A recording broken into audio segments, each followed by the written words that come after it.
Under a sunken sky, 5 cold-eyed birds huddle in the sallow weeds, cackling at me. And it's times like these I hang my head and wonder why I never try to fight for myself.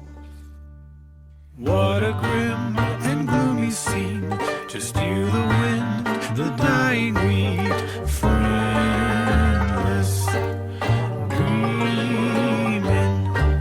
You wonder if you're incomplete, a husk without a grain of seed, and that's what they see.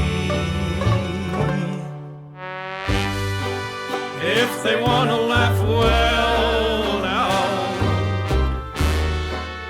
let them try to do it after we take to the skies, loom above them like a great cloud, talons quicker than a greyhound. Hear their hearts run.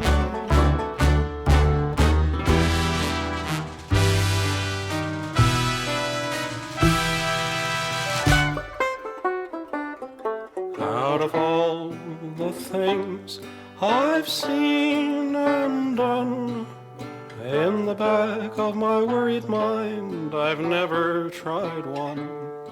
Maybe this time I could make them see they've probably never met a threat as empty as me.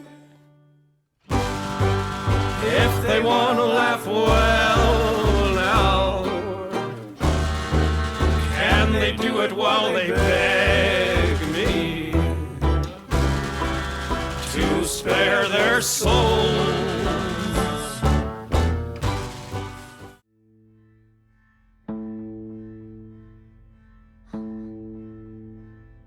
Hungry woods, reaching high, snatch the light out from the sky. Leafy sighs, creaking bones, pray you don't get found alone.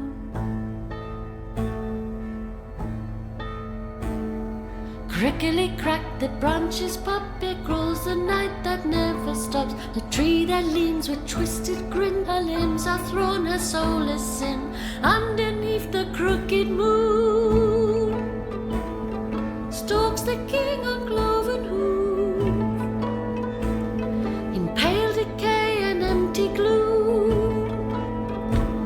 He comes for you.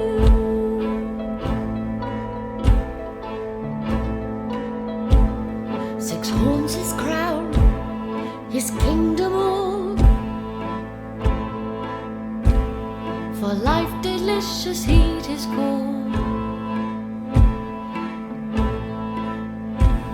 He carries 6 of sword and seal,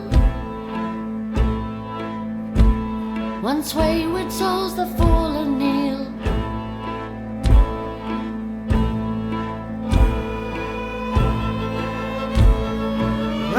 Run, don't shrink and cower, and join us at the witching hour. Skip and sing, thrashing light to smother the shrieks of endless night. Dance beneath the crooked moon, and rising rapture hand in hand, from pale decay and empty gloom.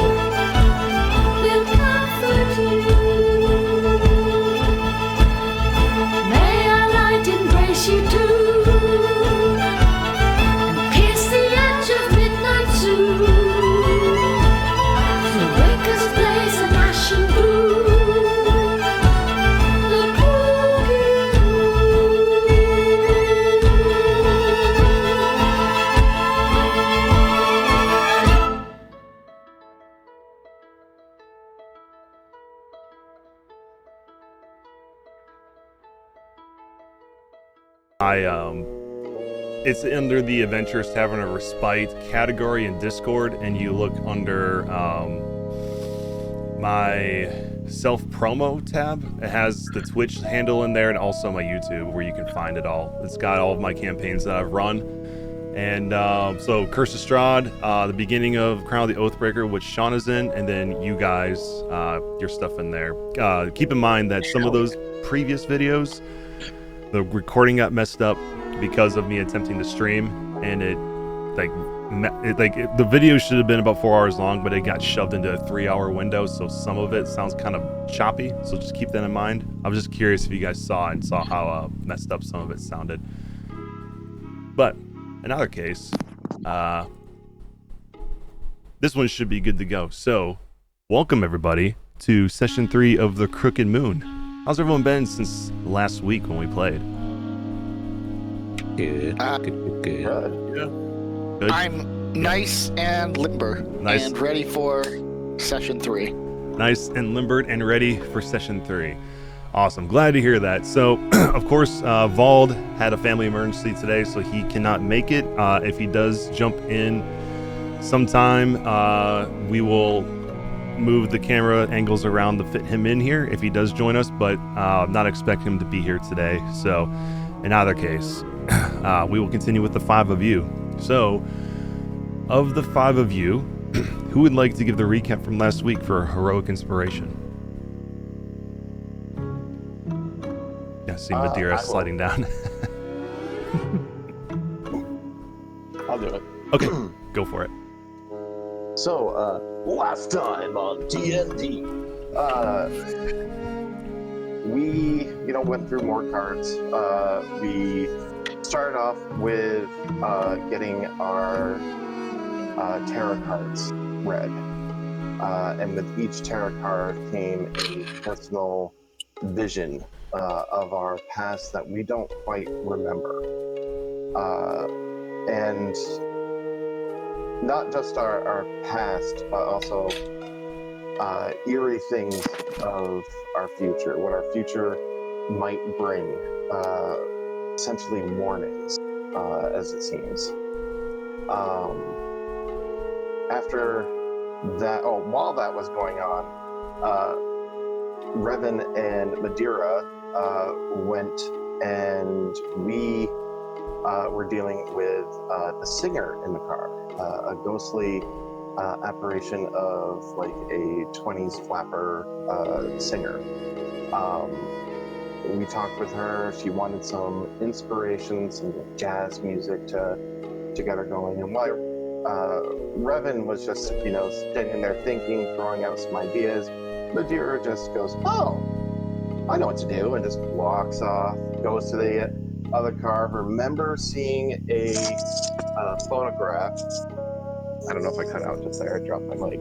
You're good. Remember seeing a phonograph that apparently just plays, the jazz type of music that she was looking for. So brought the phonograph in and started cranking that up. Got that going. The spirit gave a beautiful song and then disappeared at the end of it. After the tarot cards were all read for absolutely everyone, we got the bonus of the Bless spell, which lasts for an hour, and as we entered the cart, I believe we were told is still active, our last cart, so that is of note. The next car was a train car. There was a old, almost Popeye looking ghost that was doing the mail, wanted to be left alone, but he really wanted to retire to the sea, but he was trapped there on the train. After the prompting of Revan asking if Madeira could do some magic about that, because he, kind of thinks magic can fix everything, the group banded together to create an illusion of the sea, with the sailor's eyes closed, the smell, the sound, the taste, even a little mist on him. While Revan goes, "Oh, I remember where there was a painting of the sea. I'll just go grab that, and left without saying a word. The group finished up with the sailor, kind of looked around the cart and go, wow, Revan's been gone for a while. Revan, however, had gone to what he thought was going to be one car back, but was a random car. Turns out, when you're traveling between carts, you are randomly traveling to a random cart, wherein which was the dining cart, and he met the Daydreamer. The Daydreamer just keeps eating and eating. It's a little kid, and anything you think of while sitting at the cart table, you get, and you can eat. He really wants a stone that is painted like a frog that he lost. Eventually, the group met up with Revan in there. Revan explained what was going on. The group had the idea of having the boy envision the rock, and the boy just compulsively ate it. So we need to find a rock somewhere. After the group ate some, we went to the next random cart, which held luggage. It held a flaming tagger that was lying down, and a escaped prisoner that was like hoboing on the train. He really wanted his last meal, to which I believe it was Vlad went back to the Dreamer's car and got steak and eggs for him. Came back, gave it to him. He chomped that down and disappeared. We then wanted to help the tagger because the tagger looked like he was in pain. There was a metal band on his tail that seemed to be giving him pain. But trying to get the animal to calm down so someone can actually remove it was quite the task. Revan got slashed right away. Aldo got in there, did the best at calming him down. And Vlad took a couple hits from the tiger as well. After a group effort, we got the burning ring off. The band. The band continued to burn. It hurt Madeira. And we got it identified. Whoever identified it, I believe it was Dr. Morn. I think so. It was really tiny for me. There we go. Dr. Morn. And he received a vision of what had happened. Chuckles and a small clown. Chuckles had the small clown go and put this burning ring on the tagger because Chuckles liked to torture the tagger, thought it was funny. The tagger immediately mauled and killed the clown. And the tagger died of, the pain of the tail and the fire that it was causing around it. Becoming a new kind of spirit animal that dies fire. I forget the exact name of it. Yeah, wildfire. Wildfire. We then fed the wildfire and it went back to sleep. Combat averted halfway through. We then went to the next car and was immediately met with a clown hanging by the rafters, and all of us quickly got a vision of fire, of the circus being on fire. Vald, I believe, failed his save against the illusion of the wildfire, and unfortunately started having a panic attack, and that is where we ended session. It was indeed. Yeah, he got some short-term madness out of that. Awesome. That was a really thorough recap. I appreciate that. I gave you your heroic inspiration for that, so I do. Yeah, no problem. I do appreciate the thoroughness of it. And for our warm-up question for today, starting with Alder, if your character was an animal, which one would they be? And I think that's obvious, but what would you be? Bear. Bear. Boris the bear. Go back to being a bear, huh? All right. Cool. Yeah. Simple answer. Easy enough. What about Clarence?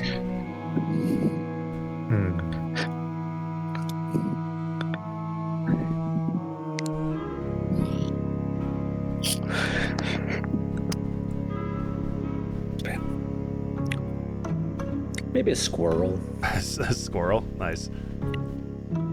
You know, they seem to scamper around. They're free.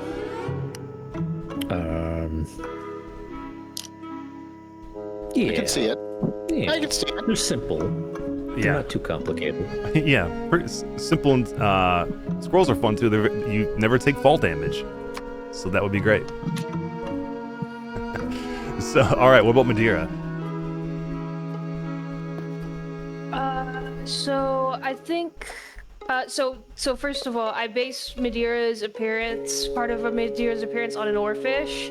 So I want to say that to some extent, but also I don't think she's like an oarfish, aside from just like some of the colors, and like she's like tall and kind of noodly.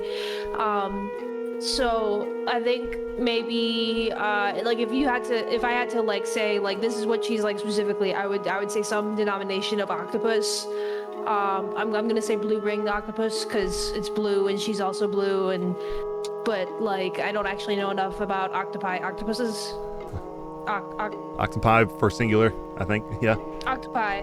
I don't know enough about octopi to say definitively like what specific type of octopus, so I'm just gonna say octopus generally. Awesome. Yeah, you could be somebody who's familiar in a underwater world. Sorry, I skipped over you, Dr. Morn, but what about you? Probably a vulture.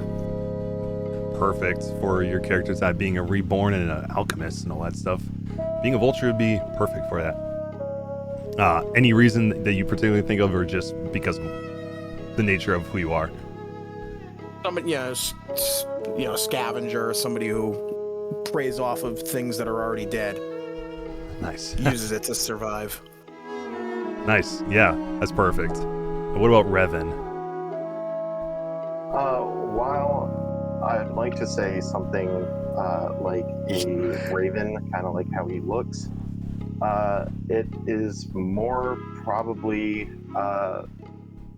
like a bird of prey, like a hawk. I think it's Peregrine falcon. Parrot hawk. No, not peregrine falcon. Or is it peregrine? Whatever. Anyways, fast and deadly, and you really don't want to piss off those kind of birds. There's many of them out there for sure, but yeah. So basically a bird of prey of some sort. Yeah. Awesome. Yeah. Yeah. Well, that makes sense too for your thread, and since you are an Azure born, that makes sense too. Although peregrine falcons, I feel like that would be a perfect falcon to play as a monk, because they can move up to like 200 miles an hour going full speed. Yeah. They're crazy. Yeah, they're so fast. Yeah, they really are. They're crazy. I don't know about Vald. Of course, he's not here, but I would assume Vald would want to be some sort of like scavenger type person too, being a graveborn and eating the flesh. So maybe a vulture as well, but we'll have to ask him at some point. Wolverine or a honey badger. Or honey badger would be perfect. I see him more as some sort of dog. He's very happy, but you don't want to mess with him. It's true. Yeah. Ooh, maybe a hyena. They're happy scavengers. Hyenas are actually cats. They're part of the cat family. I don't know that they're not like cats, but they're feline. So Yeah. Yeah. Hyena makes a lot of sense. Scavenger. Yeah, they are scavengers, and they that makes total sense to be a hyena. But all right. Vald, if you watch this, you're a hyena. Sorry. We decided for you. I'm curious to see what, if he joins later, what he has to say on it, or next session. Yeah, we'll definitely have to ask him.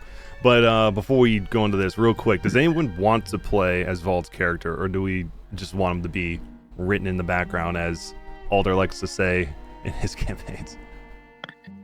Yeah, poorly drawn in the background. Yes. I think poorly drawn in the background. Like, have him still be there. Right now, he could be suffering from the madness, you know, kind of gripping his head, not... Yeah, his vivid hallucinations. We did leave him in a sort of altered state. Yeah, we did. So I'll put him, let's see. We'll say he is, for the moment, he is just deafened at the moment. We'll put him there so we know that he is going through his hallucinations. But, yeah.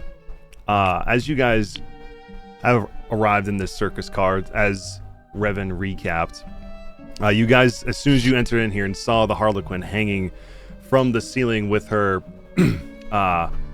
wearing her jester outfit with a Harlequin cap covered in jingle bells that are jingling as she is doing various different acrobatic tricks that look painful to you as she's doing tumbles and pratfalls throughout the rafters up here. You get that vision of, or for a moment you think you're going to see a vision, but you kind of get the pullback from the circus moment.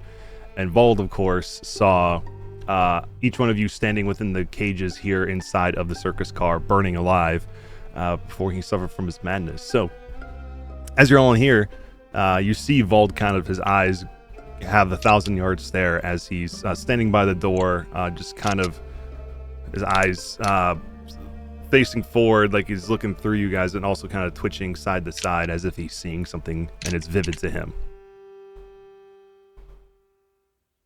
Oh no, we broke Vald again. I try to put a hand on Vald, being like, Vald, whatever you're seeing, it's not real. And then I turn to the clown, looking very pissed off. What did you do to him? Undo it now. Who, me? I didn't do a single thing. As she kind of tumbles from the rafters and falls flat on her face and goes, ooh, as she hits and goes, oh, sorry, I'm still trying to practice my tumbles. I haven't quite got it down right. Oh no, you took a pretty good tumble there. Yeah, I think you got down just fine. Oh, I suppose you're right. And she'll kind of look around as if like the crowd is going to cheer for her. Then she, as she notices nobody's there, her face turns to more of a bemoaned look and she goes, oh, darn. Nobody here to see the moment except for you guys. It was a good moment. But you didn't clap. Still, he's our friend. You have done something to him we would like you to undo. I will clap if you undo it. I would appreciate some clapping, but I swear, I didn't do a thing to your friend there. He must have seen something when he came in. Okay. Yay, thank you. And she'll give a bow and then sort of tumble for a single. Oh, still have to practice that too. What brings you to my cart? Where's Chuckles? Your guess is as good as mine. I've been asking the same question.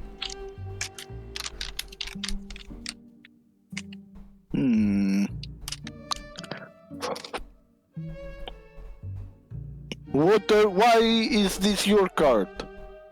Well, take a look around. It's a circus car.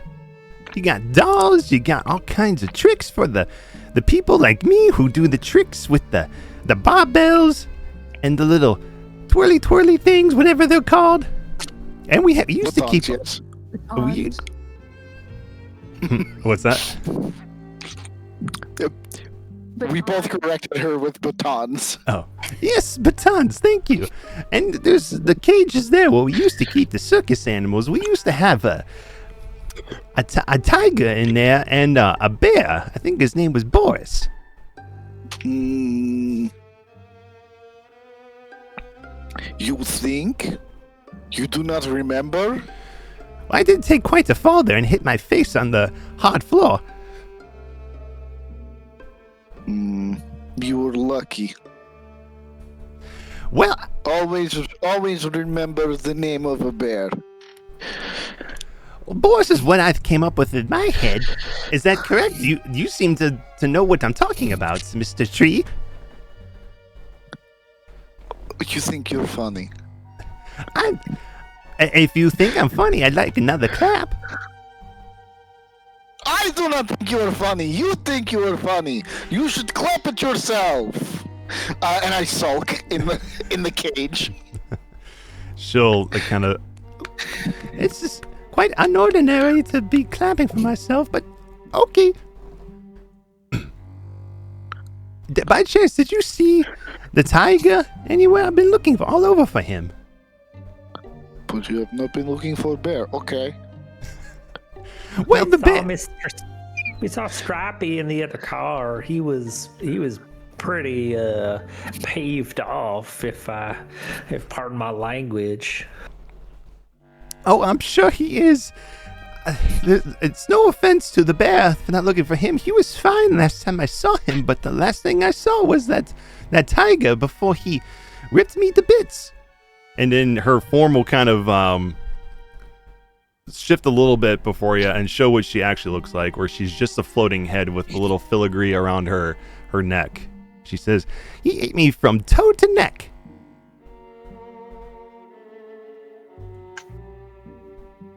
Good. Oh, I didn't quite like it. I don't say it was good at all. Why would he have done that? But I believe Dr. Morton did not share his vision. No, he did not. Oh, I know. I shared a portion of it. Yeah. Well, do you remember what you did share? I shared that Chuckles was with what looked like a small girl, and she placed the ring on at the time, the tiger's tail, and then she was caught in the fire. Right. Okay. And then I remember you also asked me if this Harlequin in here looked like the girl, and I said she did. So. Yeah, which I have not stated that. I'm keeping quiet to myself in the back. Right. Did you hurt that tiger? I didn't mean to. Mr. Chuckles told me to put this ring on, and it was quite hot. He said it would be a nice trick, and it would be part of my learning to get the tiger to do acrobatics by running from the ring on its tail, but I wasn't quick enough, and it ate me. I feel so bad though. You said you saw the tiger in the train?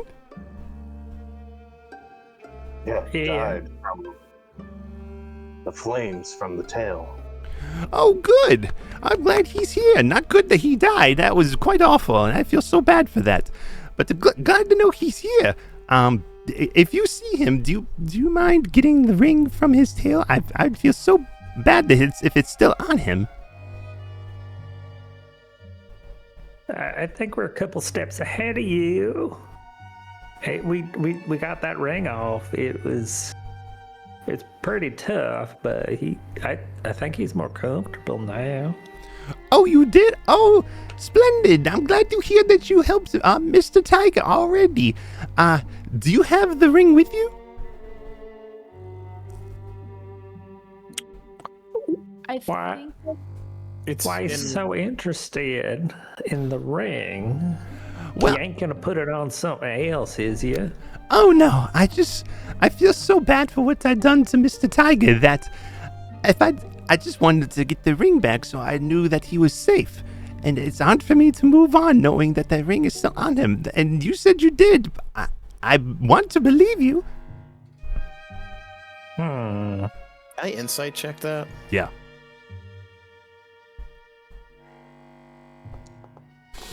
Yeah, 17. She does mean it. She does feel bad for what she has done to the tiger, and she, you can tell that in order for her to move on, she would need that ring back. All right. Dr. Morin would step out, and he would. I guess I can't. I would have to fish it out and burn my hand again. Yeah, probably. But let's see. Let me move you out of the cage real quick, so that way you're not stuck in there. And same thing for you, Alder. Can There. I give Dr. Morn a piece of fur or cloth from my? Can I take my vest off and hand it to him so he can wrap it around his hand? Yeah, you can do that. Yeah. Here, I grant to you the shirt off my back. Here you go. I'll grab it and I'll just sort of kind of tightly wrap it around my thumb and fingers and just pick it up as the rags catch on fire, and Yeah. I'll roll it towards her. Okay.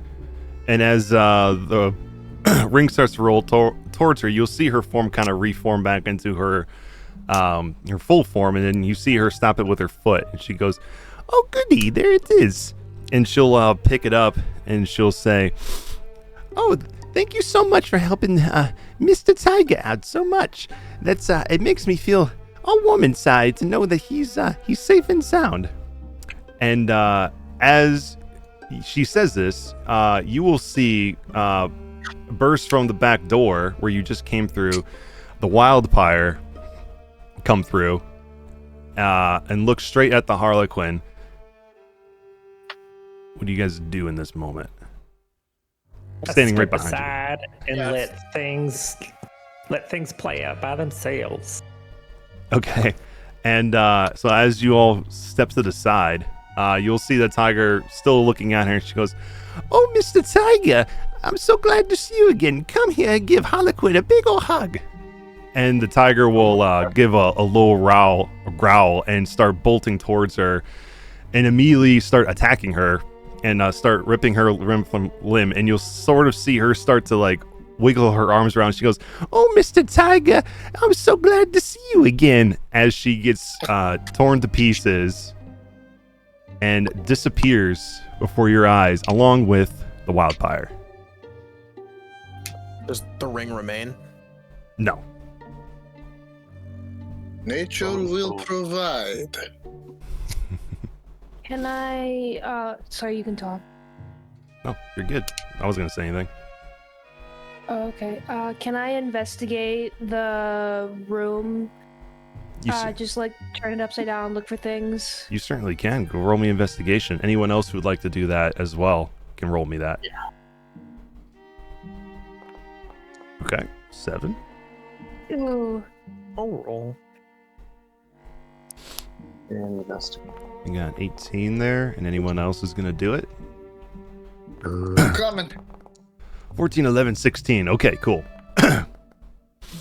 And so we'll start with Madeira. Madeira, as you're walking around this room, it looks like as the smell that you smell as soon as you enter in here, you see a bunch of decayed straw, hay and straw along the floor in these cages, and a bunch of boxes that don't really have any descriptive features on it. So you don't really notice anything off the bat.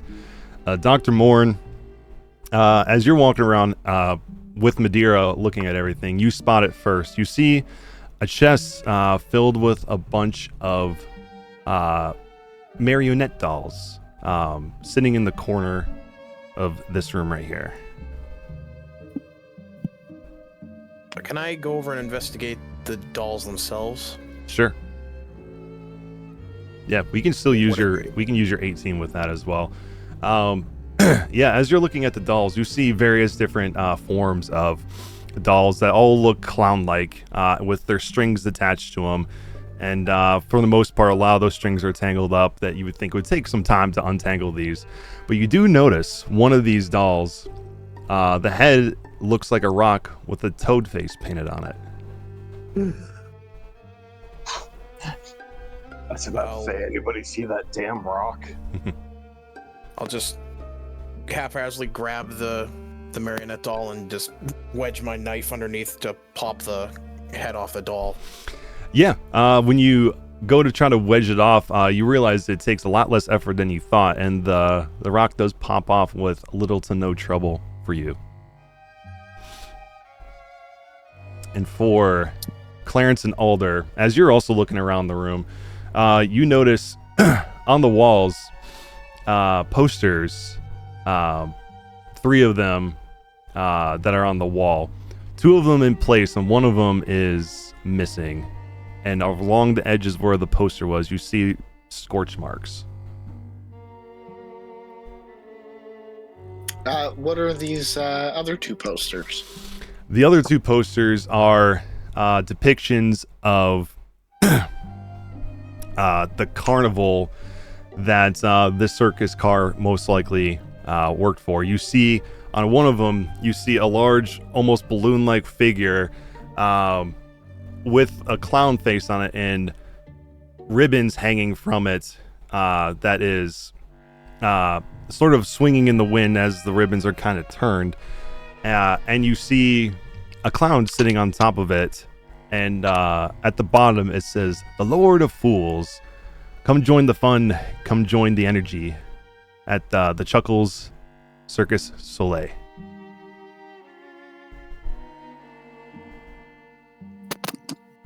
Does the clown on the balloon look like Chuckles? Are Chuckles? With your 16, it does.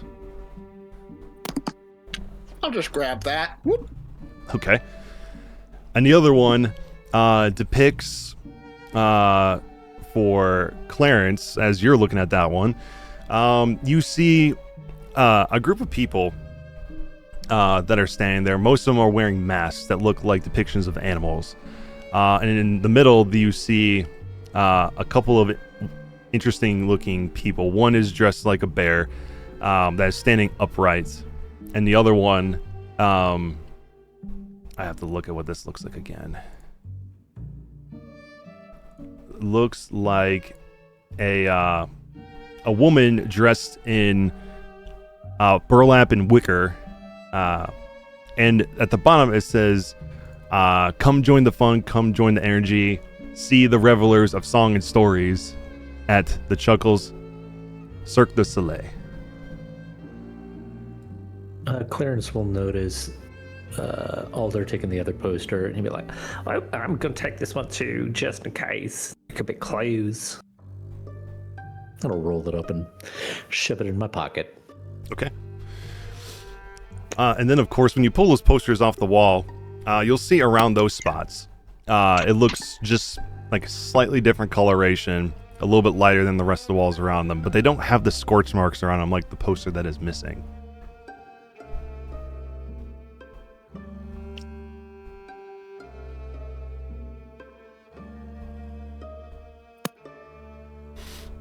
And Revan, as you are walking around, you notice Alder and Clarence taking 2 posters off the walls, and you also notice the missing poster on the wall.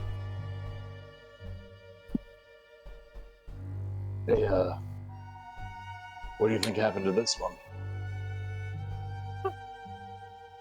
I think it might have been burnt. Well, yeah, everything here should have been burnt.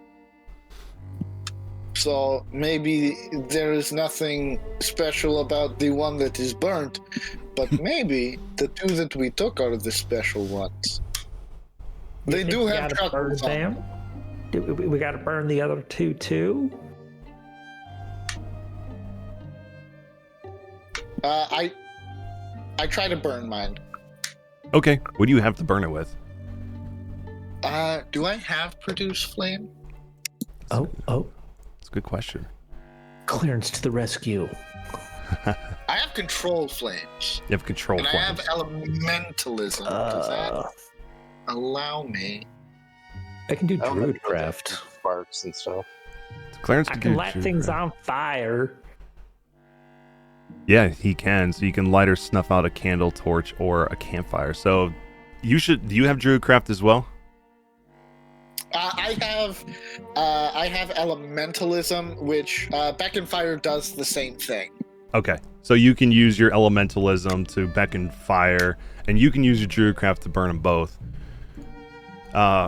If he's doing Druidcraft on his, I want to see if it burns before I do mine. Okay, yeah. Clarence, when you use your Druidcraft to use fire play and try to light this poster on fire, it does light on fire and quickly burn out in your hands. That filled me with such fleeting joy. We should light more things on fire. Oh no. You're beginning to sound like Chuckles. I saw such beauty in the flames. Yes, this is Chuckles, all right.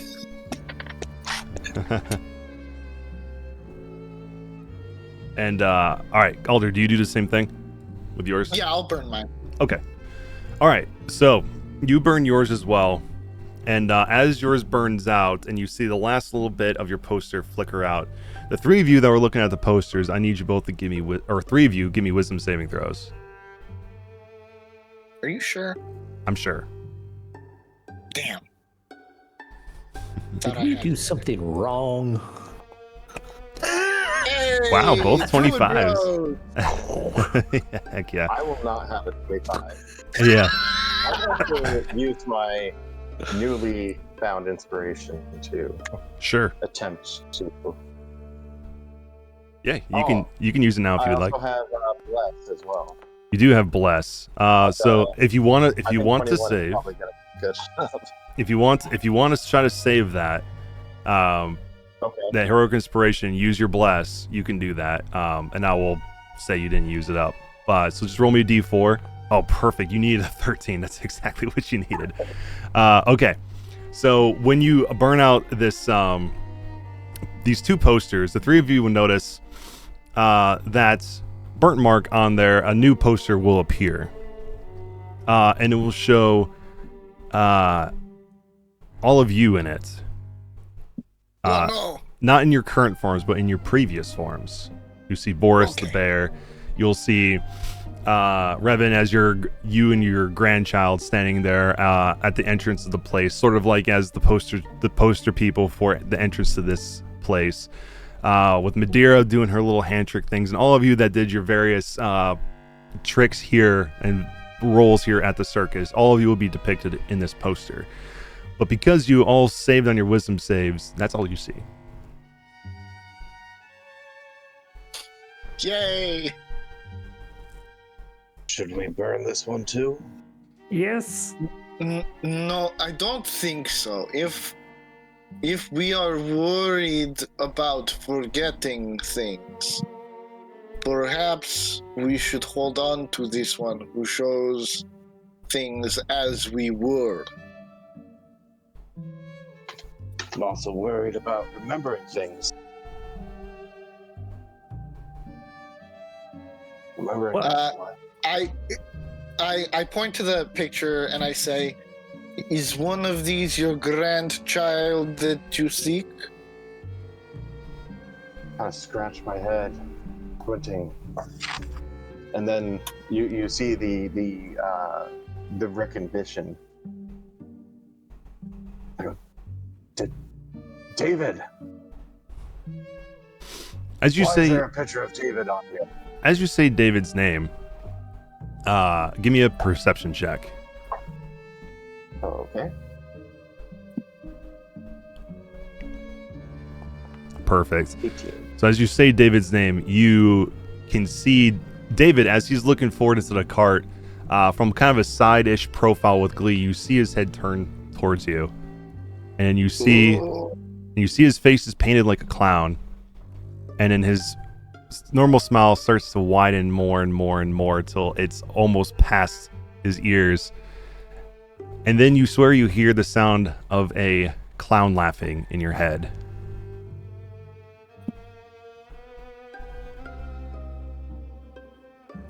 Do either Alder or Clarence see this? Yeah. Both Or you is give this me. just sort of interrupt his head? Yeah, both of you give me perception checks as well.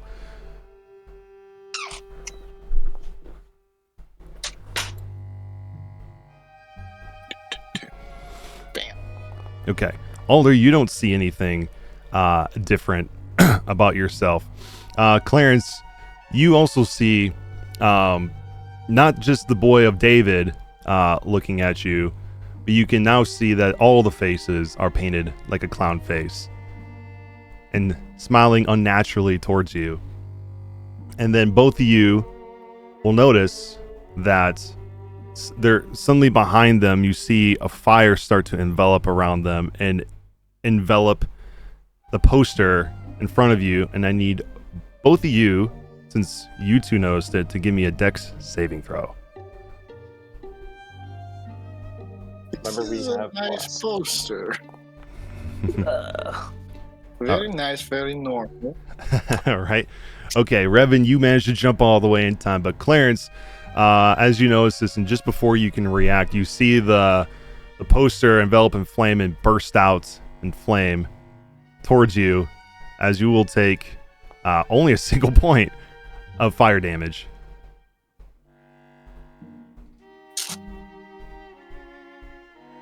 And then all you I see think I remaining have is the scorch learned- marks. I have learned my lessons about playing with fire. And like I said, all you see remaining is the scorch marks. The rest of you who are investigating the room don't notice any of this is happening. You just see them kind of looking at a wall where there's a missing poster, and then you see Clarence try to jump all the way, but catch a flame for a moment.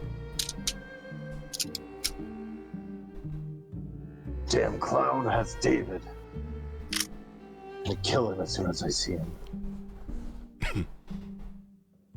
Do I still see a poster? No, the poster is gone. Okay.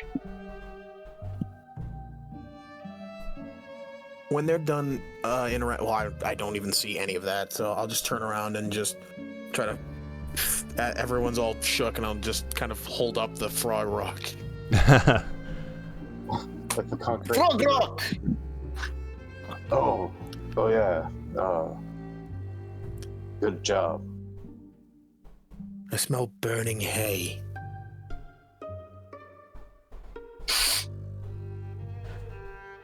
Anyway, That might be me. Anyway, It wasn't me. whoever was I forget who was interacting. I don't even think I talked to the sausage man, the boy that was eating. Yeah, so I'll the probably hand the daydreamer. rock whoever was. Sausage man. I was Sausage like, man. who is he talking about? Sausage man. Yeah, it was. I couldn't remember his name. Sausage man was the only thing. Yeah, I could no, it's correlate. good. It's perfect. I love it. Yeah, the Daydreamer is what he's known as, but yeah, we'll go with Sausage Man too. Both are acceptable. Sausage Boy. It was mostly Excuse me. it was mostly Revan involved, and I think Alder said a couple of things, but that's about it. Dr. Moore would walk up to Revan, who's Dr. Moore will walk up to Revan, who's visibly, I would assume he's like visibly shaken up. Yeah. I look pissed at the moment. Perfect. Okay. Dr. Moore's going to completely disregard that and just stick the rock in your hand. I'll clench the rock, not even paying attention to what the rock looks like. Damn clown. Vald is gonna notice that you were visibly upset, Revan, and he will walk up to you with a smile on his face, and take the rock from you and basically say, "Allow me. I'll go speak to the boy." And I look at the rock and hand it to him. and he Oh, will, we found it. as his little hallucination kind of disappears, because it only technically lasted 3 minutes, and you guys are doing this, so he's shook from his hallucinations. But he will go into the back through the door into the cart next door, leaving you guys in here. So in the meantime, while you're waiting, is there anything you guys want to do?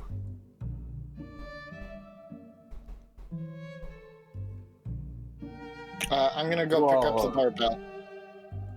The barbell. You Okay. all worked with that clown.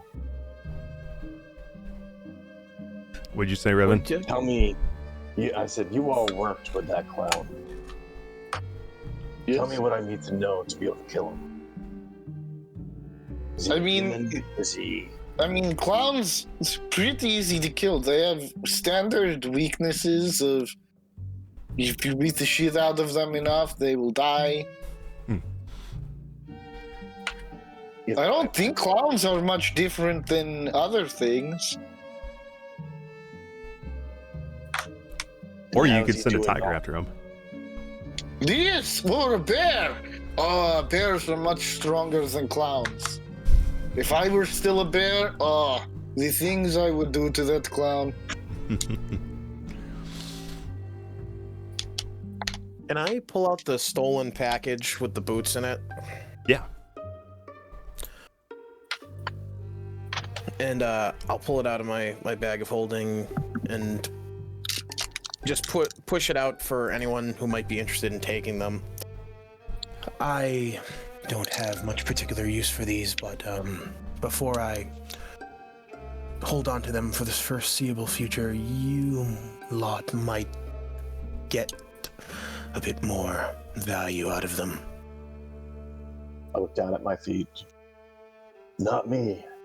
Got, Just as a reminder, these are the boots of striding and springing, if anybody does want them. Yeah. I look down at my feet. I do not think so.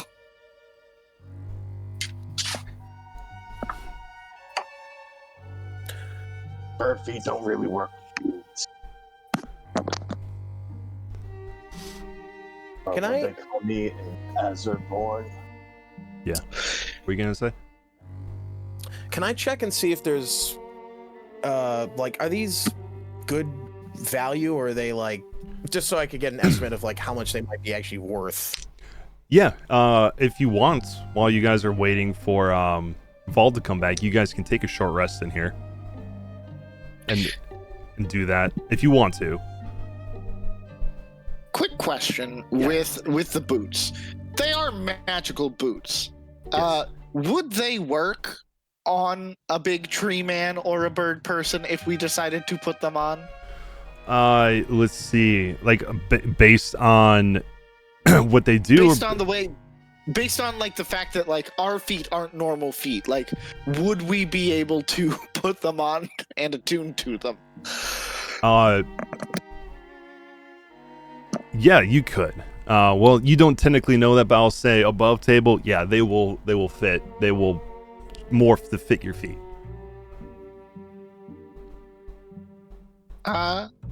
Well, if nobody else wants them, I'll take them.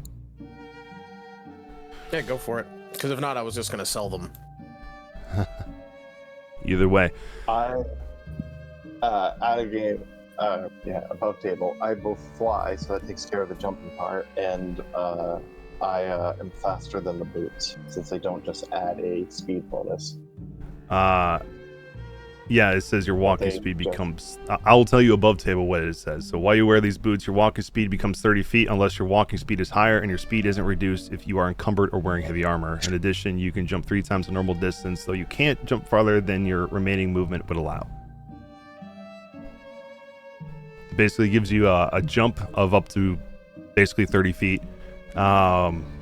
And if you have less than, if you're like a dwarf and you have 25 feet of walking speed, it gives you an extra 5 feet, so you can keep up with everybody else. So basically, since none of you really have that problem, it really would just give you a jump of up to your walking speed. Also, the 2024 version of these boots has a, I wouldn't say major difference, but it is different as well. Because you can jump you can jump your movement, and then you still have you can only do it once per action. Or Yeah. once per turn, and then you still have your remaining movement speed because you can jump 30 feet in 10 feet. That's right. The one I gave you was the legacy version. Yeah, the legacy one. Yeah. Yeah, let me take that off of your sheet, then I'll give you the 2024. I do have that in here. There you go. Yeah, so it does say once each of your turns, you can jump up to 30 feet by spending only 10 feet of your movement. Ooh, hell yeah.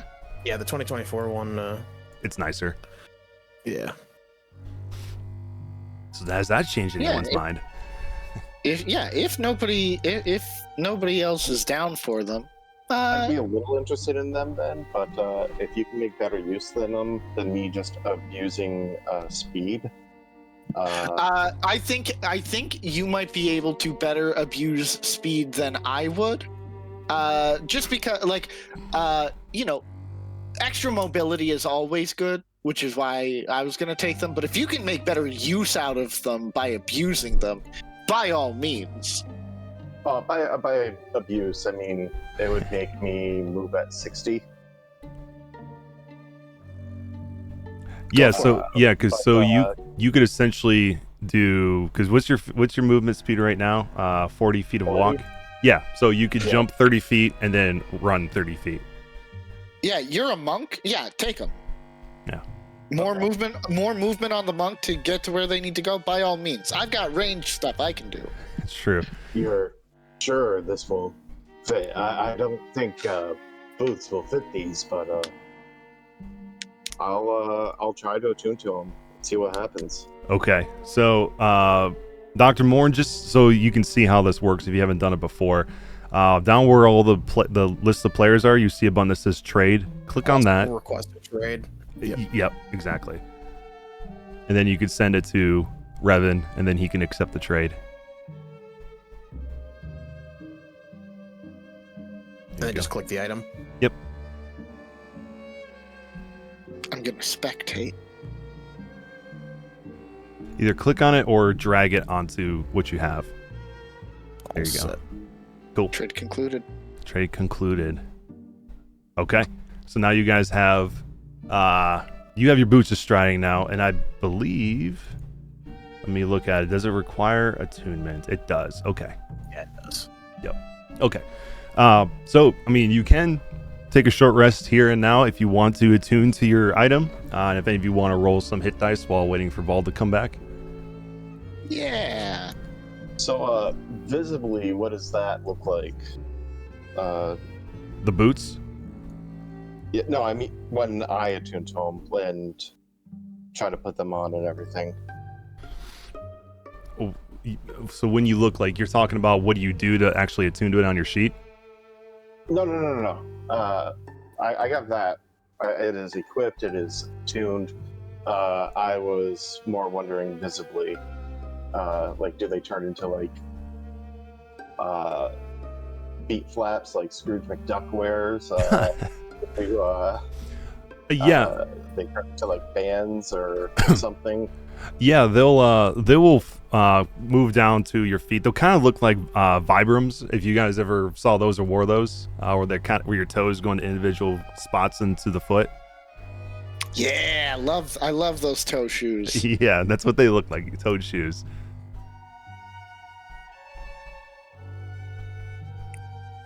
Toad shoes, more like bird shoes. Yeah, right. And yeah, so with the short rest too, you should see some for if you want to roll hit dice and things like that. If you guys have hit points you want to recover, and then once you're done with that and you're happy with it, you click short rest to finish it. Where can I see this? Because it's not popping up for me here. So go in the chat and you'll see where it says short rest and party members. You'll click on. Oh, I see why. Because I forgot to add you. That is why. That is my mistake. There we go. Now I will give it. Now yours is there. Hey, there we go. There you go. This feels odd but familiar.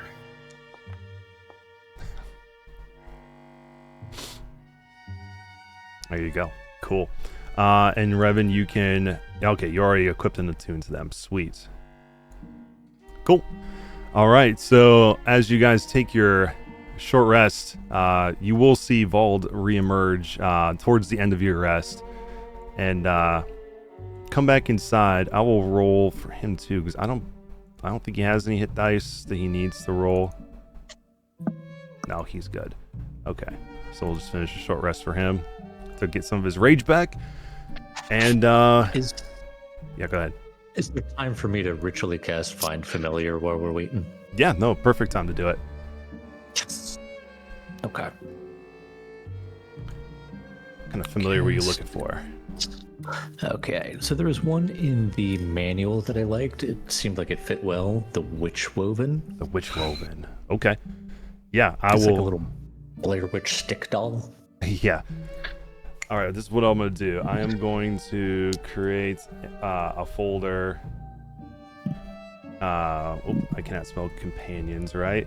Where I'll put all of your familiars and companions in there and give you guys access to those, so that way you can control them yourself. Is there a name you want to call your Witch Woven?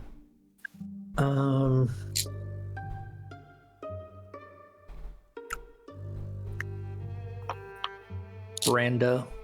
Brando? Brenda. Brenda. Okay. Brenda. Yeah. Okay. If you need to change it, if you didn't like the way I spelled it, just let me know. All right. Headcanon wise, based off of what it looks like, I want to think that it either popped off of Alder or it ripped itself out of Clarence, out of the straw. I was gonna say it's just forming out of all the straw we have sitting around. All right. All right. That's less gruesome, but So essentially, just like one of your wicker dolls that you've already been making. Yeah. Okay. Yeah. And I think I'm also going to ritual cast Find Familiar. We got friends. There he is, right there. Your little Witch Woven. What would you like for your familiar? So, as the tree and the bear war within my mind, I think the Alder is like looking to summon a familiar, but like the Boris part of his mind is focused on how hungry he is, so he keeps thinking about salmon. And I'm going to summon a salmon of knowledge. Heck yeah. Oh, I like that. I like that one. Any name for your salmon of knowledge, or do you just want to call him that? Brunch. Brunch? Okay. Brunch. Perfect. Okay. I've got I brunch. also like to imagine that the Alder part of like my personality is a vegetarian. Right. Okay.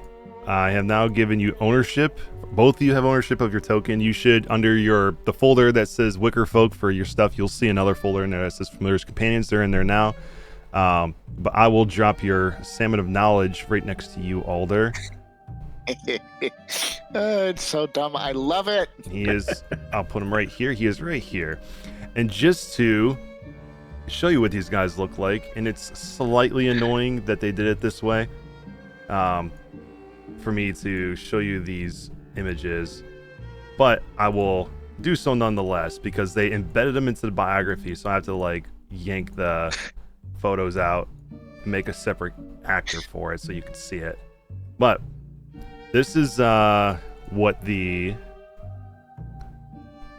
Witch Woven looks like to all of you who don't know what they look like. Brenda.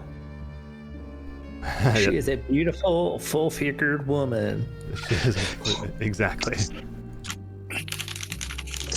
And then the Salmon of Knowledge looks awesome, but it looks like this. Oops. There we go. Literally a salmon in a little bowl, in a little bubble filled with water. And it can talk to us in our minds. It can. Yeah, so the Salmon of Knowledge says, legends speak of the salmon of knowledge, shimmering fish said to embody the wisdom of the ages. Their scales gleam with an iridescent light, and they are forever enveloped in a sphere of gently flowing water that defies gravity. This magical orb is said to carry the essence of the sacred current of wisdom, where knowledge of all time and space flows through the rivers of the cosmos. So it's a little cosmic fish. Hello. Hello, Alder. Oh, you know my name. Of course. The salmon of knowledge knows all from the current of wisdom, including your name. I mean, I guess if it is the current of wisdom and you know all, I guess my name would be pretty low on the list of secret things for you to know. Hello. Hello. Also known as Alder, also known as Boris the Bear. Oh, okay, so this is better secret knowledge that you have. This is good. Yes, as I said, the salmon of knowledge knows all. The Boris part of me I have on a pretty tight leash right now, so I don't think I'm going to eat you. You are safe, little one. That brings me great joy that you don't want to eat the salmon of knowledge in your bear mind. I mean, I want to. I'm holding it back. I would Is Barrett? I would prefer if you Is Alden didn't. saying this out loud? No, this is all telepathic. Unless you are purposely saying this out loud, Alder. I'm saying my stuff out loud because I don't realize that it's telepathic. Yeah, okay. So, Revan has crouched down and is looking more like a stalking animal at the moment. You don't eat him, do you mind if I do? No, I think he's here to help. Tell him that you're here to help me. And then, Revan, in your mind, you'll hear him say, what he says is true. I am here to help. And all questions that are available in the current of wisdom. Oh. Why aren't you telling him? Where's David? David is not here. The fish is broken. I walk off to a different area in the cart. And just to read off what the witch woven is, a witch woven are little dolls or effigies that are made of sticks, twine, and other simple materials, then imbued with life. Some happen naturally in places suffused with old nature magic, but most are created to serve as familiars by spellcasters knowledgeable in the old ways. And they have some pretty nice they have two nice abilities. And then the Salmon of Knowledge has quite a bit of cool stuff in it too.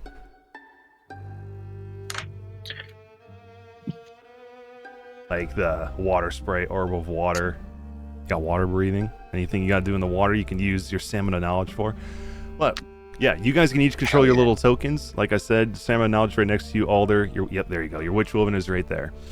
Okay, so as Vald comes back and you summon your familiars through your short rest, you will notice this door to this side.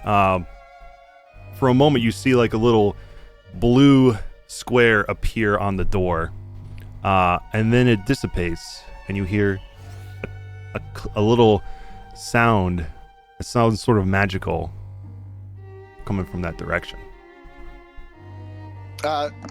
Forgive me, from which door? This one. I'll head over. Let us go, little fish. Okay. And just so everyone knows, the stairway thing that I typically had that would zip you from place to place is not currently working. So I have you guys all on different maps to help with that. You can open the door because it has a cool sound effect to it. Is that why the map just looks dark? Or Does the map look dark to you? it looks like black with like twinkling stars almost? Oh, where's your token go? Are you underneath somebody? Not that I know of. I am right here. I don't even. Oh, I don't okay. see you. 15 feet somehow. Hang on. Oh, you went down to the ground somehow. That's why. Yeah. That's how hoping I was. Fourth dimension. To eat the fish. Yeah, you put your elevation to -15. That's why. I was like, what happened? No clue what happened. I must have put something on my keyboard for a second. It's entirely possible, but yeah. So okay. Oh, So- Revan, you're back. You clipped through the floor. I thought you were going to go to the next part of the dungeon.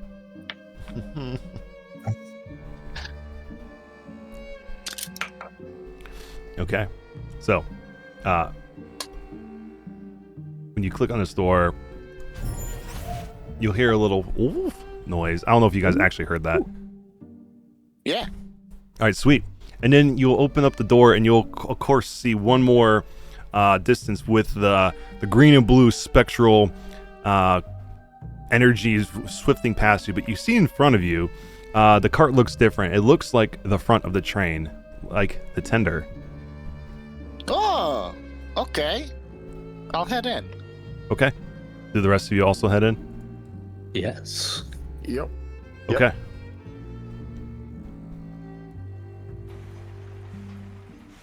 All right.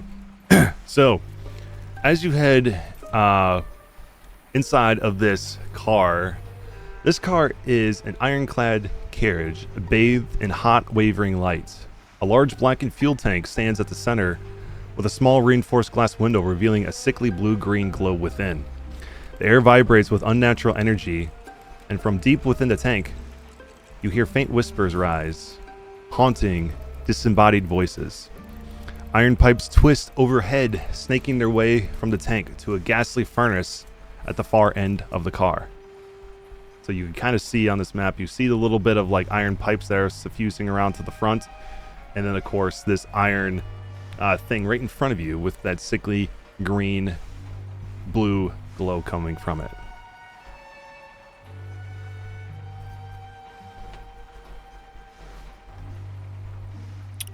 Okay, let us check it out. Frog, you in here? Roll me a perception check, Revan.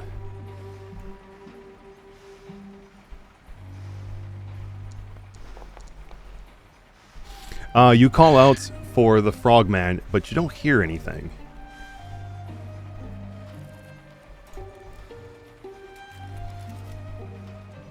You do see at the front where this is all going on, you see a little window behind there that looks semi-translucent, but you can see lights flickering from inside of that window.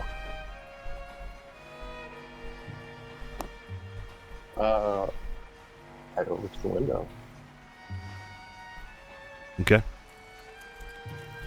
So, you go over to the window, and well, all of you do, except for Vald. I'll move Vald up a little bit, put him right here.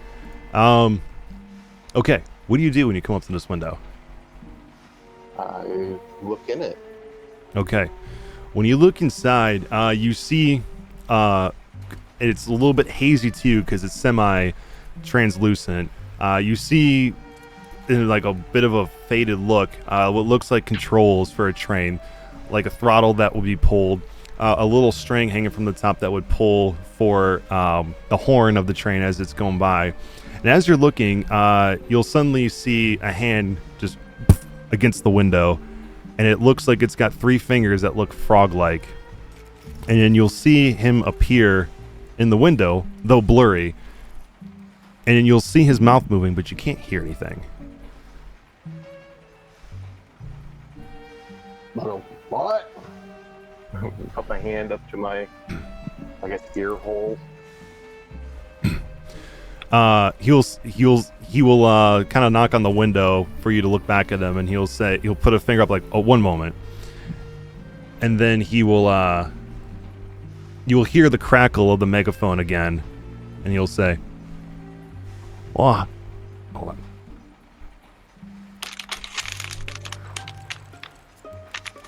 Well, hi there again, folks. I see that you helped me with these haints, but I'm trapped here in the front of the train. It seems I'm not like hearing you. Yeah, didn't catch that. Sorry. Yep. Still going like this to him. Is it? Are you hearing me okay right now? Yeah. Okay. How about now? It like starts and then cuts completely out. Okay. Yeah. Okay. Then I won't use it. He will say, "Well, hi, folks. Thank you for helping me with those haints there earlier, but I'm stuck here in the front of the train. It seems like that our little train hopper friend wasn't quite done here yet. He locked me in here in this in the front of the conductor's booth, and he's around here somewhere." And as you say that, you will see black-like tendrils of shadow whip out from the twisting pipes running along the ceiling, shattering the circular window on the storage tank in the middle of the floor and pouring into the iron capsule. Then the glowing soul coals start to darken to a ghastly near black green before violently shooting through the pipes into the firebox as the fuel storage tank completely empties. The flame within the firebox rages with the same corruption, and the ghostlight locomotive groans mechanically just beyond the tender, and then the heavy iron door to the firebox bends and flies off its hinges. Ugh. As you then see the black tendrils coalesce back to the front of the door, and you see the phantom train hopper standing there, and he will say, "Hello again." And then you'll hear the groan of something from the firebox as you see this a ghostly hand grab the top and pull himself through the door as you see this creature appear from inside of the firebox and look around at all of you and give a haunting roar at all of you as I need you all to roll initiative. Oh no. I would like to give everyone here advantage Okay. using my ability features. Ian, would I be standing near them? I couldn't move my piece for some reason, sir. Glimpse of Fate. Oh, were you? You could be up here if you'd rather be up there. Sure, yeah, I just couldn't move it for some reason. Oh, you're good. All right, Glimpse of Fate. When you roll initiative, and if you aren't surprised, you can choose a number of creatures that you can see with your proficiency bonus. Okay, so me and I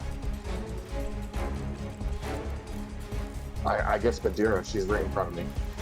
I would say Bald, but he's not. He's not here. So you and Madeira? Yeah. Yep. Okay. Madeira, roll me one more d20, and then I'll move you wherever you need to be. And then I'm gonna roll this twice. Yep. Where? Ooh. Why do I forget that? You're at 10. And then Riven, you rolled an 8. Did you roll another one, or did it roll that twice for you already? I do not know because it didn't pop up for me. Okay. But, Just roll me another d20 then, and then if it's higher than what you got, I'll move you up there. And is there a way for me to drag Brunch out? Yeah, Brenda disappeared too. Oh, no, I found Brenda. did it roll? I'll put Brenda right here, and Brunch will be right here next to you by the pipes. But yeah, they're all on the board now. Yeah. And then they'll act on your turn. I have no clue what I got for Oh, okay. initiative, until it Well, actually, pops up, they 'cause, shouldn't. Actually, they should have their own initiative. I forgot these familiars act on their own turn here. Nothing came up. It doesn't normally for me unless I'm on a wrong layer thing. Whenever we roll initiative, it's always.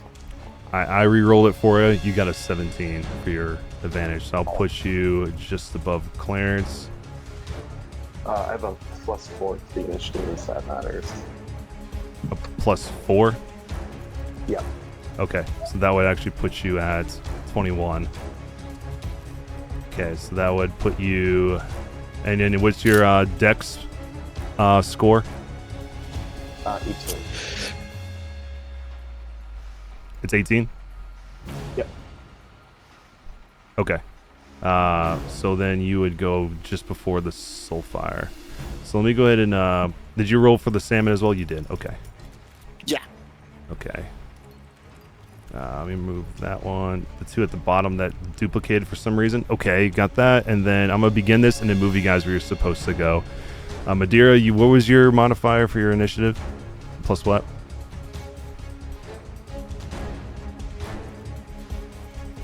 +0. Okay, never mind. I saw it. All right, so I'll begin this and put you guys where you're supposed to be. So,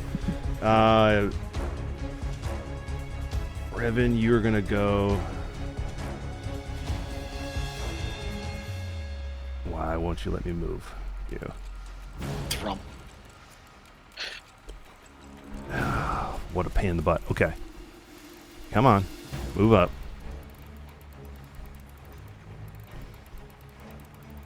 I'll re-roll. I'll do this. I'll re-roll it for you, so that way it's the advantage. It puts you up here at 19, and then same thing for Madeira.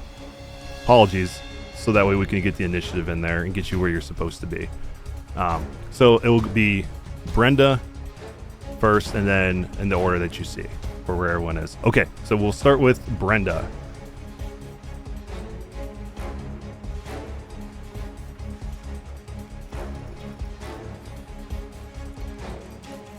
Cannot hear ya.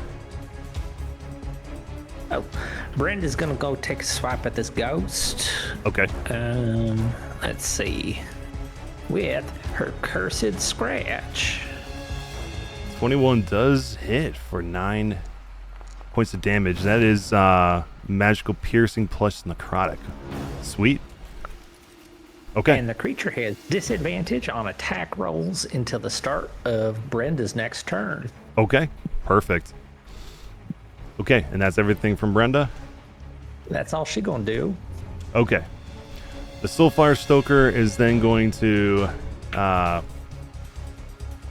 first target Brenda with one of its seer attacks, since it's standing right next to it and just got attacked, and I have to do this with disadvantage, so that was that. Let me roll one more d20. I forgot to put control. So it's 7 plus 5. Does 12 hit? 12 does not hit. Okay. All right. So ignore. Well, it might roll this anyway. I apologize because it didn't do it. So we'll give her back to that. There we go. Cool. So she does not get hit. All right, and then the Soul Firestarter is going to take a stomp down and target Vald with the next seer attack. And I was supposed to roll disadvantage again. I completely forgot. Roll it one more time. 14 plus 5, so that's 19. That would still hit him anyway, so that's going to do 4 points of fire damage to Vald. And then, as a bonus action, the Soulfire is going to hit you with some spectral steam. And it won't let me do the measurement. That is, did that on the one shot too. Okay, so it's going to be a cone. So it's going to aim it towards all of you. And I need this. Like that. There we go.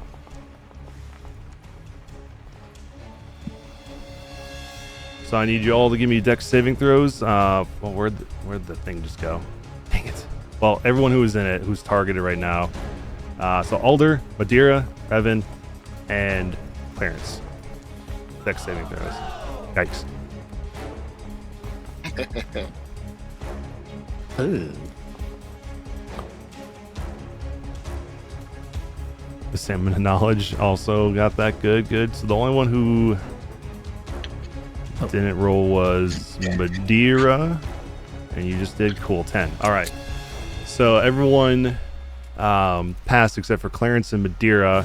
You guys will all be shedding dim light for the next 10 feet for the next minute, and for a duration you can't hide or benefit from invisibility. And then it's going to end its turn, but at the end of its turn, it is going to then hit with the Soul Burn, which it does at the end of its turn. And it's going to be every creature within 5 feet, so that's going to be Witchwoven and Bald.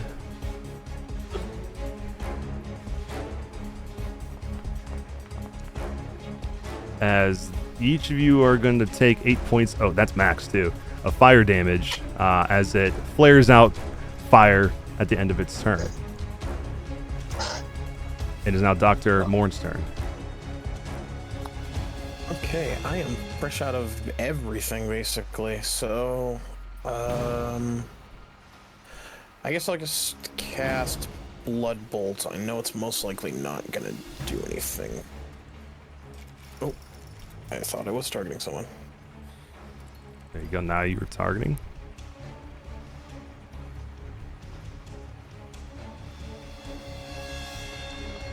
Blood Bolt, 10 will miss. But I still get the... I don't... Did it say... does it have to hit to get... You hurl a twisting bolt of blood at a To creature. get the 10 hit points, does it have to hit? I think so. On a hit, the target takes Yeah. a d6 in the crack, and you gain a temporary hit point. So yeah, you do have to hit.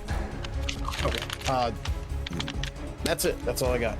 Okay. And my turn. All right. And then Revan is up. I'll look at the train hopper, and then have my head down with my fists clenched, and I will say, "Enough of you! You will not stop this train from where it's going. I will find David." And I take up a strange stance.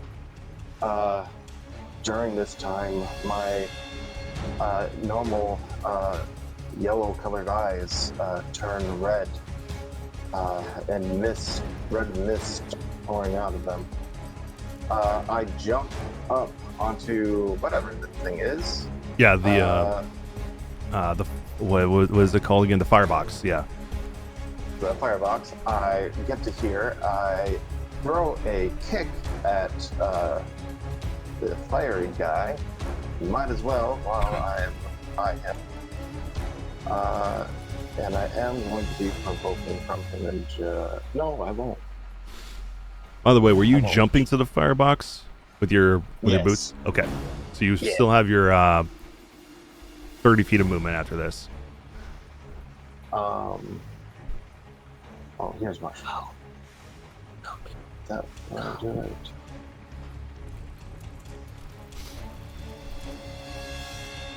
Alright. Attack action. Do you have it targeted? I do not. That is why it's not going through. There we go.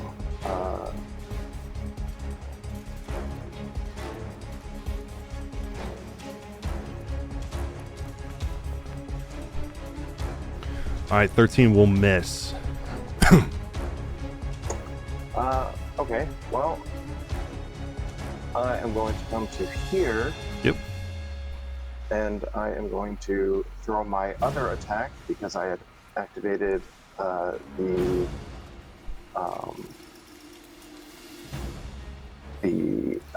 Blood Pact or the Dark Bargain. Mm-hmm. I'm going to make my attack on the card hopper. Okay.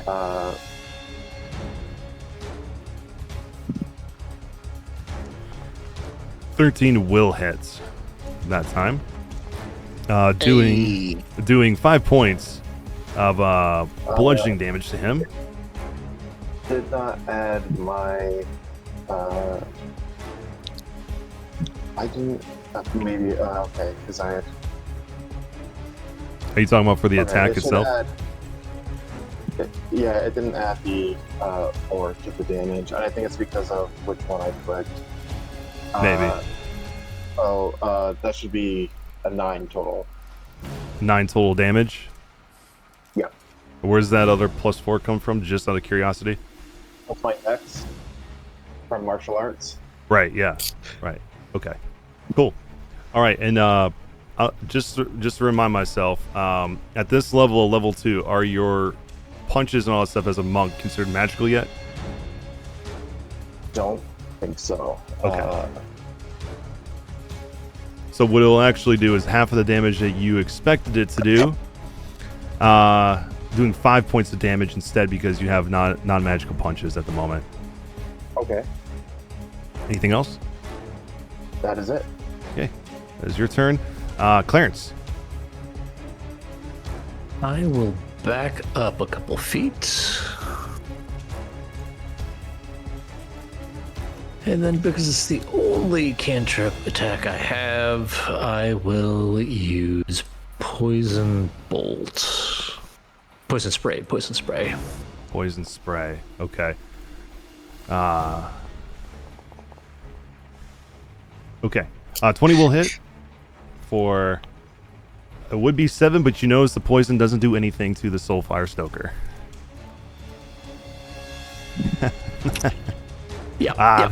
Dastardly poison. Everything's immune to it.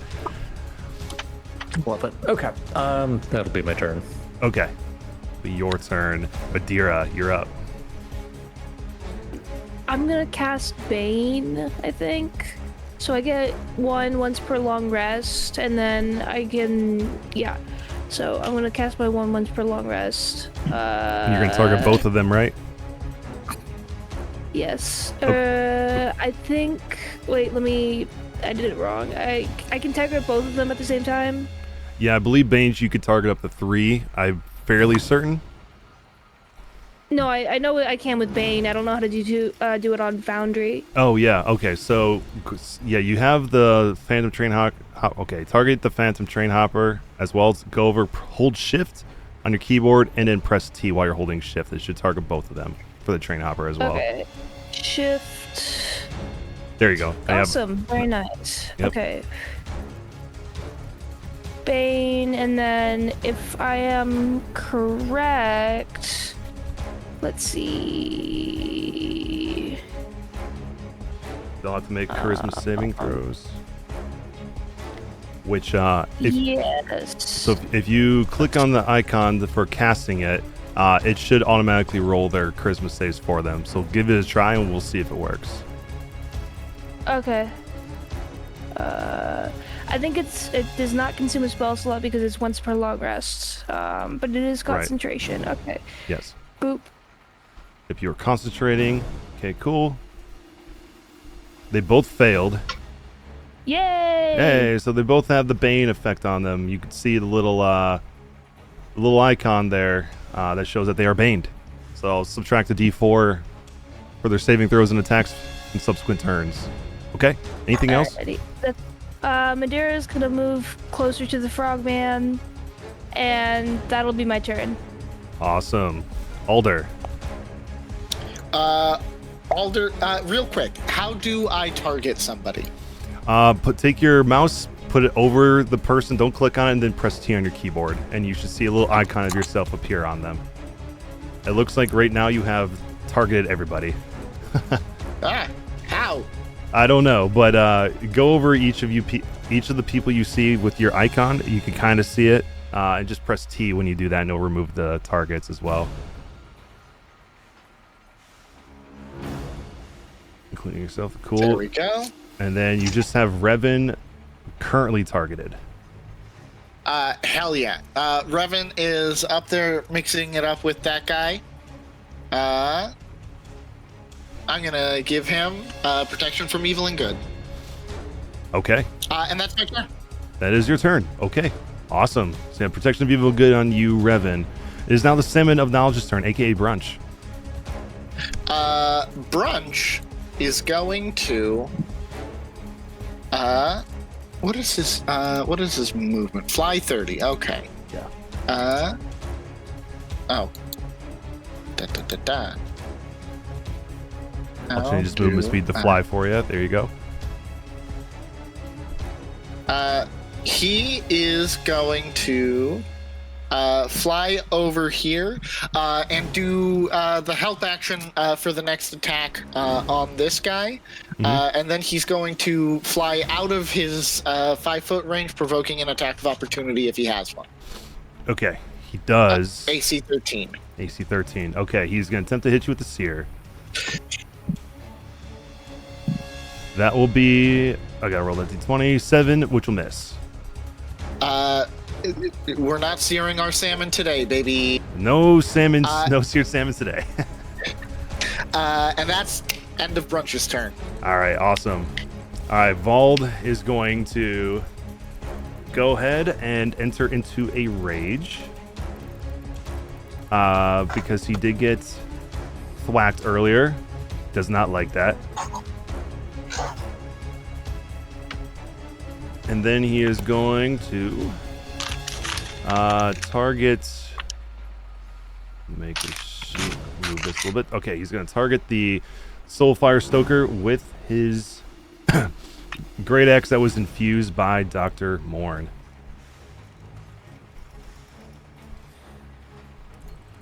$17 hits. Welcome back.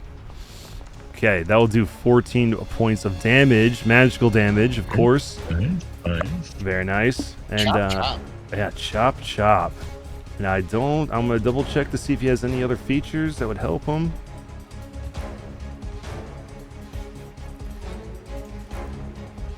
I don't believe so. He does have the infused Draconite, which ignores resistances that it has, and it takes extra necrotic damage equal to proficiency bonus. So he will also. No, he'll save that for now. I think he would save that for the moment. But yeah, that is all he is going to do on his turn. And then Love you, Val. wish you were here. All right, the train hopper. He is going to.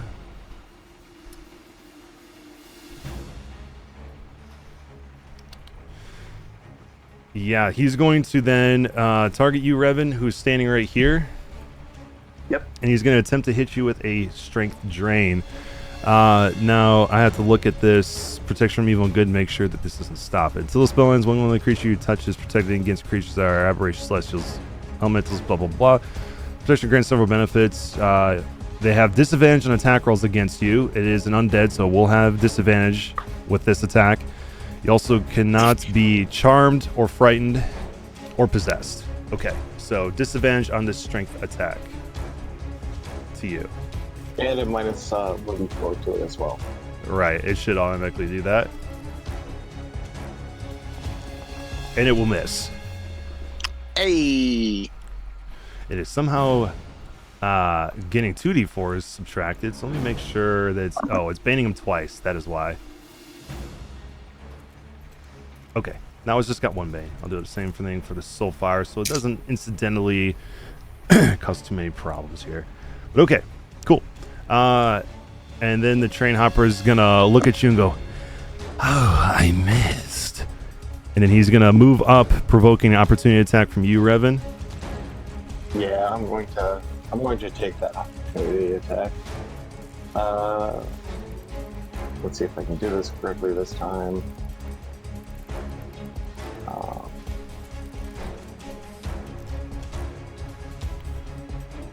Do you have it targeted? I don't have it targeted. It left it targeted. Sorry. It does not. It clears it after your turn.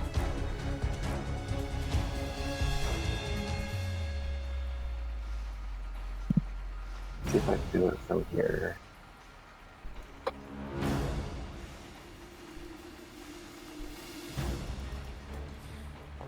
$24 will hit.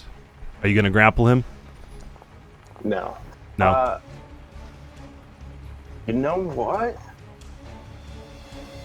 That's not a bad idea. Okay. Or no, it's just going right there. Okay. Yeah, he was gonna keep going. I'm gonna grapple him.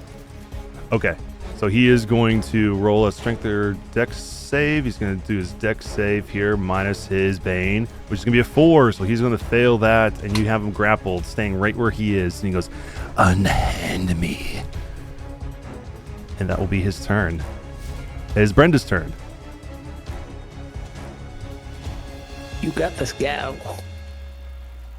Get him.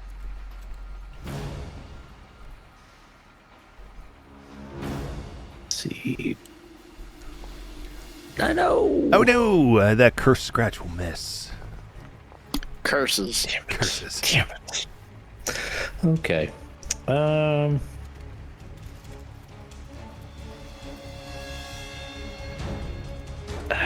I guess I'm going to try and move her out of harm's way. Okay. The Soulfire Stoker still has used his reaction, so he cannot attack you. Okay. All right. And that should be 5 feet away, so hopefully... Nope, that's not 5 feet away. Yeah, a little bit further. Whoop. There you go. Okay. All right, that'll end Brenda's turn. Okay. We're back to the Soulfire Stoker. He is going to first target Revan with a seer attack and then go towards Vald. And you said that was the end of Brenda's turn, right? If he got hit. Correct. No more disadvantage. Copy. Yeah. Cool. Okay. 17 will miss. Does it still have Bane on him? It does. Did it subtract it? It did not. But either way, it misses. And then he will then target Vald. Hopefully the seer or the actual Bane works. Yeah, okay. And will also miss. Woohoo! Missing. And then at the end of its turn, of course, it's going to do the soul burn, which is going to target both Revan and Vald here, since you're all within 5 feet. Which is going to do 4 points of fire damage to each of you. Woof. Woof. And that will be the end of its... Whoops. The end of its turn. Dr. Morn, you're back up. I'll try to blood bolt him again. Do it. That will hit this time, which will give you a measly 1 temporary hit point. Is it based on the damage, or it just says my proficiency? Does it say that? Okay, let's see. You gain a number of temporary hit points equal to proficient, which is only 2 still. I just didn't know if it was. I'm glad you brought that up. Yes, it is your proficiency bonus. It specifically says so. But yeah, cool. So single damage to Soulfire and 2 temporary hit points to you. And that's it. That's all I got. All right. Revan, back up. Punch him. Yeah. First, I'd like to do the do-si-do with him since I'm grappling him already. Okay, switch spots. I'm going to provoke an attack of opportunity from the Soulfire. Yep. And I am going to bring him over next to the Soulfire. Okay. See if you are immune to fire. He will miss you. Okay, you're going to switch his spots here? Okay. Yep. Gotcha. And then I am going to attack him. Okay. Out of the way. Regular attack. 13 will hit. Which will do you were adding plus 4, so it should be 9, right? Yeah, I did forget to do something first. I will do it now. So I can do it in the middle of attacks. Without, I'm going to take my bonus action, right? Yep. Okay. I'll be like, right. I'm going to look really hard at him. And let me find the effect. And not in inventory. That is for sure. Is Hunter of Hunter. Here it is. Hunter of Hunters. Okay. So you're going to do the dead aim? Yeah. Okay, you want to see what its vulnerable points are. Okay.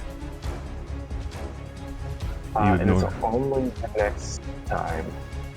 Well, okay. I am going to hit him again. Not with unarmored movement. Yeah. Thank you.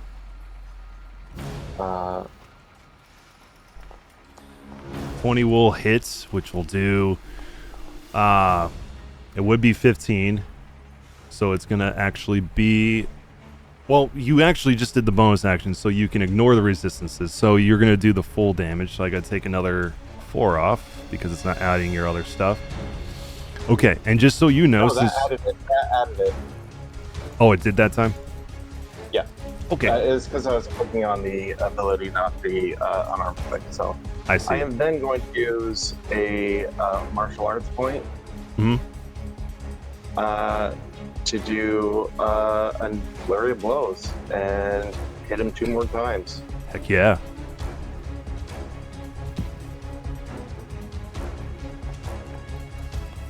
Okay, 16 will hit, which will do 5 on that one.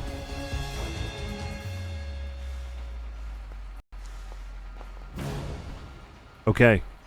And then 25 to hit again from another 9, and I'm realizing it's halving your points, so it's going to be... it took 4 off that time, and then 2 off the other time, so I got to add 7 more. Okay. He's still standing. Hey, near death. Hey! My eyes are still red, red smoke coming out of them, and Revan lets out a mighty roar. And that's my turn. Okay. And just so you know, since you did use the dead aim at him, I'll tell you what his resistances are. So you already know the bludgeoning, piercing, slashing that are not magical. Also resistant to acid, cold, fire, lightning, and thunder. He is vulnerable to radiant, and he has immunity to necrotic and poison. Okay, so putting him next to the fire guy. It's resistant, at least. Yeah. True. Okay, and that is your turn? Yeah. Awesome. Clarence.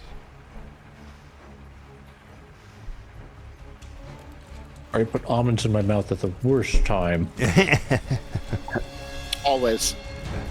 All good. No worries. Take your time.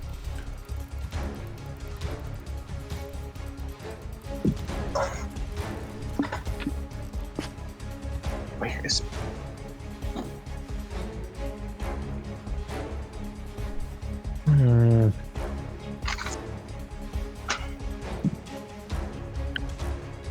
Well, I'm going to get up in the mix. So, as a bonus action, I'll use Shillelagh. Heck yeah. Let's see. And it's saying you can drag an item to it. There you go. Heck yeah. We'll see if this works. Okay. Then I'm going to move up into...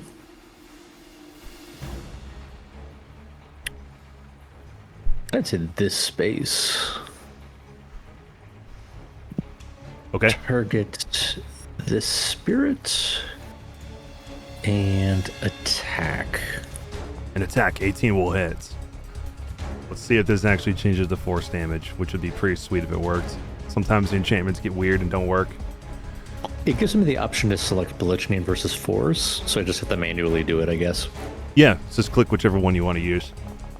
Most likely force is what I would guess. So that'll be 10 points of force damage to the Soulfire Stoker. You leave Brand alone. All right. I actually have to adjust something really quick on it because I realized that this is not correct. All right. So now it actually looks like it's near death, how it's supposed to look. Oh. If it looks like it's bloodied, where is it? Features.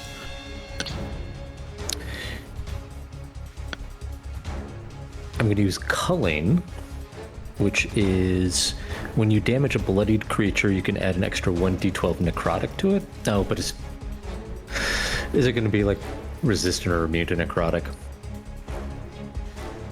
God damn it. One way to find out. It's up to you. It's near death. It is near death. Do you want to roll the dice of using it to see if it's immune resistant to necrotic or not? Might as well. Okay. It's rolling 1d12. Okay. It is not immune or resistant to necrotic.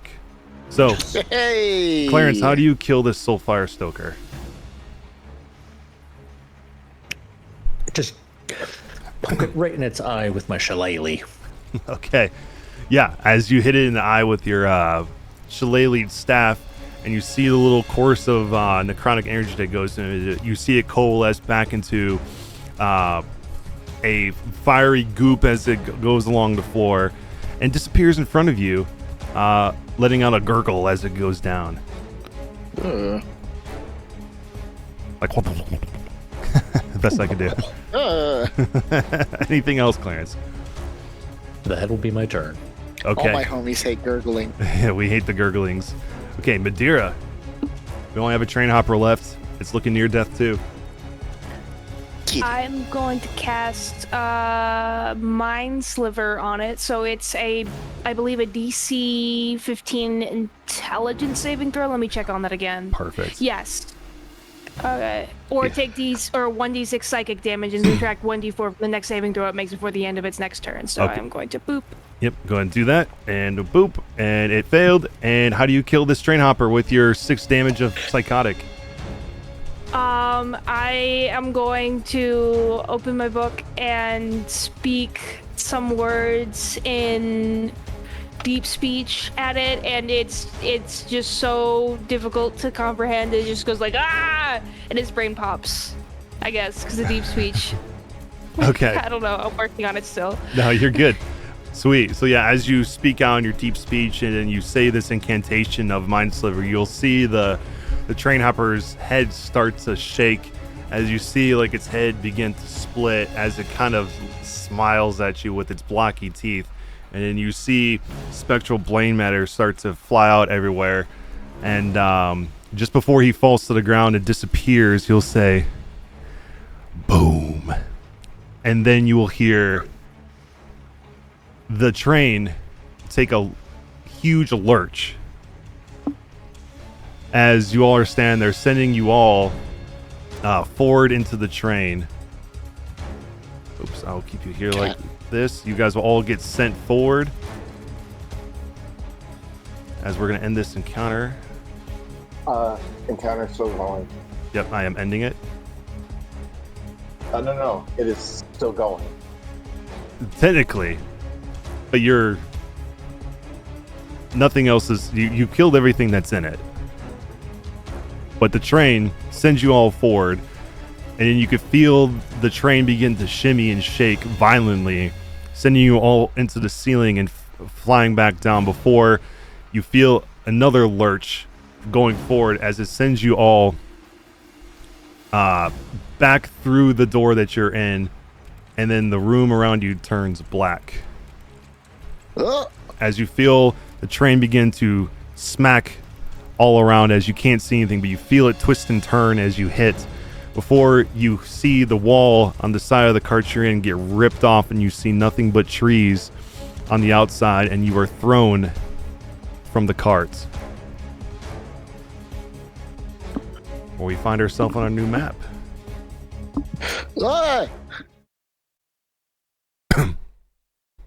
How do you send something privately to the DM? You just hit the GM private roll? Yes. You could go ahead and click on private GM roll and then type in whatever you're going to send to me. And then you can't...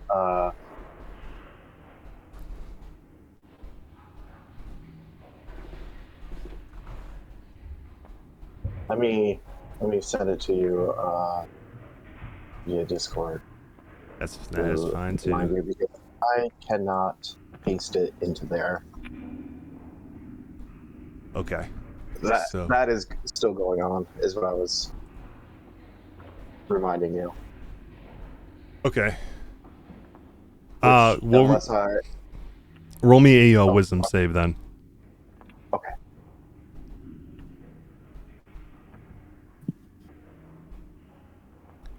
Okay. So you still have this continuing. So we'll do that in a second. But you find yourselves all standing out here now amongst the this moist ground with rain touching your skins as you're laying here in the mud and your eyes open for a moment after finding yourselves thrown from this train. And as soon as you open your eyes, you see above you a crescent moon that hangs above in the night sky that is gargantuan, shedding a sickly milk light upon the surrounding forest. But aside from the size, it's a shape that fills you with unease. A haggard visage of a crone leers down at you with mad eyes past the long bent nose and an ever-present grin filled with crooked teeth. The crooked moon is watching. And we are going to go ahead and take our break. And we will be back We'll say at The campaign. at 5 minutes before the hour, be back to continue. He said the thing. He said the thing. He said the thing. He said the thing. I said the crooked moon. All right. We'll see y'all in 15.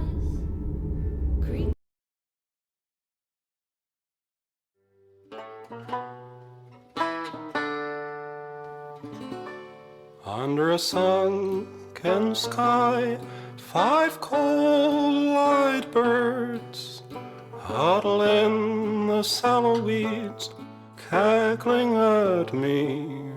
And it's times like these I hang my head and wonder why I never tried to fight for myself. What a grim and gloomy scene, just you, the wind, the dying wheat, friendless, dreaming. You wonder if you're incomplete, a husk without a grain of seed, and that's what they see. If they want to laugh, well now, let them try to do it after we take to the skies, loom above them like a great cloud, talons quicker than a greyhound. Hear their hearts run.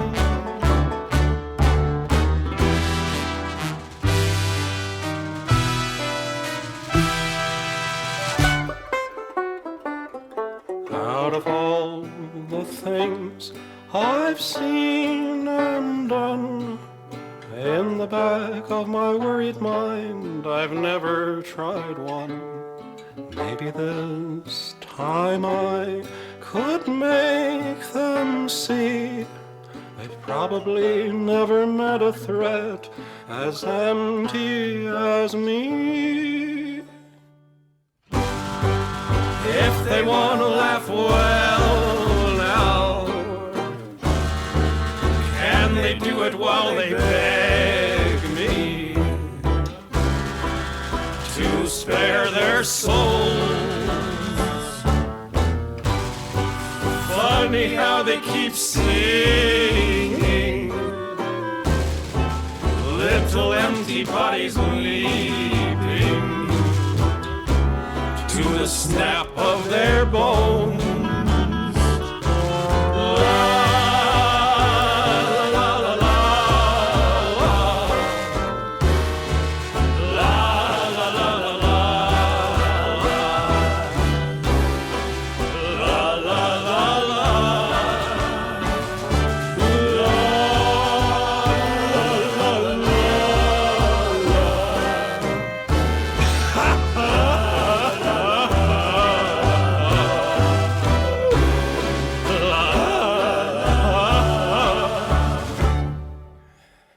Under a sunken sky, 2 cold-eyed birds huddle in the flattened wheat, staring up at me.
as long as you have, but never again.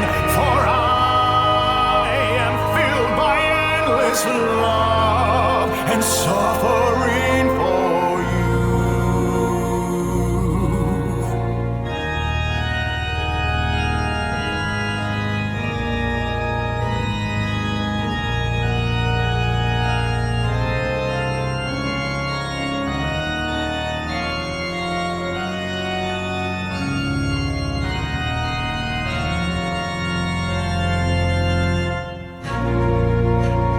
Hear me, see me, but I know it's God's true gift. What thin black crape her love portends, with hearts agape.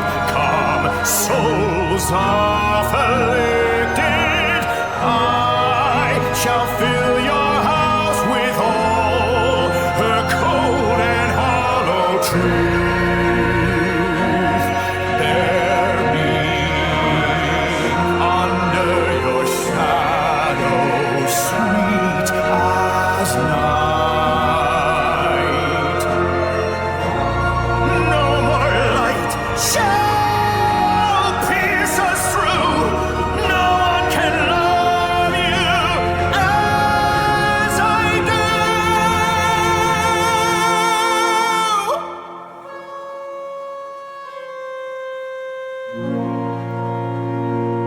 Trust me. Fear me.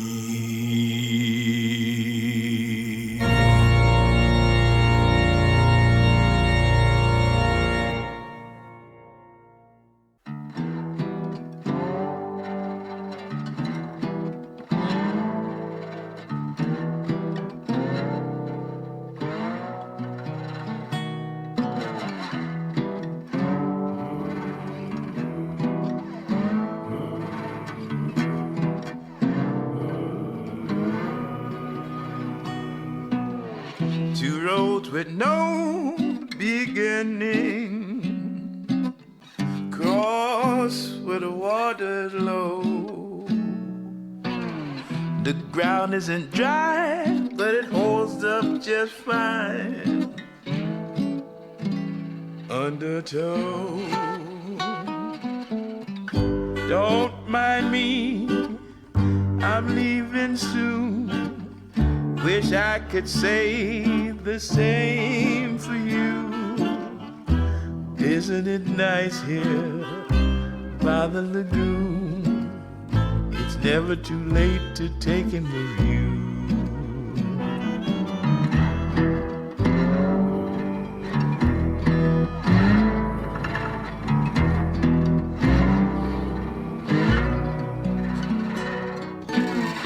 Now what's that gliding in the water? Blank eyes drifting above. If you see any of that little alligator smile, good luck. Just one thing before I go. I know there's a place just down the road. It could be nice there, a place to unwind, far from living so close to die.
nice here by the lagoon.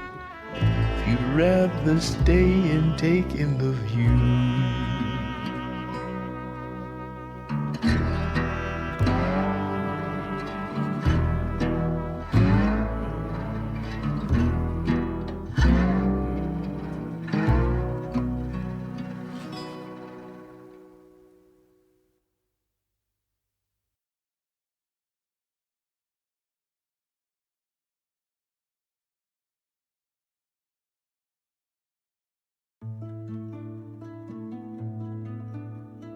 Dead trees open up for me, teeming with all these crawling thieves, gnashing and scratching over your rotten rings. Dead leaves make a bed for me tonight, where I may fall asleep, dreaming of morning, when I shall mourn for thee. Judge me not for what I've become. There's nothing more left to be done. All that remains is long dead and gone. Heavy sighs the rusted breeze, dragging over sunken peat. Roses once blood bloomed, wither in ashen heaps. Buried all these fleshed dreams, no more fighting night with their heat, slack and receding, cold as the earth where they sleep. Judge me not, my jury of bones, glaring from eyes gray as stone. Justice in black,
All right, well, everybody, welcome back to our break.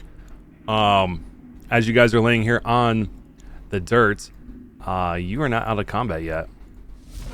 As you now see a raging Revan with hazy eyes coming out. When he was in that fight, he has not quite calmed down yet. So now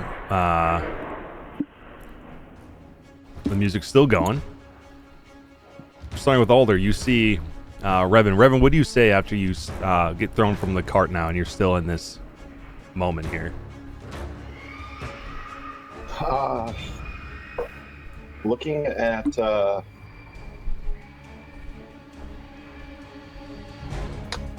Madeira, grasping my head for just a moment with my eyes glowing in a deep red with the red smoke still coming out of it. Stop laughing at me, Samuel.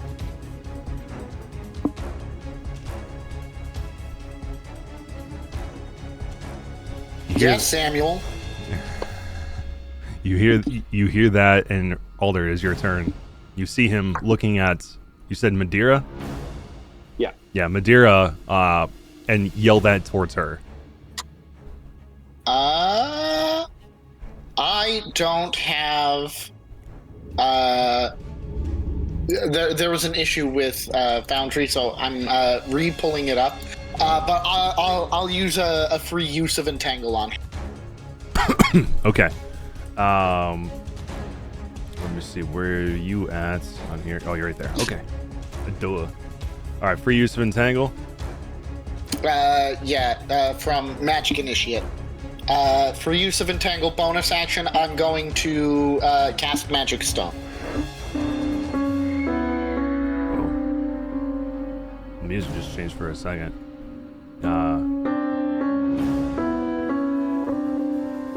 It sounds like you're not playing letting piano.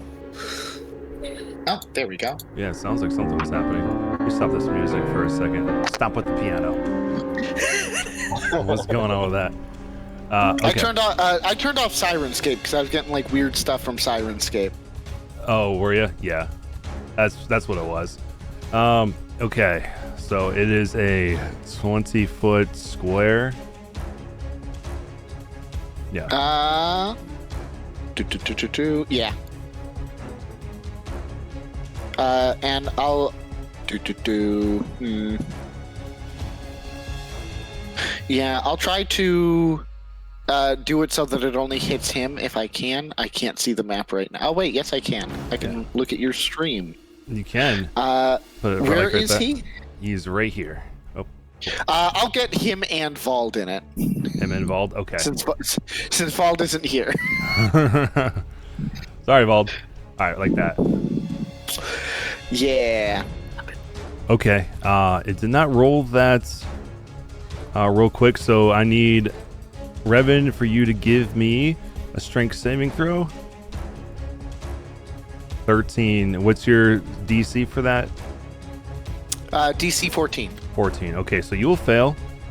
And then for Vald, strength save.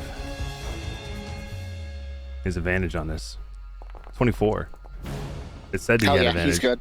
Okay, so he doesn't become restrained, but Revan, you become restrained. And it's not a save after. It is. You can take an action to make a strength athletics check against the DC on your turn. Yeah. Okay. So, anything else from you? You were going to do the Magic Stone? Yeah, I do Magic Stone, and I say, Revan, you must calm down. This is not Samuel. This is Madeira. She has paper, and she can read. Do you say anything, Revan? No, I'm still struggling against the vines. Okay. All right. Is it only my feet that are entangled? Am I just basically grappled, or You're restrained by the vines. so no actions, just the save to try to get out. So no save. It is an action athletics, strength athletics check to get out. Yes, and while you're restrained, you're asking what you can do while you're restrained? Yes. Yeah. While you're restrained, your speed is 0. You can't benefit from speed. Attack rolls against creatures have advantage. Against you have advantage, and then your attacks have disadvantage, and then you have disadvantage on dex saves. Okay. Anything else, Alder? How do I get this? That's it, baby. Okay. Revan, it's your turn. What were you gonna ask? How do I do disadvantage again? Alt. Is it? Alt is advantage. Control is disadvantage. Okay.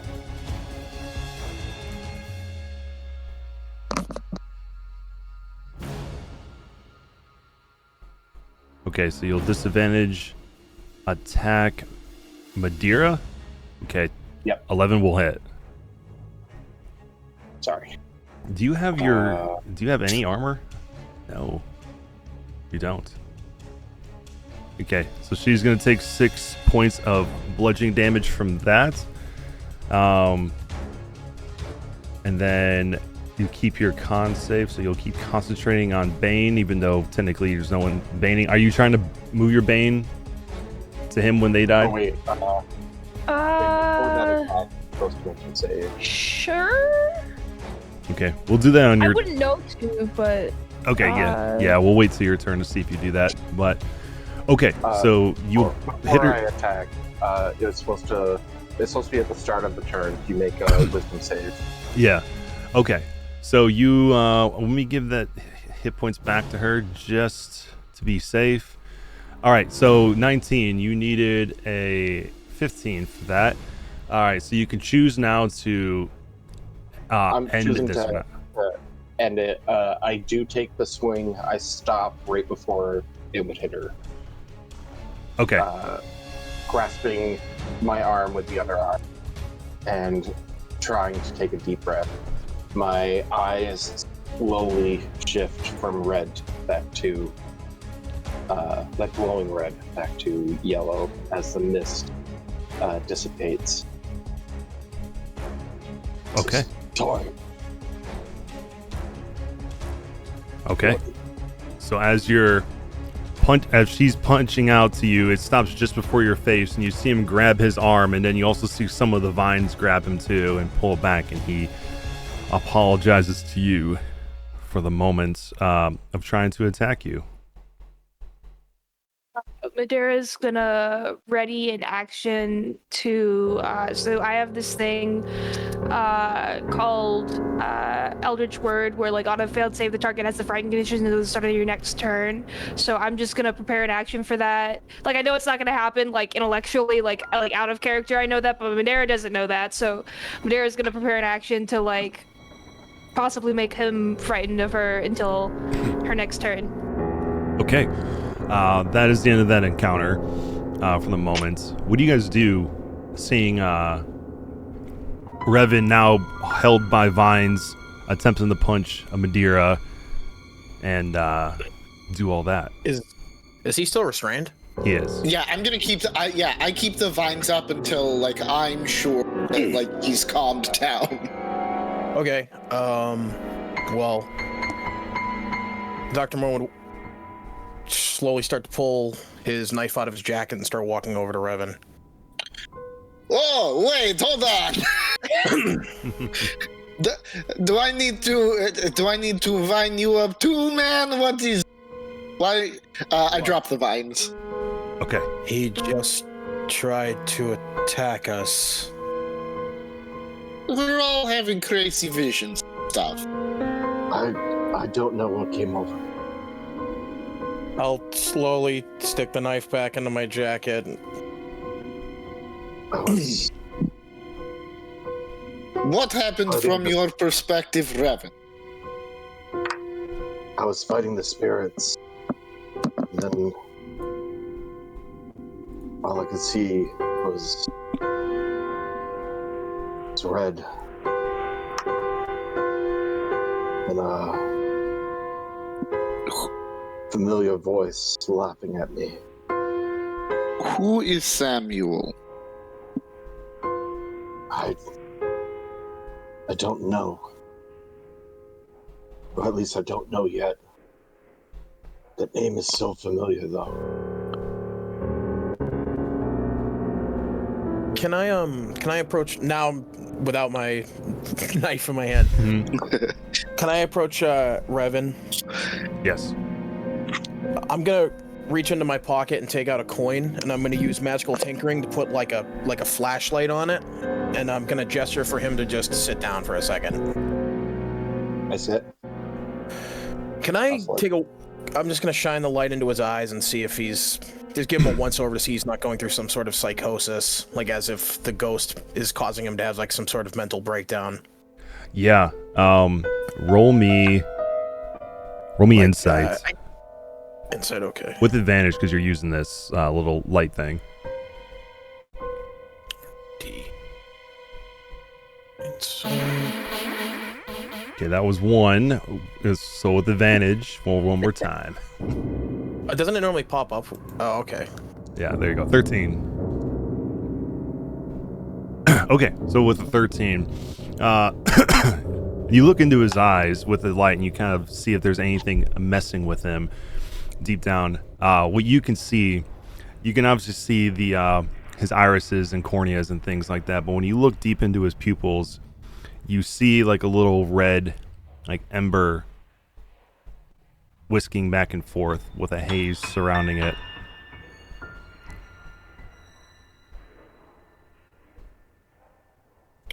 I'm gonna stick the coin, or remove the light from the coin and stick it back in my pocket. When you were experiencing your vision or possible psychosis, you didn't happen to see anything, did you?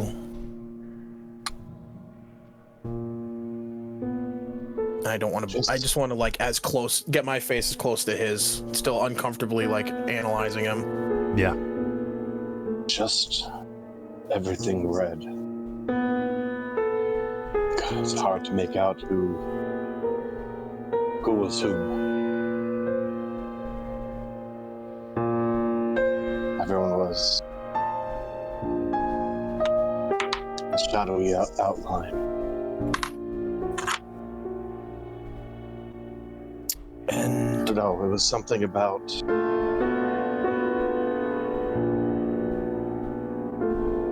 I had remembered before we started that fight, like it was riding a bike,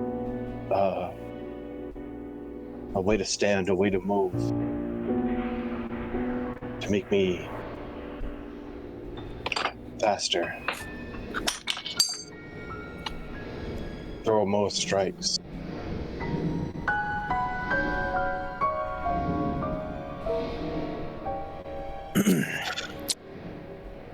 Can I want to just hold up my hand one sec before. Yeah. Can I ask something of you, Revan?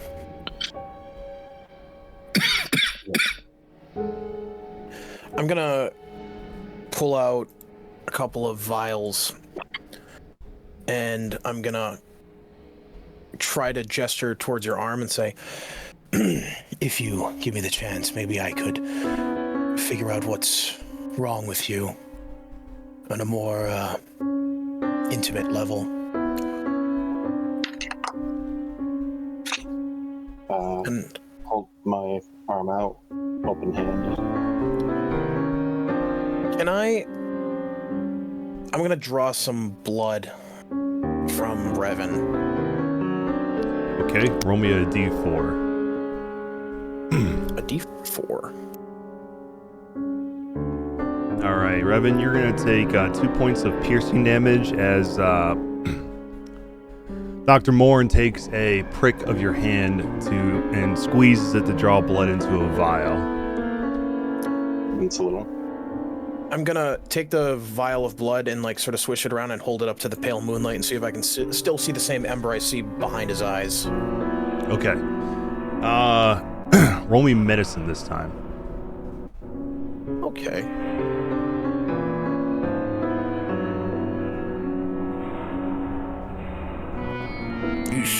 Damn, Yikes. 2 ones in a row.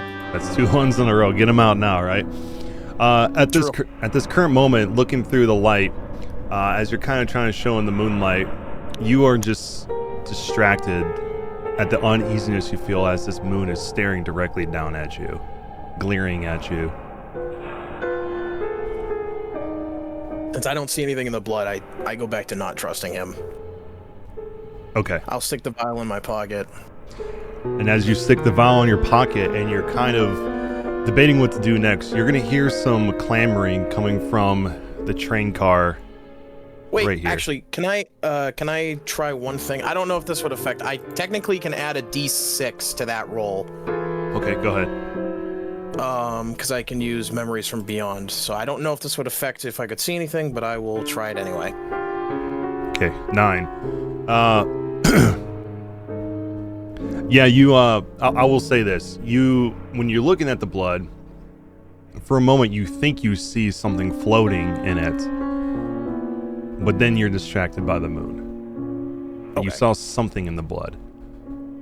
That would mildly change how I think about it, but I'd still put it away. Okay. And as you hear this clamoring coming from the train car, does anyone do anything for the moment? I will throw Brenda at the noise to have her investigate. Okay. Here's Brenda right here. Let me put Brunch down here too, next to you. You see 2 little frog legs sticking out of the rubble. You get on up there and just take a quick look, see if anyone needs some help, Brenda. Yeah, as Brenda goes up there and Brunch as well, you'll see chairs being kind of pushed aside, and you hear like as the chair gets pushed away, and you'll see frog hands come up and appear out of a broken window, and he'll hop up on top, and then he'll say, "Well, howdy, friends," and looking down at the little wicker doll and the salmon.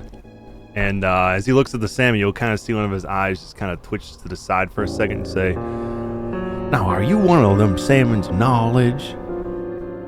And the salmon will be like, to him, none of you can hear this except for him, will say, "Why, yes, I am."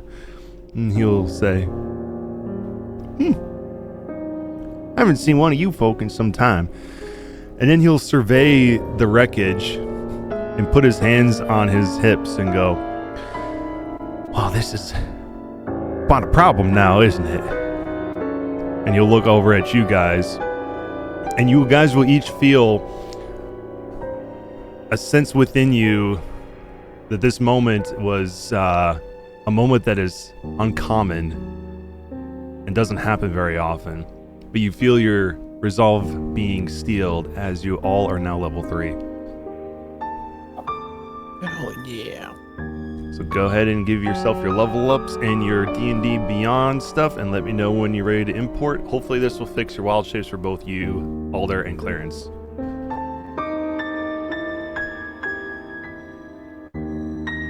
While we're doing that, quick question, DM. Yes. I don't remember from what you had said session 1 before the incident happened, but has the moon to us always been this evil, crooked moon looking? You did not see this moon before. Okay. Until now. And I'm going to ask the group, has this always been like this for the rest of you growing up? I don't remember this moon. Makes me feel uneasy. You are muted, Alder.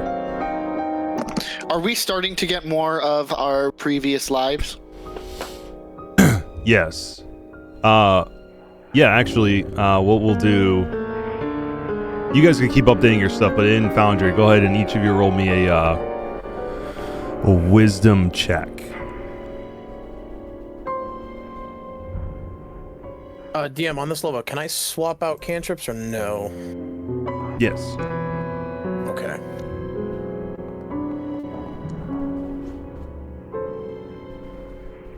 All right, 22 from Clarence, 9 from Madeira, 7 from Raven, 24 from Halder. I'll do one for Vald as well. He's so wise. What are we rolling? Wisdom saving throw? Just wisdom check. Wisdom ability check. 12 as well. Okay. You guys keep updating your sheets. Revan, as you stare up at the moon when you mention it, you will get a sense as you see the eyes of the moon as it's glaring down at you. You start seeing little red haze start to emanate from it. And it gives you a feeling of familiarity as the eyes blink, and when they open, they look like the eyes of somebody that you recognize. But that is all you see. For Madeira, as you are also looking at the crooked moon, you will see that its crooked teeth begin to widen even more. And in your head, you'll think you'll hear a voice that says, "Help." But that is it. For Clarence, when you look up at the moon, and then look down to the area surrounding you, it looks like you're back in an area that you feel very at home with sprawling hills and scarecrows walking along within this area, pumpkins all over the place, and you will feel a sense of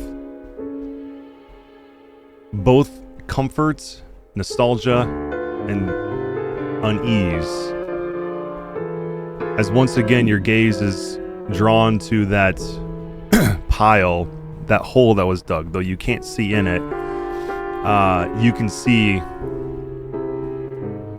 somehow you can see this. Looks like a stench coming from it. And if you remember that, what you saw last time in that hole was a pile of stillborns lying in there.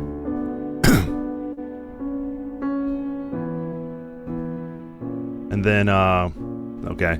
And then for Alder, you look at the moon as well. But the moon looks at you, and his eyes start to turn yellow. And you can see branches start to sprout from the side of it, and it seems like it's reaching out to you to grab you.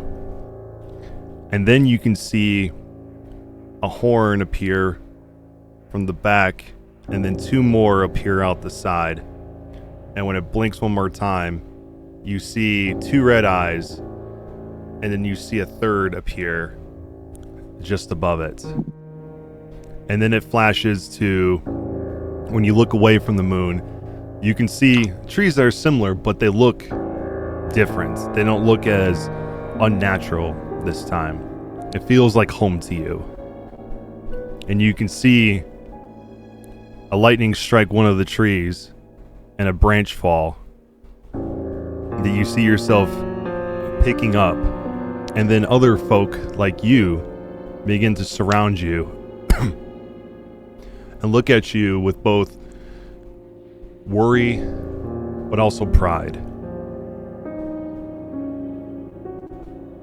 And then for Dr. Morn,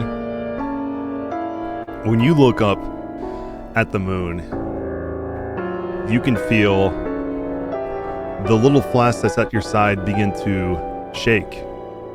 And as you look down and you can see the little swirling mistiness inside of this flask, you see a hand reach out from the flask and touch the side that looks familiar, extremely familiar to you. A little hand that is wearing a bracelet that you remember making. And then another hand appear with a wedding ring on it that you remember putting on that hand before all of you are pulled out of your visions. No, usually the horn has more, or the moon has more horns than this, and its eyes are much scarier, I think, if I am understanding this correct. What? You asked if the moon was always like this. No, it usually has horns and eyes that are spookier.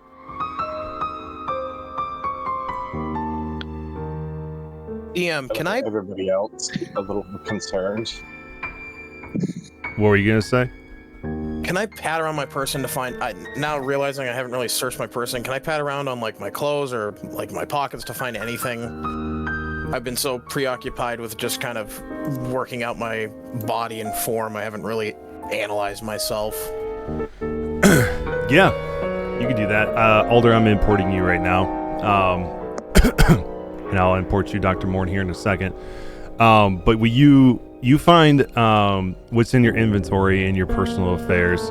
And then you find that flask that you were holding earlier. Actually, when you pull yourself out of it, you were holding the flask. And of course, the vial of blood you took from both Vald and Revan. But then you also find something that wasn't in there before. And when you pull it out, you find that bracelet.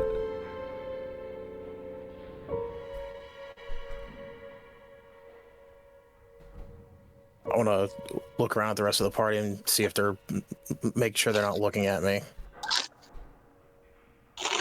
Are you guys? There.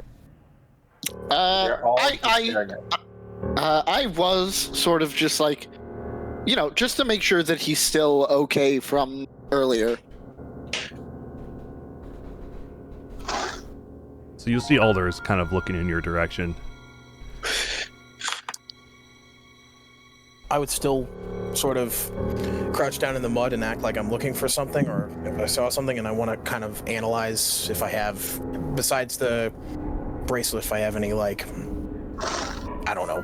I guess at this point I'd be looking for, since I saw the tag on Alder, but I'm not really thinking about the circus version of me, I'm thinking of this version of me, like some sort of full identification or someone that I might know.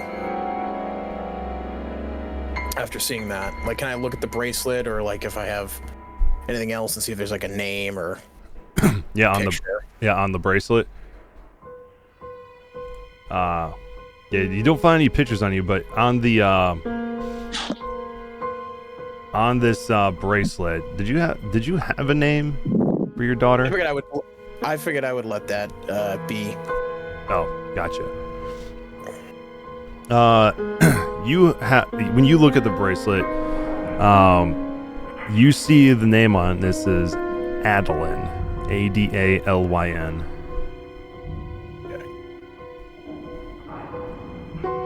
And it's kind of in these beads that have A with a bead in between, then a D, kind of like that.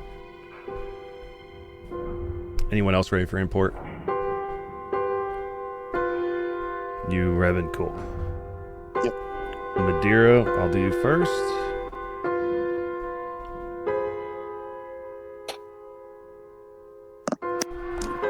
How much time do we have? Like, I mean, can I shouldn't say that because that's kind of a leading question. Can I start to cast Find Familiar as a ritual? Yeah. Okay, I'll get on that. Yeah, for sure. You can start doing that and just think of what familiar you would like. A nameless thing. A nameless thing. Okay. An octopus. Yeah. Heck yeah.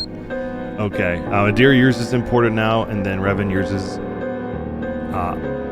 working right now. And then Clarence, when you're ready, let me know. You're ready? Good. Okay. Cool. And I did see in Alder's sheet you do have wild shape now, so Clarence, you should be also fixed with that. Heck yeah. If I see Revan like sort of looking for something, can I help him out? I'm not. You wrong mean person. Dr. Morn? Yeah, sorry. Yeah, no, you're good. Yeah, you can.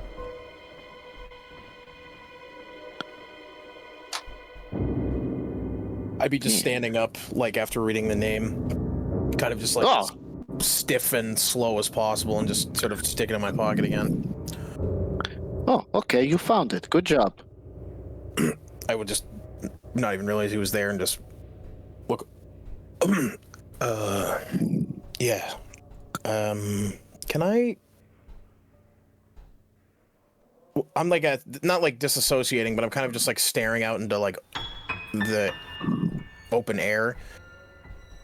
DM, can I make like some sort of roll to see like why I have some weird like core obsession with like alchemy? I'm having all these like weird conflicting feelings. Yeah. Let's see. We'll have you roll. We'll just say insight on yourself. I guess since I also have another one of those memories from the past, I'll add that. And there's your name listing right here. You can name it. You should also see it in your folder there. Okay, so 13. 13, yeah. Okay. And you're trying to see why you have an obsession with alchemy? Yeah, like, now I'm trying to, like, since, like, the train, it's been sort of just, like, this rapid, like, thing where I'm just trying to correlate in my brain, like, what's going on fully. I have this talking flask, and I'm finding all these things on me, and I'm not who I'm supposed to be. But this body and this mind feels so much more natural than what I was before. So I'm kind of just trying to get on the path of, like, what's going on. Right. Okay. You will, with your 13, as you kind of look down at yourself to see if you, why you have this obsession with alchemy, you suddenly feel a strong sting coming from your left arm. And when you look down at it, you think you see a needle sticking into it.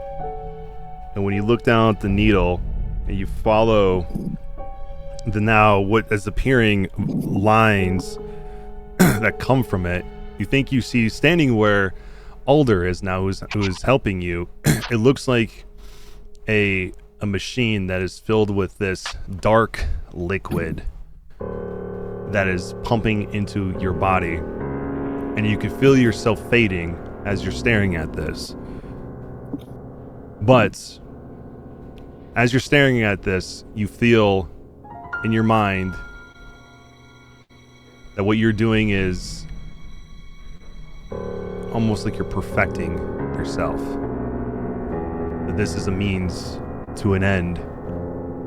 And when you look back down and you kind of feel your vision fade and pull back up, you then can see through the sleeve that is on your arm, and you can see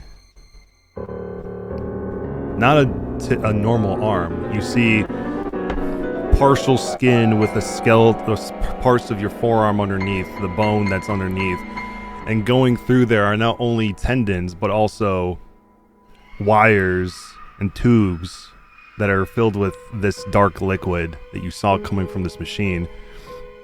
And all you can think as you're looking at it is perfection.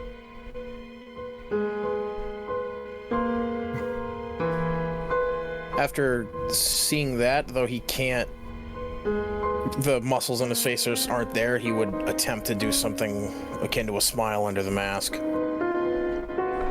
Awesome.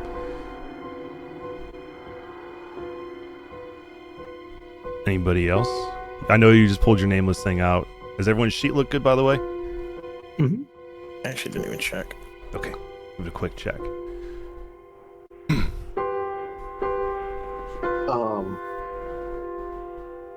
I'm going to back away from others, and in an attempt to calm myself more, center myself, I'm going to start doing some katas. Just go through the motions of them. And the final strike on them, embers will fly out and then fizzle off in the rain. Confused, I do it again. Then I just stare at my hands. I am going to cast augury on myself. That is the specific ability. And yeah. Okay. Oops. You're good. No worries. Okay. So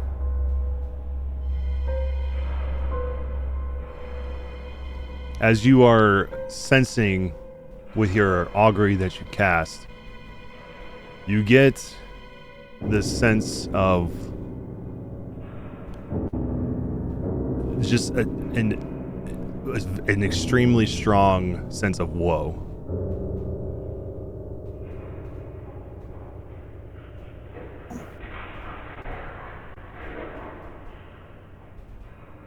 I didn't even say a course of action that we were going to be doing. I messed that up. Okay, yeah, I see.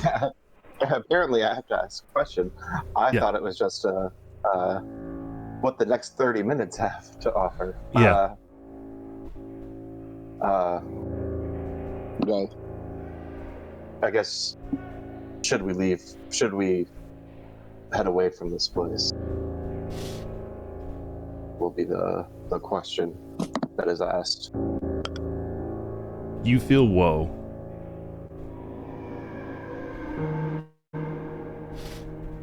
Leaving here is a bad idea. I'll say out loud. Okay. As Then we will stay.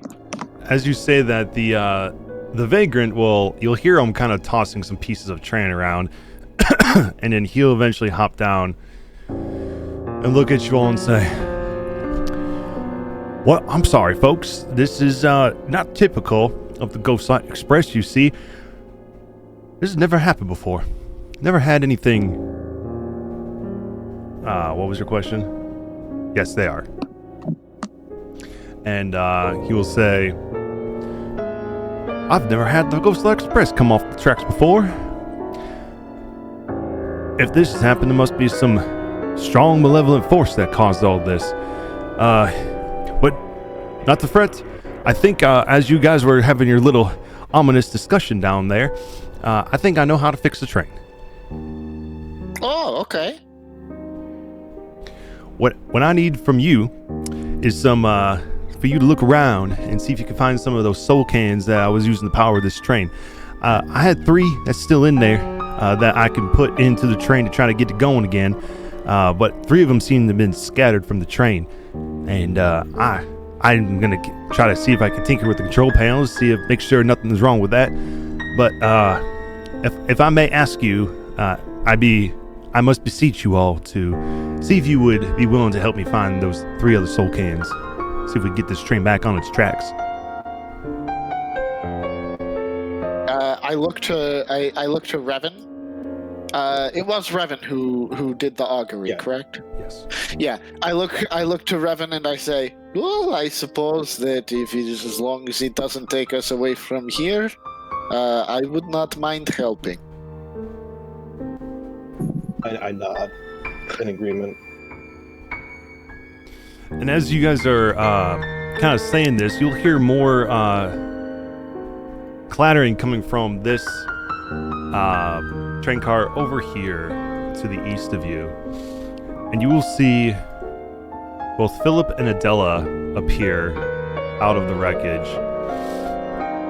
And Philip will start dusting his pinstripe suit off and assisting Adela out of the train car.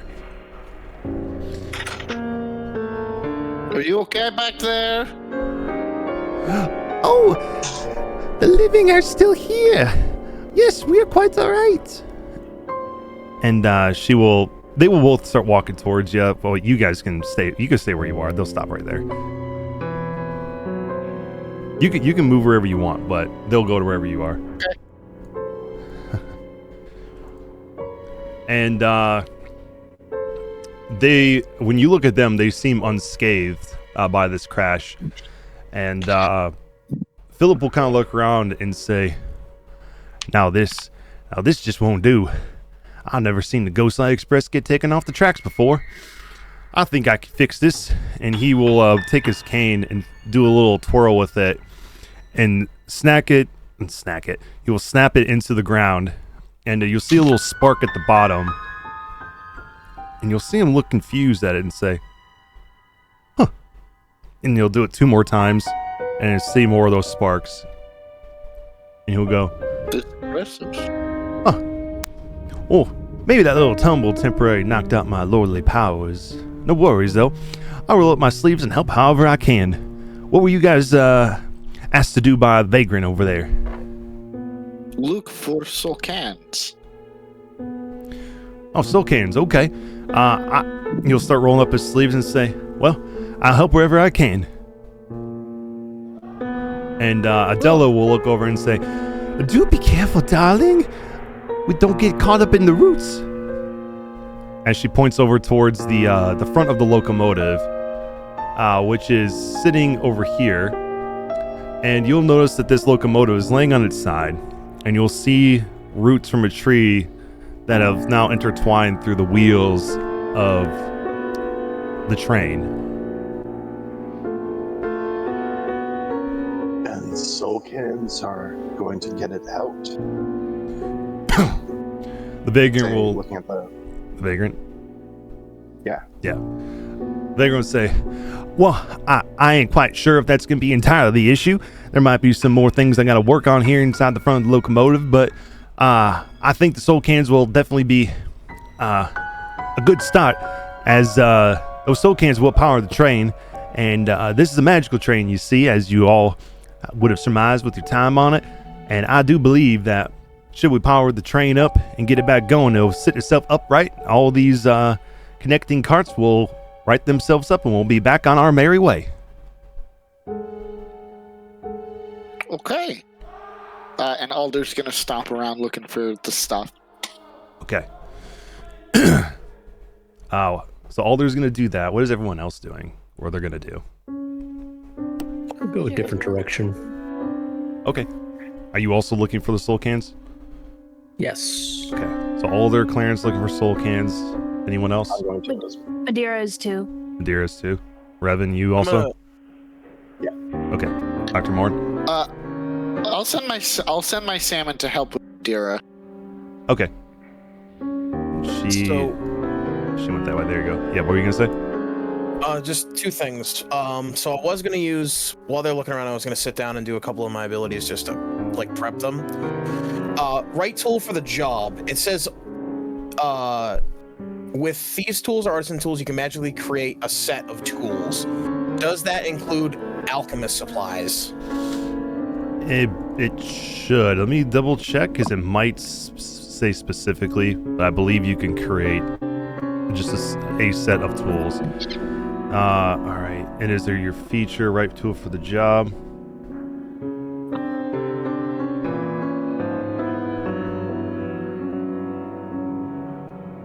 Yeah, it doesn't specifically say what it can't be. It's one set of artisan tools. Okay. Let me see alchemist supplies. Let me make sure that those are artisanal. I believe they are, but just to double check. Yeah, that's what I asked before. I was like, "Oh, I'll use it," because I don't even think I'm going to be able to use it right now, because I don't think this is going to take an hour. Yeah. Yes, they are artisan tools. So yes, you can create some. Okay. Obviously, I'm not going to do that now because I'd have to sit down for an hour and do it. But I will use my charge of experimental elixir to make potions. Okay. Yeah, you can do that, and then you have to tell me what it is you can make. Yeah, I was gonna say. So I can make with my experimental elixirs 6 different potions. So I can make a healing, swiftness, resilience, boldness, flight, or transformation potion. Okay. And then I think we talked about this before. At first, it'll be like a random dice roll, and then you'll get to pick later on. Okay. As you get used to using it. Okay. So go ahead and roll me. I think it's a D6 because it was 6 potions, right? Yep, 6 possible. That's a healing one. Okay, cool. There you go. Healing potion. Okay, the rest of you, give me each of you an investigation as you're looking for this these soul cans.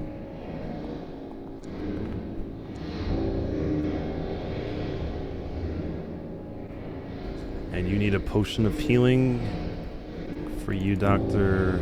It's actually the healing is not the same as a regular healing potion, I don't believe, because it's 2d4 plus my intelligence modifier as the heal. I gotcha. Okay, so then we'll just use it for if someone's gonna take the potion, we'll roll those dice. Yeah. Okay. So Clarence, Nameless Thing, everyone except for Alder got pretty high. Hey. Okay, so Clarence, where's your token at? You're down here. Okay. So as you're walking around here through the looking at the trees, seeing if you find anything over this direction, the first thing you'll notice that these trees that you're walking towards, they do look old and like gnarled oak trees that rise from the floor, standing about 60 to 80 feet tall from the ground, and they are bending at unnatural angles. As well as in the sky above, you can see, of course, that crescent moon that glares down with that wicked grin that is following you all. As you look at it, is looking directly at you as you're walking this way. But you see amongst the roots of this tree right here, you find yourself a soul can in there. Hey, I found one, y'all.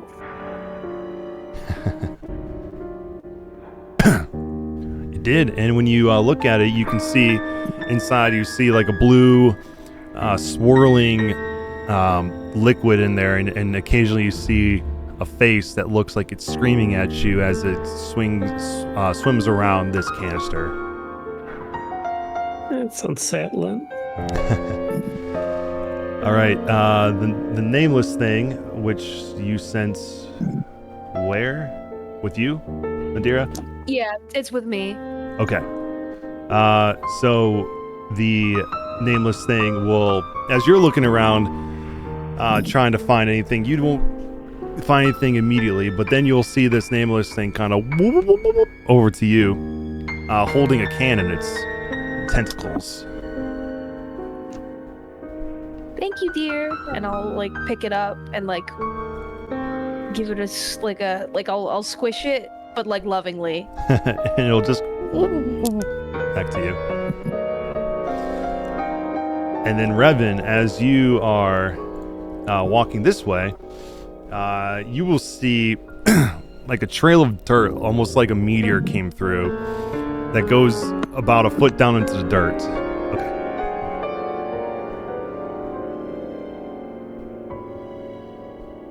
And you can see a faint blue light coming from inside of that hole. Go and reach into that hole. Okay. And when you reach in, Whatever's yeah, you'll reach in, you'll feel something hard in there, and as you pull it out, you'll see a little faint glow from the bomb, but the rest is covered in mud.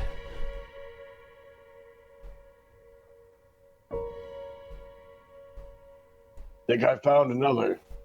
I'll bring it over. I'll use elementalism as I'm trying to figure out it to just take all the dirt off of it all at once. Okay. And as you take the dirt off of it, you can also see the same screaming blue face swimming around inside of this can. As you have all found all 3 soul cans now, and when you guys come back, you can see Philip, standing at the wheels, trying to pull some of the roots away, but he is not succeeding. And he will look back at the nearest person, which would be Madeira, and say, "Hi, you, my dear, can you help me with these roots here?" Madeira will give the canister to the vagrant and then come up beside him and say, "How may I help?" The vagrant will tip his hat and say, "Well, thank you very much." And he'll say, Philip will go, "I just need you to try to grab this root and give a good tug with me. I can't quite get it loose." Madeira will nod and come up with him. She's not going to be much help because I think her strength is like 8 or 10 or something, but she's going to do her best. Okay. Yeah. I'll have Philip roll his strength with advantage, and since you're helping him, he will pull as hard as he can, but he cannot get these roots loose. And he'll say, "Huh, these roots are stronger than they look." And he'll look back at anyone else and say, "Anyone help? Can anyone help me get these roots off?" I could try. Have you tried burning them? Well, as you saw earlier, my cane isn't quite working the way I thought it would. Otherwise, I would do it, but it's I don't rightly think that my powers are working quite right now. Barrett's is gonna put his fingers up to his temple and concentrate real hard, and use druidcraft, and little like flowers will bloom on the roots, and nothing else will happen. Okay, so as you cast these flowers that bloom on the root, you'll see them as soon as they bloom, they quickly go through their lifespan and crinkle and die. That did something right. I'm not sure that did what you intended it to. Oh, shoot. Okay, well.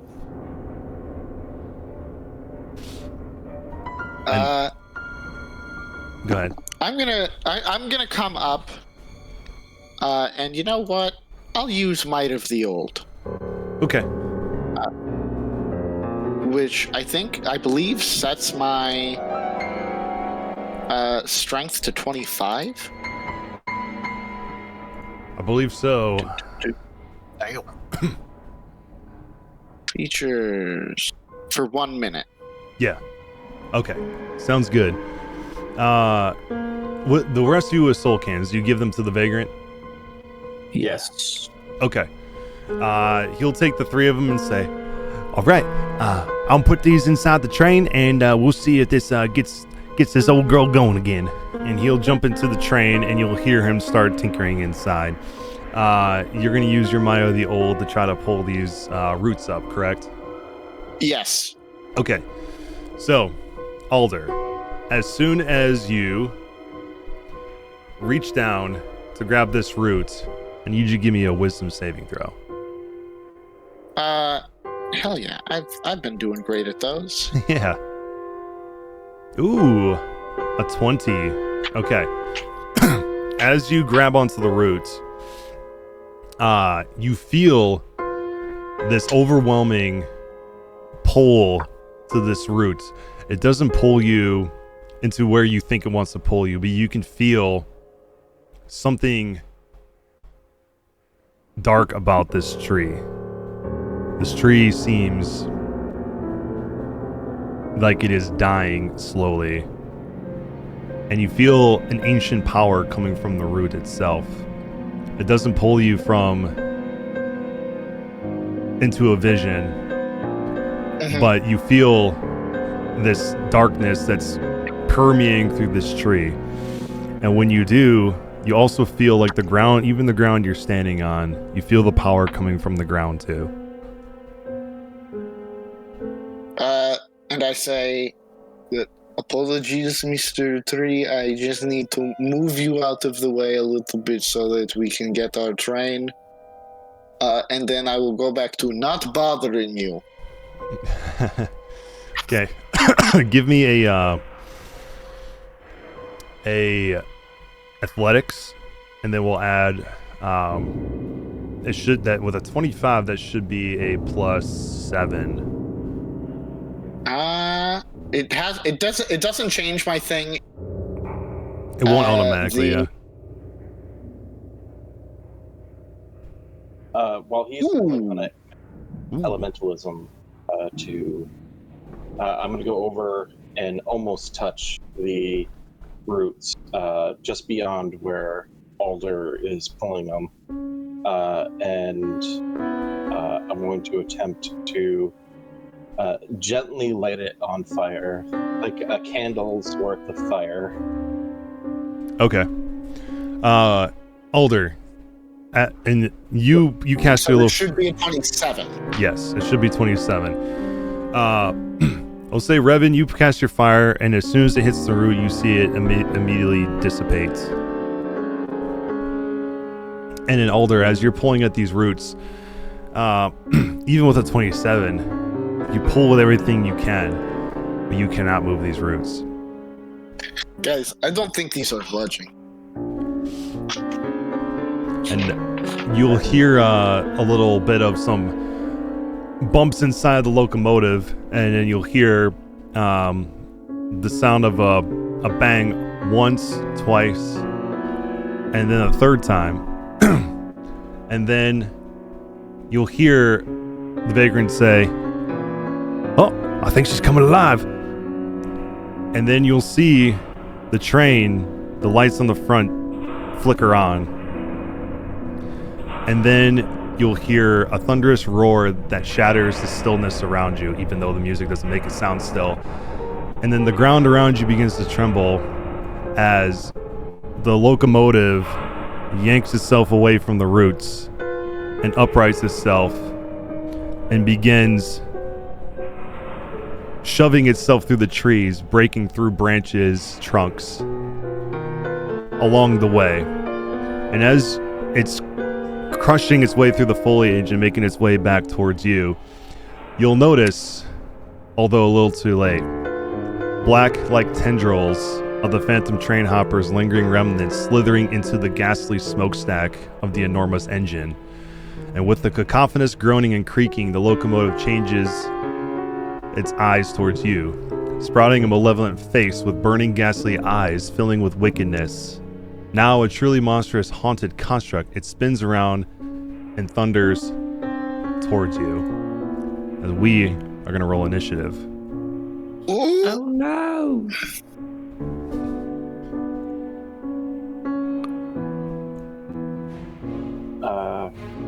I would like to say a little something.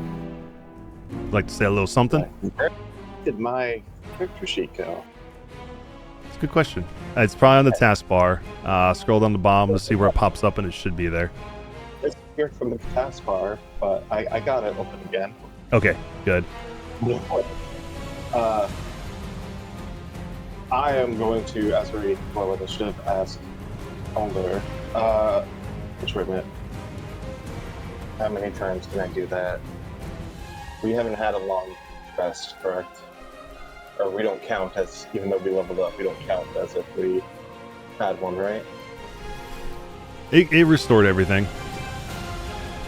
Everything. Okay. Yeah, so health should be at full. Then I'm going to give Alder advantage along with myself on the initiative. Oh, hell yeah. The Prince of Fate. Hell yeah. All right. So what you'll do, Alder, is right-click on the initiative tracker, right? Yes. Yeah, right-click on your name. You should see a drop-down and one that says Reroll Initiative. That should re-roll it for you. And you had a 5, so that should, if it gets higher, then we'll put you there, which it was still a 5. Or unless you didn't re-roll. I did not yet. Let me... there we go. No. Did it do it for you? Right click. The only option that it's popping up for me is create placeholder. Oh, okay. Then I'll click on re-roll, and if it's higher than 5, we'll keep it. If it's lower, then I'll put you back at a 5. You're at a 13. Hey. Okay, you just need to roll for the Witch Woven, and then Revan, you already rolled, right? It was not letting me roll from the character sheet. Okay. It did roll, it just did it. It's at 8 now. Okay. Revan, you're at 19. Okay. Okay. Was that with rolling twice or? It doesn't say because it doesn't show. It doesn't put the initiative in the chat anymore. But let me see. Okay, if I click it again, does it roll or? Let me see if it changes it. Try clicking on it again.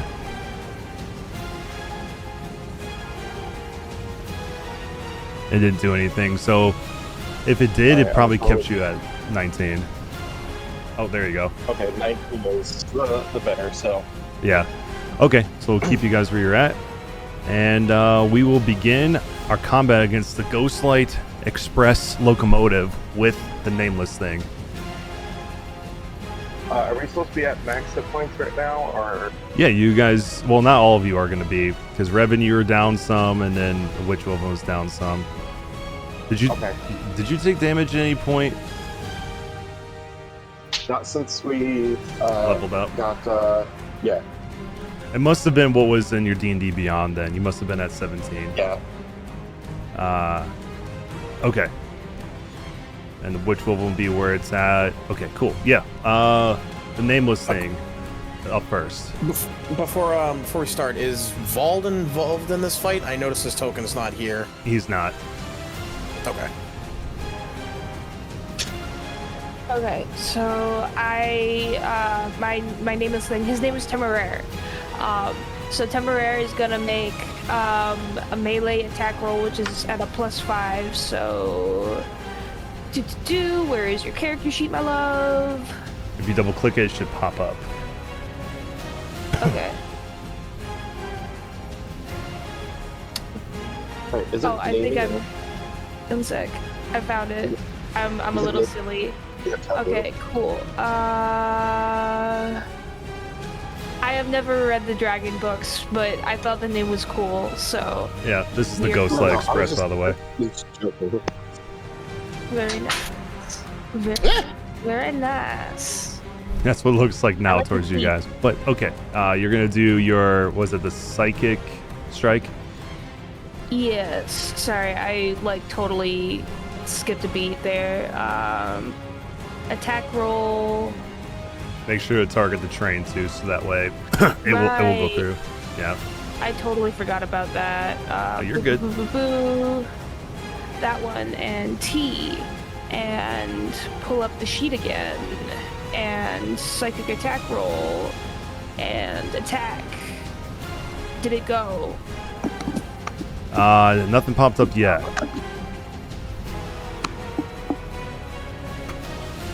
Try it one more time. Oh, there it is. Okay. Oh. So it will be a. What does it say? Did it? It didn't roll it yet, did it? It says you have a reaction to save for triggering. So just exit out of that reaction if you're not trying to silvery barbs and help the train.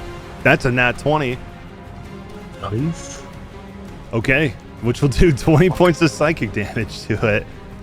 Crazy. Yay. From the nameless thing, the new thing. Okay. And this And then it's not frightened because it is immune to being frightened. okay, and then Temeraire is gonna walk back here. And that's so that was its action, right? So it can't take another action. Yeah, unless it has the ability to do something else. So yeah, I mean, you can use its flyby feature, which doesn't provoke an opportunity attack. Yeah, I'm gonna use its flyby feature, but yeah, so I can't do the invisibility thing. So I'm just gonna not do that. Right, because it says an action. Yeah, so that'll be Temeraire. Okay, and then what I need you to do, since that was a nat 20, I need you to roll me a d20 on the lingering injuries table, see what this train suffers for its psychic damage, whatever I'm trying to say. 12. Okay. So this train is going to suffer with a 12 minor headaches. You have disadvantage on wisdom checks. Magical healing cures your minor headache. Alternatively, they will resolve on their own in 2 weeks. So it has disadvantage on wisdom checks. Just wisdom checks? Yeah, just wisdom checks. So that would be... that should be the saving throws too. So keep that in mind, everybody. That is the Nameless Thing's turn then. We are up next with Raven. I look at Alder and I say, have your roots ready. I'm going to first jump 30 feet.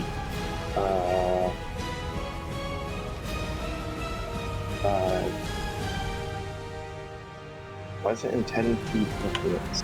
It's because, so it's going 25. As soon as you go another square, it's doing another 10 feet because it's difficult terrain where the train is. Oh, okay. So I'll just stop it at 25 then. Okay. And you'll still have 30 feet of movement. I am then going to...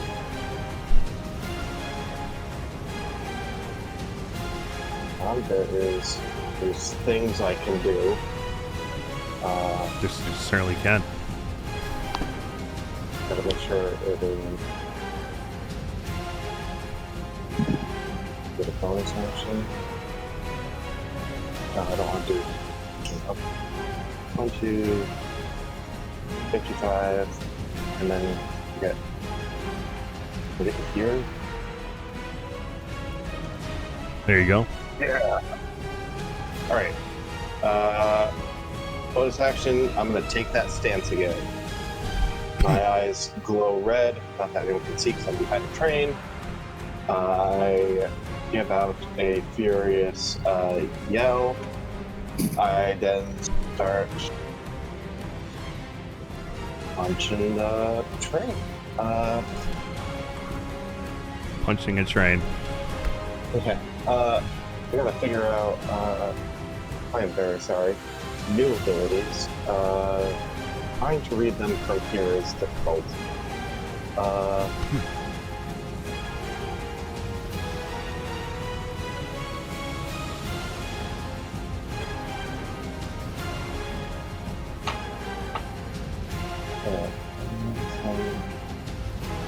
Alright, I am going to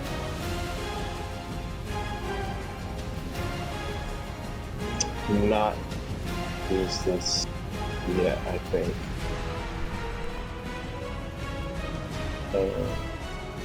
No, I know. I'm gonna do lightning. I'm gonna use 1 point of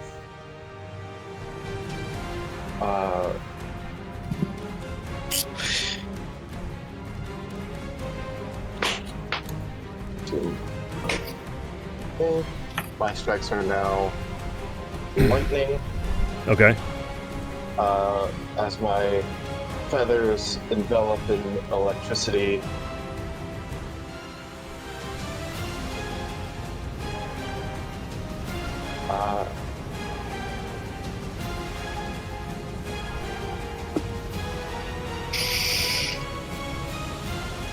I'm gonna use my inspiration. Or inspiration. Yeah, go for it.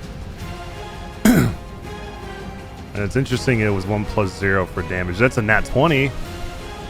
Yes. So what should your damage actually be? My damage should be 1d6 + 4. Okay, so roll 1d6 + 4, and then we'll do +10 to that. Yeah, why is it doing 1 point? I'm not sure. I'm not sure why it did that. Did you like change the settings in it at one point and maybe it got overwritten? I haven't changed any settings. So Okay, so 17 points. My armor strike looks completely different now. Now it looks like swords. Oh, interesting. But Yeah, maybe you have to click on a different one. But you do 17 points of damage. Okay. Then roll me a d20. Just so we can see what the lingering injury would be for a bludgeoning. for lightning. Lightning, sorry. 17. It's going to suffer from flash burns. You have superficial burns. You turn red as a lobster, but otherwise suffer no mechanical effects. Magical healing cures your flash burns. Alternatively, you'll heal on their own after 2 weeks. So now this strand looks like red like a lobster and has headaches. And then I'll do my other strike. Yep. 21 will hit. And then roll the damage work. It wants to know if I want to do deflect attacks to reduce No, damage. you shouldn't. Okay, so we'll do another don't d6 plus 4. I don't know why it's doing 1 plus 0. That doesn't make any sense. I'll have to fix that. Okay. 7. Okay. 7 more damage. And it's Perfect. lightning. So hopefully it hits 5. Yeah, the Whatever lightning. you might have. The lightning is doing what you expect it to. Okay. Okay, anything else? That is it. Okay. Alder, you're up. Feeling the might from, like the power from the trees, the power from my dark bargain, and the new power from my subclass, I'm going to cast Shillelagh. And as I do, a shield appears on my arm. As part of that bonus action, I go into Wood Woes. Hell yeah. My armor class is now 18 Okay. instead of measly 12. Can I? If you click on Wood Woes, target yourself when you do it, and then we'll see if it works. Now, when I cast Shillelagh, do I target myself or do I target the other person? You just cast it, and then you'll drag whatever you want to use to it, because it'll pop up a thing in the chat that says drag an item to enchant it. Drag whatever you're going to put into it, and then it'll automatically add it to it.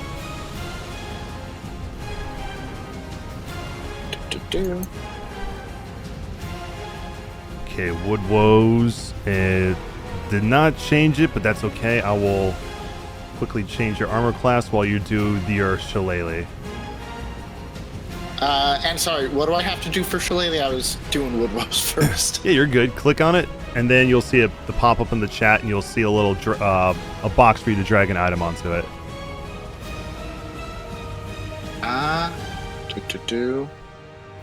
Spells. Shillelagh? Yep, you see where it says place I'm here to enchant? Yeah. Yeah. So go ahead and put whatever you're going to use into that. Just drag it from your sheet onto that. Bam. There you go. And then you can now use it, and it'll give you the option of bludgeoning or force. Hell yeah. I am gonna move up to this train. But I'm being blocked. There you go. Is this good? Yep, that's good. Hell yeah. Rock up to this thing, and I'm going to thwack it. Now, with Shillelagh, it says that I can use my casting modifier. However, my strength is currently 25. Yeah, so you might want to do bludgeoning. But I can still do the D8. I believe we're flanking now. You are, so there'll be a +1 to that. It was D20 plus 2 plus max. What does that mean? I don't know. It looks like it did not add, because you rolled a 5 plus 2, which makes it 9. So it added 5 to it, which add 2 more, which makes it 16, plus 1 more, which is 17. That'll hit. Hell yeah. What is max 7, 4? I think it's trying to say Oh, pick it to 7 or your previous one 4. I think that's what it's confusing gotcha. it. Yeah. Where is it? There we go. All right. So that's 7 plus. Should be 7 plus 7, which is 14. So it did add that. So yeah, 14 force. Okay. 14 force damage, and that will do that to it. Okay. The force damage. Go ahead. And that is bonus action, and move. So that's my turn. Okay. Dr. Morn, it is your turn now. Okay.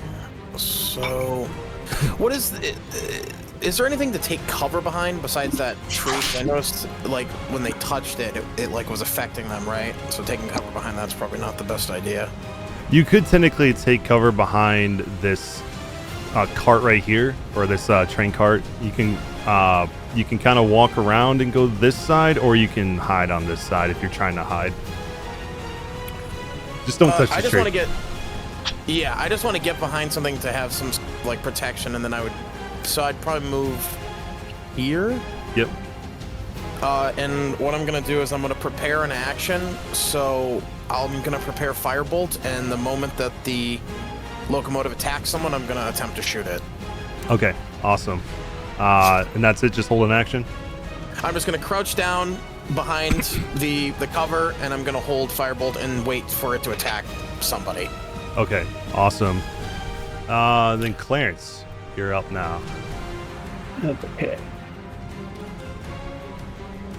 I am going to move forward to here. That puts me 30. Okay, everyone's within 30 feet. Excellent. Okay, so as a bonus action, I will pull another little wicker doll out of my pocket and set down Brenda Lee. I don't know if that actually did anything when I clicked it. Did you target the train first? Well, it's not an attack. It's supposed to set down like an effigy. Oh, okay. Let's see. All right, so you're setting down an effigy. What was it called again? Sorry. Bewitched? Bewitched effigy. Okay. So... Yeah, okay. So what we'll do, we'll just draw a template. It's not going to actually put an effigy down, I don't think. So 30 feet from you, or... From this point right next to me. Okay, gotcha. We'll do a 30-foot...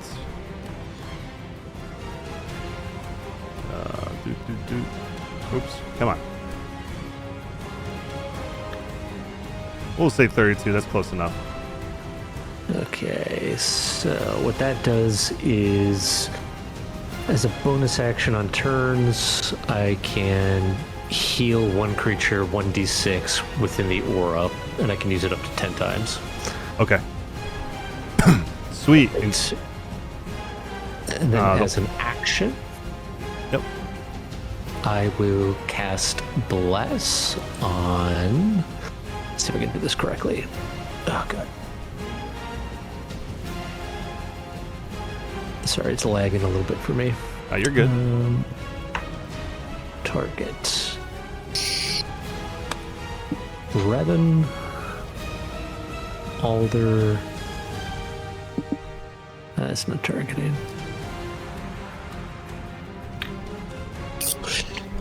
Select. So target.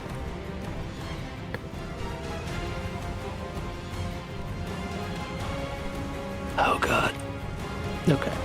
And then where's the little octopus? Right here. I think. Isn't that it? Or No, above the vagrant. Two squares above the vagrant. Okay. Yep. All right. the heck was I with that? Oh, it's just part of the tree. Okay. Okay. And now all three of them should have Bless. Yep. We have Revan, Alder, and Nameless Thing all have bless on them. Oh, thank you, Clarence. You're welcome. That'll my turn. Okay. That'll be your turn. The Ghostlight Locomotive is up next. All right. So, it is going to... That's a big D20. That is a big D20. It is going to use its one action at the moment to use its Spirit Exhaust, which it won't let me get the dang template, which is annoying. But we'll do the 30-foot cone here. Oh, also before I do that, the Vagrant and Philip all are going to run and take cover. Oh, damn, we're not going to see the Vagrant throw some hands. No, they run off.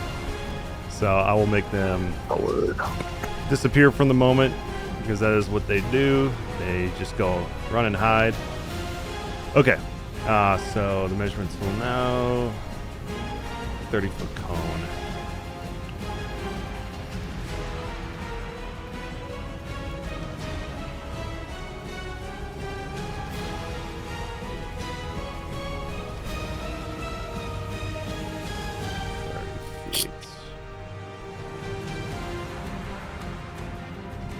Okay. So all you need to roll Constitution saving throws should prompt you to do that. I'm having a bit of trouble with Foundry. If you could do it for me, that would be great. Yeah, Please. sure. Thank It you. seems to be lagging.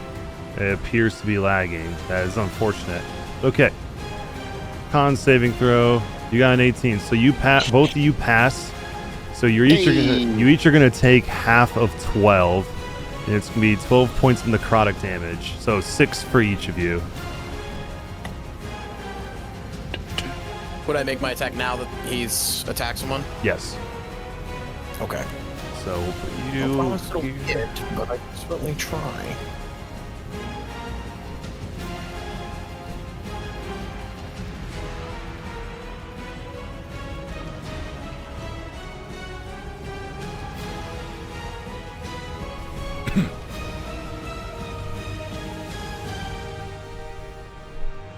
Should I roll it now? Yes, you can. Sorry, I was being a bit. Make sure to target it. I see. And that's a natural 1. That is like the third one I've rolled in a row. Oh shit. I know. It's rough. That's crazy. Okay. Was it at advantage because you were hidden? Or did you not take the hide action? I didn't take the hide action. I was merely just crouching behind to get cover, like increased AC. Gotcha. Yep. Okay. So yeah, you will miss it, unfortunately. Let me make sure it's got nothing else it can do. Okay. Now, one thing I forgot to do on initiative count 20, which I'll retcon it now. It's going to use its lair action for spirit calling, and you are going to see appear out of the soul cans that were flung from the locomotive when it reappeared. You're going to see some haints appear in these spots. So they're kind of hard to see, but there's one up here, one down here, and one way over here. So I'll add them to the initiative. And they will just act on the next round, since I completely forgot to do that. That is my bad. Okay. And that will be the locomotive's turn. That is now the Witchwoman's turn. Okay.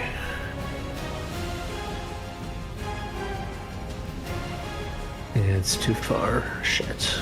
All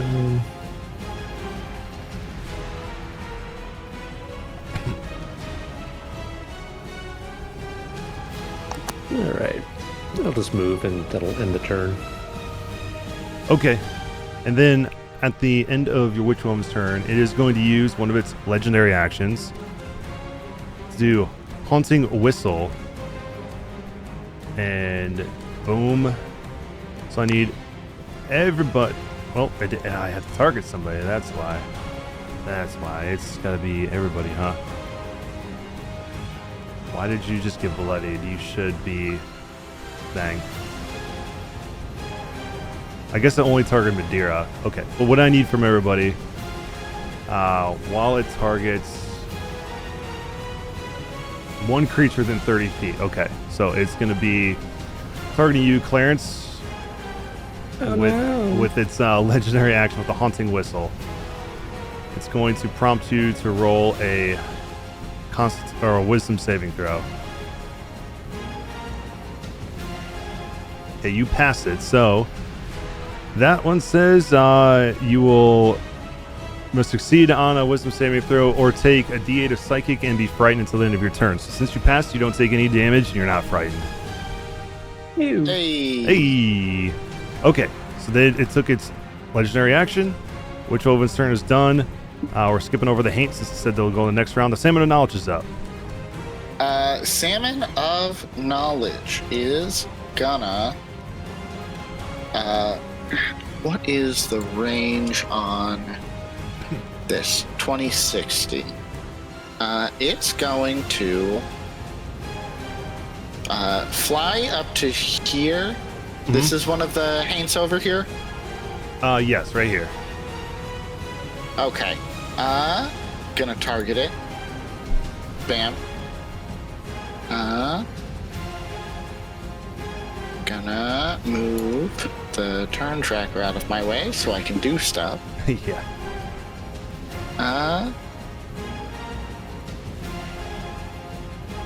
Orb of water. Orb of water. Heck yeah. Water spray, sorry. Oh, gotcha. Okay. Just ignore that silvery barbs if you don't want to help the Haint. 12 will hit. Oh, there. And it will do 8 points of damage, but that is... What type of damage is that? I believe bludgeoning? Bludgeoning. Cold. Cold. Okay. You'll see that the cold damage does not do as much as you expect to on that Haint. It's gonna do it again. Okay. That's a nat 20, and that kills that Haint. Hell yeah. So how does the Salmon of Knowledge kill this Haint? You see, like, it just, like, absorbs all of its water in its bubble around it and shoots it out as a concentrated beam of cold. Once it destroys the Haint, it sucks it back in and fills up the bubble again. And then it looks around and gives the fish equivalent of a thumbs up. Awesome. Sweet. Anything else from the Salmon of Knowledge? That's it. End turn. End turn. Madeira, you're up. Okay, so what I am going to do is as a species trait for Deepborn, as a magic action, I can Gibber in Deep Speech, and each creature of your choice in a 30-foot emanation. So I think I'm just gonna pick the locomotive. And is there like a Haint within 30 feet of me? Let's see. I don't believe so. I think they're too far Okay. away. Probably Just the move to locomotive. somewhere where you can. Yeah, this one's That is 50. true. Let's. Yeah, one's 50, one's 55 feet. Let's. The closest one, we could probably hit both the locomotive and the Haint is probably somewhere down here. Okay, let's go.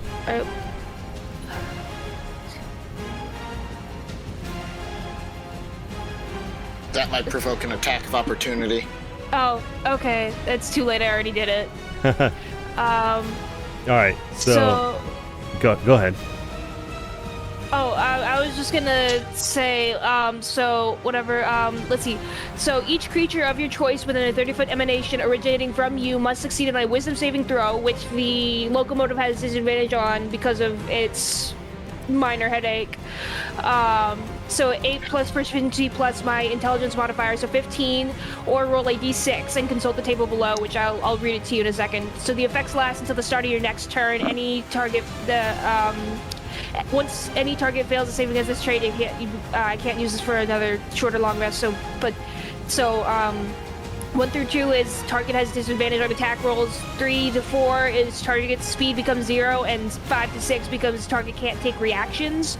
So, Okay. do a thing. So before you do that, it's going to take its opportunity attack with its 1 rail slam attack. Can I silvery barbs that, or is that like not something I'm allowed to do because it's me? It is only if it's a... Oh, that's a separate. Yeah, it's a reaction. Okay, I'll just say no. Oh, hold on. I got to read the silvery barbs again. I'm pretty sure it's for if you failed something. I'm gonna use my reaction as a separate thing. There we go.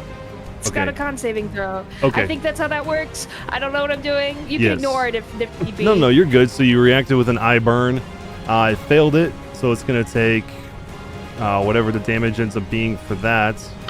It takes the blinded condition, so I don't think it takes any damage. Can it be blinded?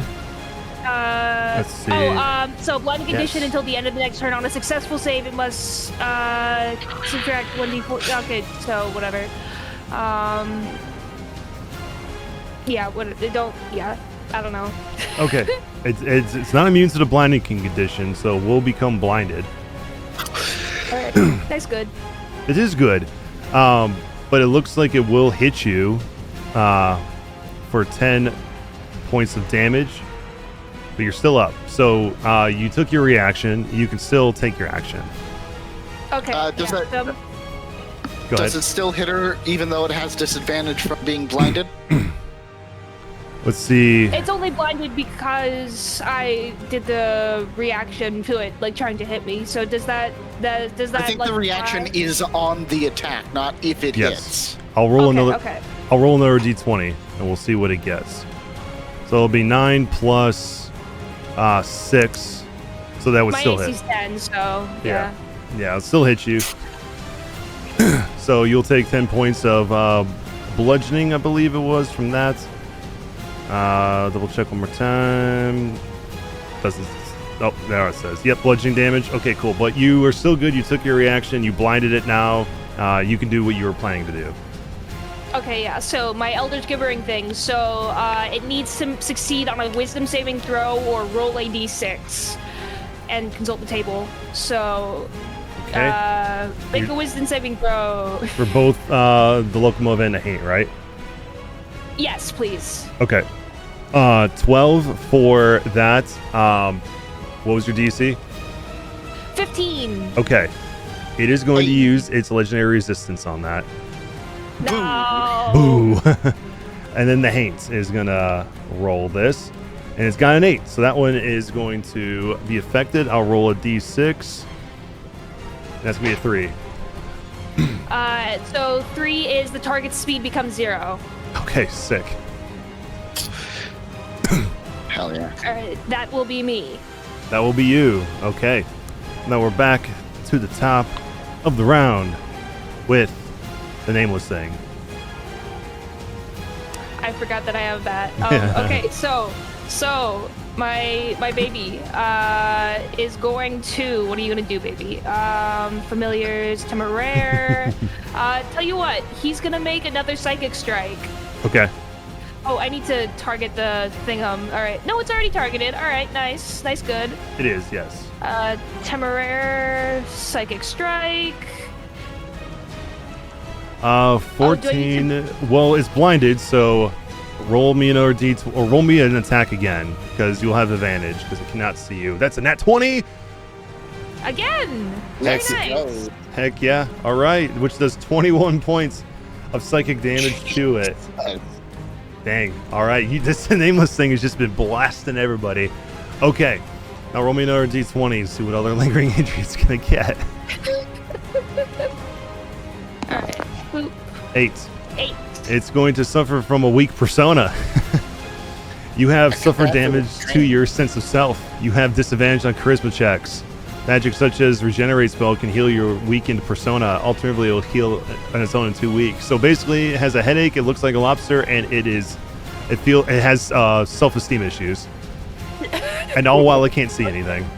Also, no frightened condition because it is immune to being frightened. So I will remove that once more. Alrighty. That'll be temporary. That will be her turn. You can also rename it in your character sheet if you want to give it a name. Okay. Revan. I'd just like to point out that the steam engine has self-esteem problems.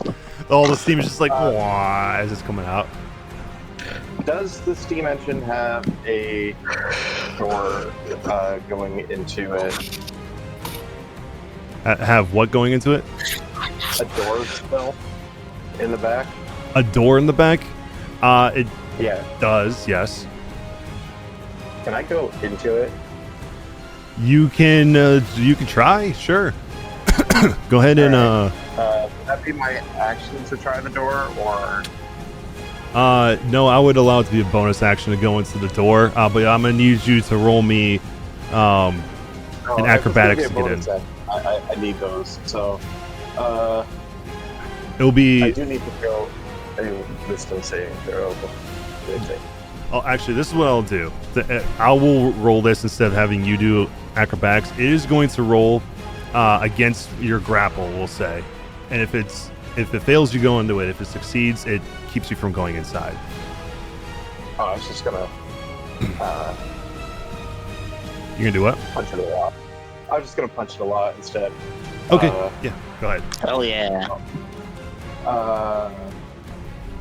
Okay. So, if things maybe changed a little bit, we will try it to do it from martial arts.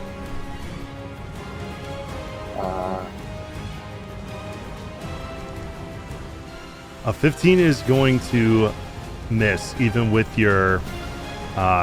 You roll a 4, and it somehow gave you 2 d4s, but either way, that still misses. But it seemed like it fixed your damage at least, for the most part. Well, it didn't add the 4 to it. Yeah, but that's all right. But it missed. All right. We will try martial arts again. Wait a minute. Advantage is blinded. Oh, okay. So hit it one more time. That's a 27. Will definitely hit. Although it's rolling 2d4. Yeah. One is from Bless. I'm not sure where the other one is. I did the same thing with Bane earlier. Yeah, it's doubling up the Bless and Blane, or Best Bless spells. So either way, it still would have hit. So it'll be 10. And that would be 10 lightning damage. 10 lightning, okay. Alright, so alt was the for advantage? Yes. Alright, let's see.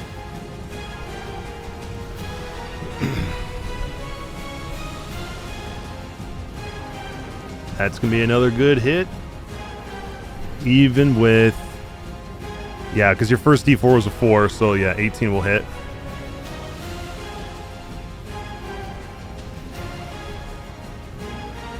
I don't want to reduce the attack, and okay, that still doesn't work right. Alright, roll me a d6 plus 4 then.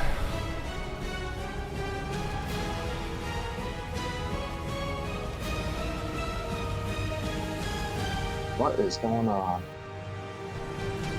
I'm not sure. I'll fix your stuff after over the session today.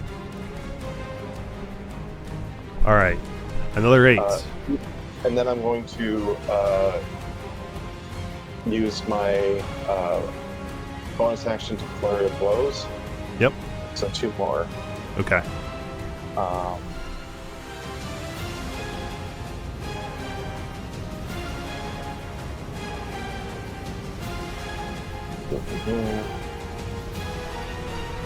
I think my unarmed strike isn't doing martial arts is the problem. And if I do it from martial arts, the ability, I still should have rolled with advantage. I'm going to do All that good. again. But that's another hit. You can roll another d20 to see if you crit it. Yeah, I'll just roll a d20. That is a nat 20. Okay, d6 plus 4, and then we'll add 10 to that. So 1d6 plus 14. Yes, 15. 15. Okay. Heck yeah, all these nat 20s. 20,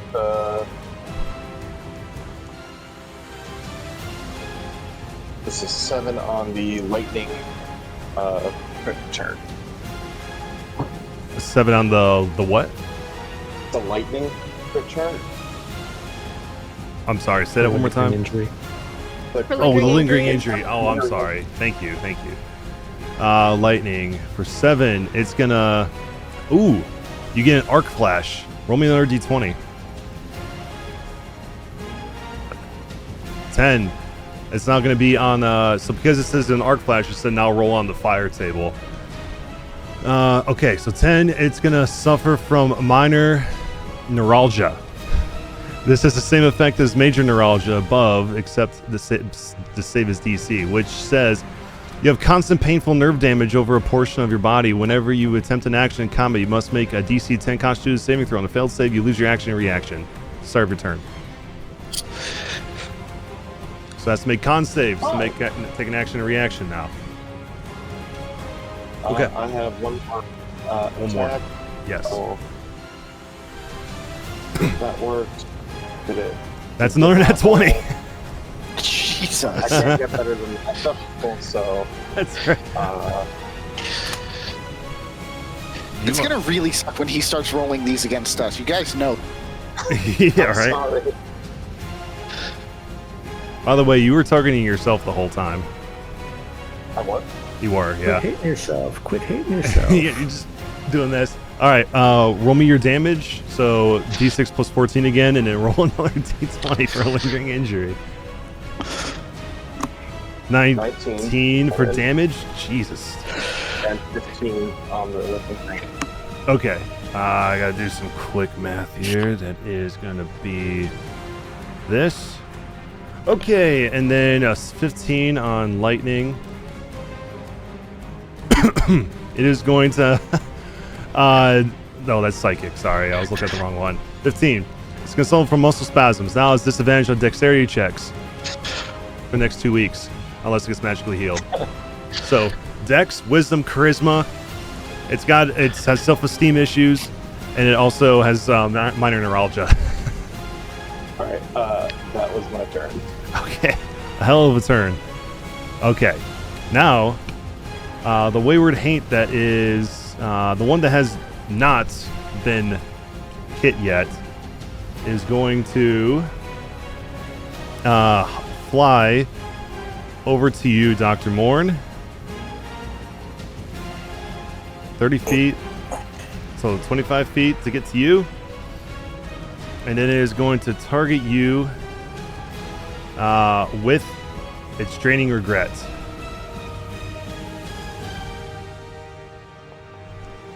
And it's going to miss you. But it would have done... Damn, that was such low rolls. But yeah, it would have done 4 psychic and no exhaustion imposed on you. Oh, good. Oh, good. Yeah, for sure. Oh, good. Yeah. Okay, that's its turn, Alder. Hell yeah. I am going to provoke an attack of opportunity. Okay. Come down here to Madeira. Okay. As you're doing that, all of you are going to see that the ghost light locomotive grumbles and shudders with a burst of otherworldly light. Its faces becomes a nightmare exaggeration with a crooked iron grin, and huge black plumes of billowing souls erupt from its smokestack, each one twisted into writhing shadows that look like gnarled branches as it enters into phase 2. So it's going to, at disadvantage still, try to hit you with a rail Roll a slam. It's got to roll a concentration check first. Yeah.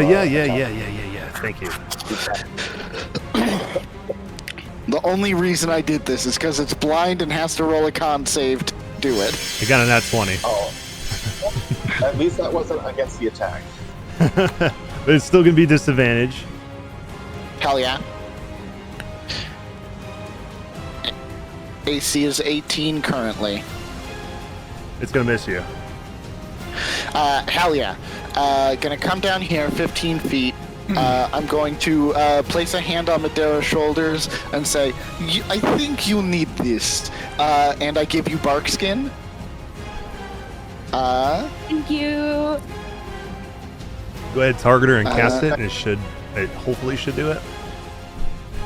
Spells. This gosh darn tracker. Yeah. You guys can exile the track if you want and just look at it from the encounter chat thing if you don't want to have it up. Hell yeah. Absolutely, I'm gonna do that. Yeah. There we go. Yeah, let's cast that spell. There you go. You got an AC of 17 now, Madera. It has changed on her sheet, so it worked. Hell yeah.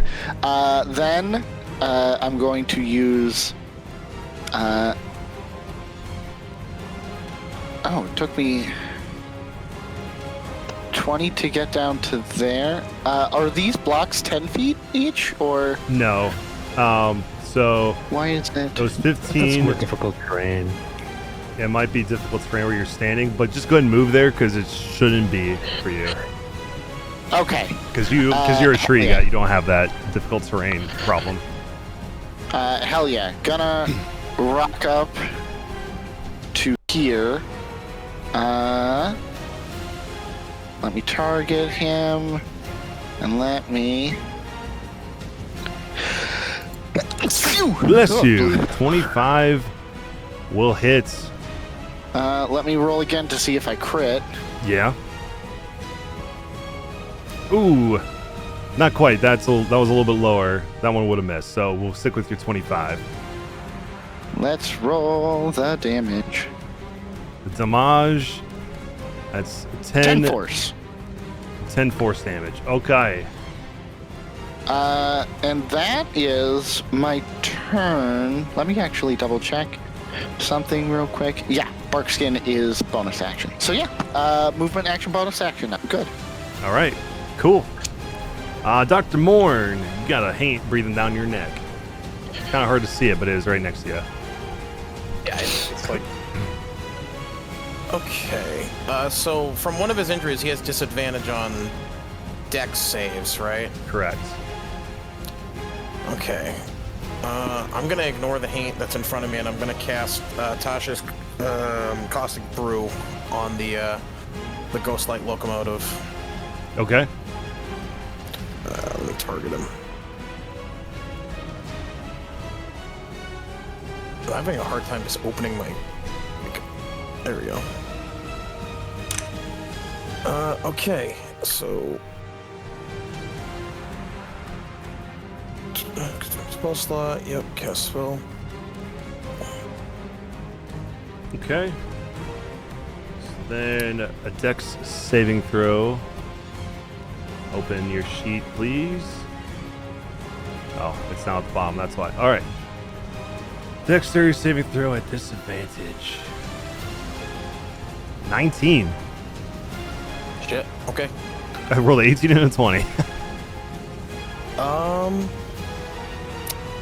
Then I can't do much else then. So it says, does it take half on a No, success? it takes nothing. Okay. That's it. Okay. Womp womp. Okay. Clarence. Okay. So as a bonus action, I will have Caroline heal Madeira 1d6.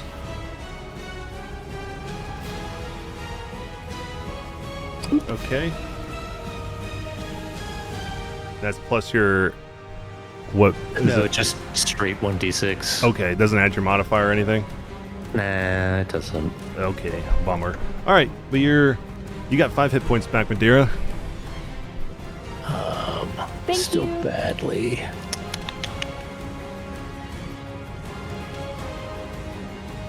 Yeah, I was on 1 HP, so I'm doing a lot better now. Thank you. 6 times better.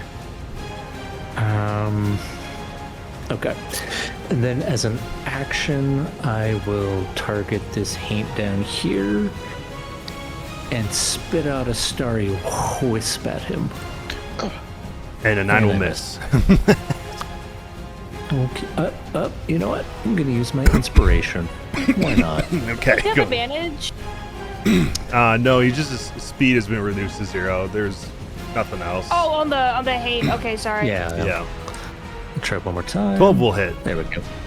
which will do 2 points of damage, which will hurt the Crushing. Haints, and will still be standing. By the way, does your Madeira, does your spell for the Haint, do they have to make another check at the end of their turn, or is this permanent? Let me check. The effect lasts until the start of your next turn. So, Gotcha. so the start of this next turn. So So it lasts for now, but like, yeah. When it comes back around to me, then it'll be off. At the end, yeah. Yeah. Oh, wait, at the start of my next turn, I can read. I'm literate. Yeah, you're good. Anything else, Clarence? I am going to move a little bit. Okay. To You were not in melee range, so you're good. there. Okay. Cool. Sounds good. And at the end of your turn, the ghostly locomotive is going to use one of its legendary actions, and it is going to do its ghostly rails. So what it's going to do, it is going to move up to half of its speed in a straight line without provoking an opportunity attack. Large or smaller creatures whose space it passes through is grappled from the spectral rails. So it is going... What's this movement? It's got... Okay, so it can move up to 25 feet. So it's going to do... Gotta count. 10...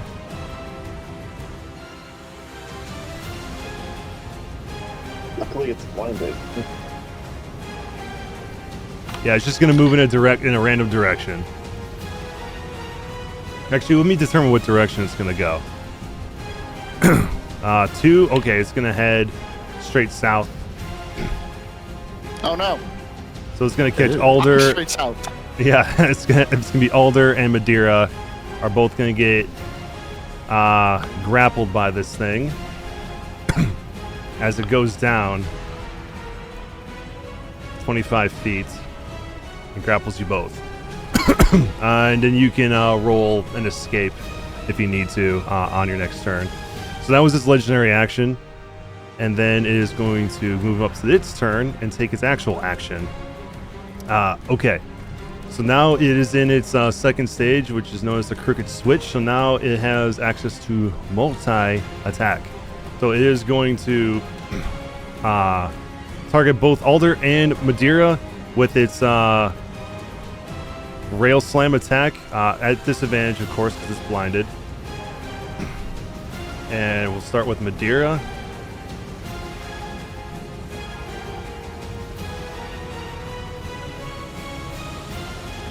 That is going to be a 17 to hit. That's too, just Victor. it. That's just it. All right, and that's going to do 6 points of damage, which knocks you unconscious. Wait. As a reaction, Brenda is going to use Protective Bond. Okay. So that she gives will negate it. resistance to... Was that bludgeoning, you said? Yes. So just half the damage for her. Okay, so you're still at 3 hit points. And then you have to roll the damage that she's going to take, which is a 3d6. Yeah, Brenda's going to get real messed up. 15 Oh, no, points. Brenda. So that's gonna Brenda. bamf Brenda out of existence as she takes the fall for you, Madeira. I appreciate you, Brenda. All right, and then against Alder with the Rail Slam. And that's gonna miss. Whew. All right, and then I believe that is all I can do. Yeah. Okay, cool. Yep, that is it. That is the Ghost Light's turn. This Wayward Haint has 0 speed. Let's see. Yeah, it can't do anything because it needs to be within melee range of somebody. So it's just going to sit there and go, And it's the Salmon of Knowledge's turn. Hell yeah. Salmon of Knowledge is gonna fly down knowledgeably. Down the current of wisdom. Hell yeah. And you know what? Is gonna do its little spit at the Ghost Light. Okay. 18 still will an hit. advantage, or does... Yes. When does the blindness go? It does. Hell yeah. It doesn't go away. All right, so there will be the 18 will hit, so which will do 5 damage to it. Which it did apply. Cool. Okay, and it did what you Hell yeah. expected it to do. Second attack. Second attack.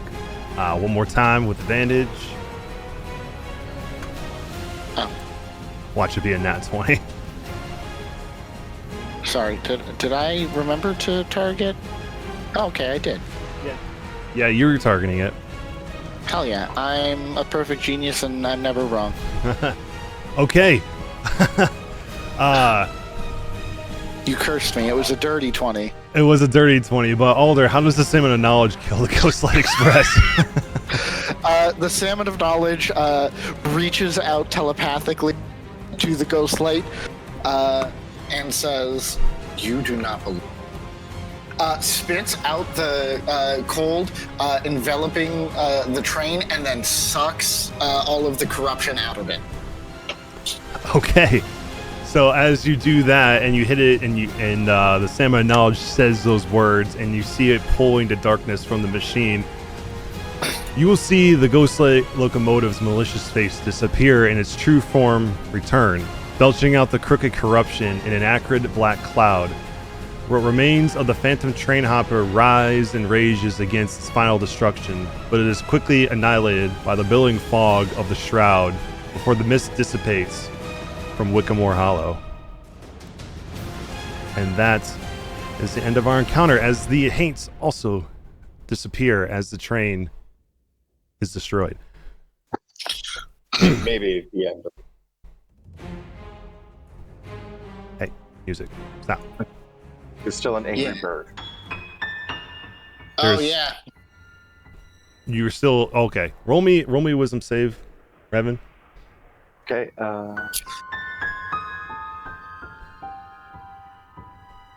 And it was a And 15. you still have bless. You still have bless. You I still think have if you bless. wounded Gordon. why did I...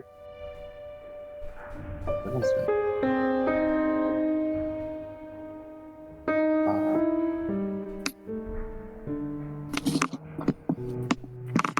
Wisdom. Okay. 17.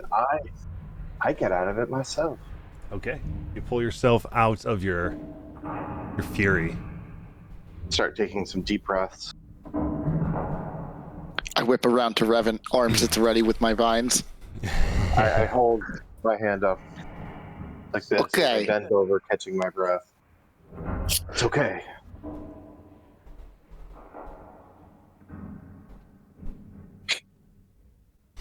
We just killed the train. No, I think we exercised it. Or is that what it's called? When priest removes a demon? I am not the priest.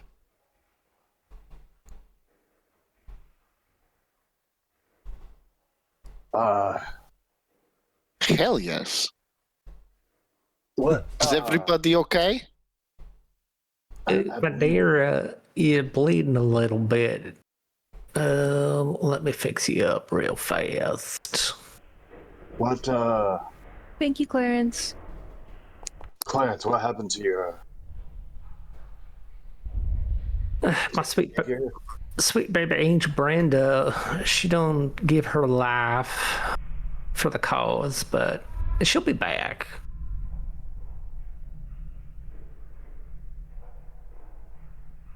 Out of game because you said that she gave her life.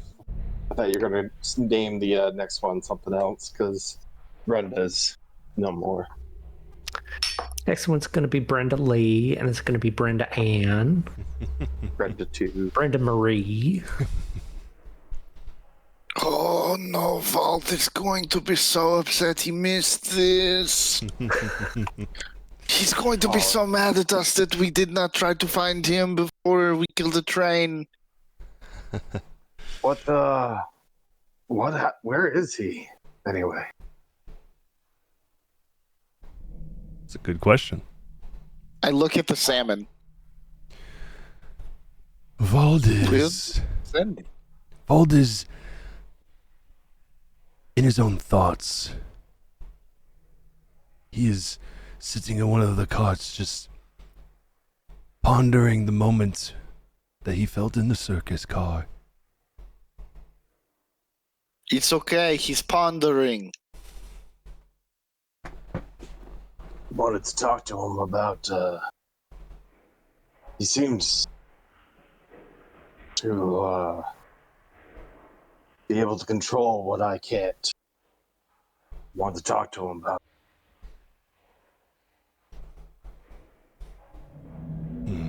And as you guys are kind of pondering, you will see the Vagrant, Philip, and Adela appear from their hiding spots in the tree line. And you can see on their faces they seem to have a fascinated and almost thankful expression on their face. And you'll see Philip come up to you, Alder, and say, "Oh, that was a mighty fine move there, old chap. Where'd you get this here salmon at?" I don't know, I was hungry and it appeared to me. Maybe it was because of the train, because it makes the food appear. But this one is not food, this one is helpful. Well, that's a mighty fine familiar you have there. I might have to go see if I can find myself one of those salmons of knowledge one of these days. But I thank you for taking care of that Ghostlight Express. Whatever it is that was causing it to do that, we really appreciate it. You kept me and Adela and this here vagrant safe. I might be wrong, but it looked like the train hopper, or part of him. And the vagrant will speak up and say, "Why, yes, it seems like that train hopper wasn't quite done with the train yet, but seeing as it coalesces some kind of spectral burst of energy there at the end, I don't think it'll be coming back anytime soon. So I must thank you for taking care of the train and not damaging it too much," as he looks over towards the bent iron locomotive lying on the ground where it was defeated. Well, only so much we can do.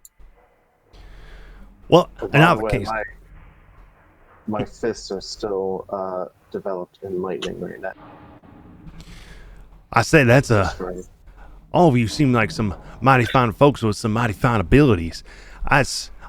I'm sure glad that I came by and picked you up from that stop there over by that burnt old circus. Without you, I'm not sure we would have been able to take care of this problem on the Ghostlight. Like I said, this don't normally happen, but glad to see that you guys are here to take care of the problem. And then you'll see Adela run up to each of you and give you a little warm hug, and she'll say, "Oh, it was so splendid to watch you do everything. Here, take something for your troubles." And she's gonna gift each of you 25 gold pieces of either gold or jewelry, depending on which you prefer. Shucks, ma'am. Well, shucks to you. I take a pair of earrings. Well, those look mighty nice on you, Mr. Alder. Well, thank you. You're welcome, don't they, Philip? Beautiful. You just hang it like near the tag that you have on you from when you just were there. just jam it in there. Yeah. Philip, don't you have something for these fine folks as well? And you'll see Philip, who is holding his suitcase, will say, why, yes, darling, I do have something that I wanted to also repay the favor and give you all a gift from my personal collection for helping us and keeping us safe from that train. And he will open up his suitcase, and you guys will have a choice of one of these 6 items that you can pick from. So you can choose a +1 weapon, a +1 shield, a bag of tricks, a snuff box with dust of disappearance, and a movable rod with a goat's head on each end, or a medallion of thoughts. And there's only one of each of them, so since there are 6 of you, you get to choose whichever of the 6 you want of those items. Can I have the bag of tricks? Why, certainly. Here you go. And this is up to you guys if no one else wants it. Thank you. Do you mind if I take the weapon? I wouldn't mind that dagger. Oh, you would like a dagger? If no one else wants the weapon. No, I'm good. I have a stick. I'll take the dagger then. Okay, so you'll take a +1 dagger. Actually, we double check what. Sure. Sorry. So the bag of tricks is now in your inventory. That one's taken. So now we have a +1 shield, +1 weapon, dust of disappearance, and a movable rod or a medallion of thoughts. I'll let everybody else pick first since I got the boots. I think I will take the dust of disappearance. Okay. I'll take the shield. You'll take the shield. Okay. Clarence. Because I wanted the medallion of thoughts. All right. The dust of disappearance is in your inventory, Clarence. Dr. Morn wanted the shield. Yeah. Okay. Shield +1. Okay, that is now in your inventory. And then, Alder, did you see one of the medallion of thoughts?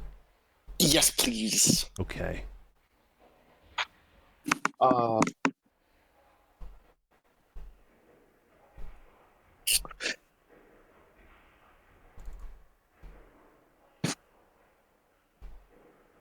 Okay, that one's yeah, that is also on your sheet. Okay, so then we have the +1 weapon, and then if you are taking the +1 weapon, we'll give Vald the immovable rod. I'll take it as a scimitar. A scimitar. It's going to do the same damage for me either way. At least it'll be a +1 weapon. Yes. Okay, you now have a scimitar +1, and then I will go to Vald's sheets, and I will give him the immovable rod. Oh, not the 2014 one. I want the 2024 one. There we go. Oh, I didn't get the boots. No, I haven't got the boots. Oh, no, you're good. That's all right. I got the item I wanted anyway. Okay. And then as each of you take these items, he'll close his suitcase up. And just before he says anything, you will then see the train with the heavy damage that's been incurred from the battle you just had. The iron exterior of the locomotive lifts off the ground. The destruction begins to repair and right itself. And the scattered cars that were in the tree line scattered throughout the place will start to move forward and recouple behind the locomotive once again. And the reconstituted wheels will begin to turn, and the straightened smokestack begins chugging slowly as the train starts moving. And just before the train moves away, you'll see the vagrant jump over onto the train into his cabin, kind of looking puzzled at the train, and he'll speak out to you guys and go, "Well, I'm sorry, friends. Looks like the Ghostlight Express is moving on. In its current state, can't take any living passengers, I'm afraid. As soon as I get it all fixed up, I'll be sure to return back and pick you up. But for now, looks like this is the end of the line. See you in a few weeks, I think. And Okay. the vagrant will then give you a rueful smile and a wave with his hat before being swept away into the sky by the Ghostlight Express. And then the sound of a final bellow whistle echoes amongst the forest until all you hear is the soft soughing of the trees. And that is where we'll end our session tonight. Okay.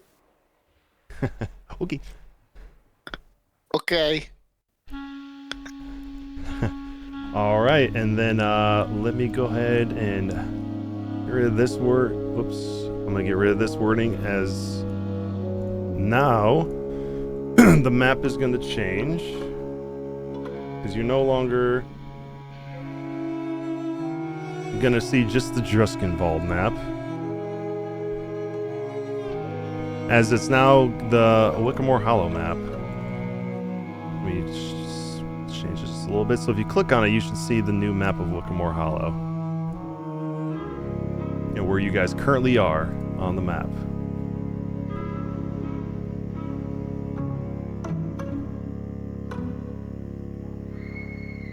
Which would be right by that little train icon. And then we'll continue next week exploring Wickamore Hollow. Whoa, look at these lighting effects. Yeah, right? That's fun. Sorry, I almost punched you, Madeira. It's just because you were closest. Okay. So, that is session 3, everybody. I'm sure that Vald will be very happy to know that he missed it. Oh, I feel bad for him. I think him as a player is going to be sad. Yeah, probably. But it'll be alright because he'll get to... He didn't miss much of being here in Wickamore Hollow now, so it'll work out. He missed the battle, but you know what? When I play in... I missed it in yours too. This is true. So, yeah. All right. So, highlights and lowlights, starting with Alder. Listen, highlight, killing a train. Of course. It's cool.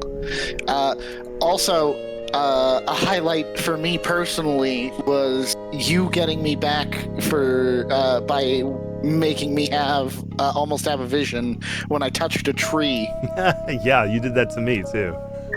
But yeah, those are the highlights. Only low light is, I'm a little tired today, so Yeah. So my energy was a little bit down. But yeah, that's it.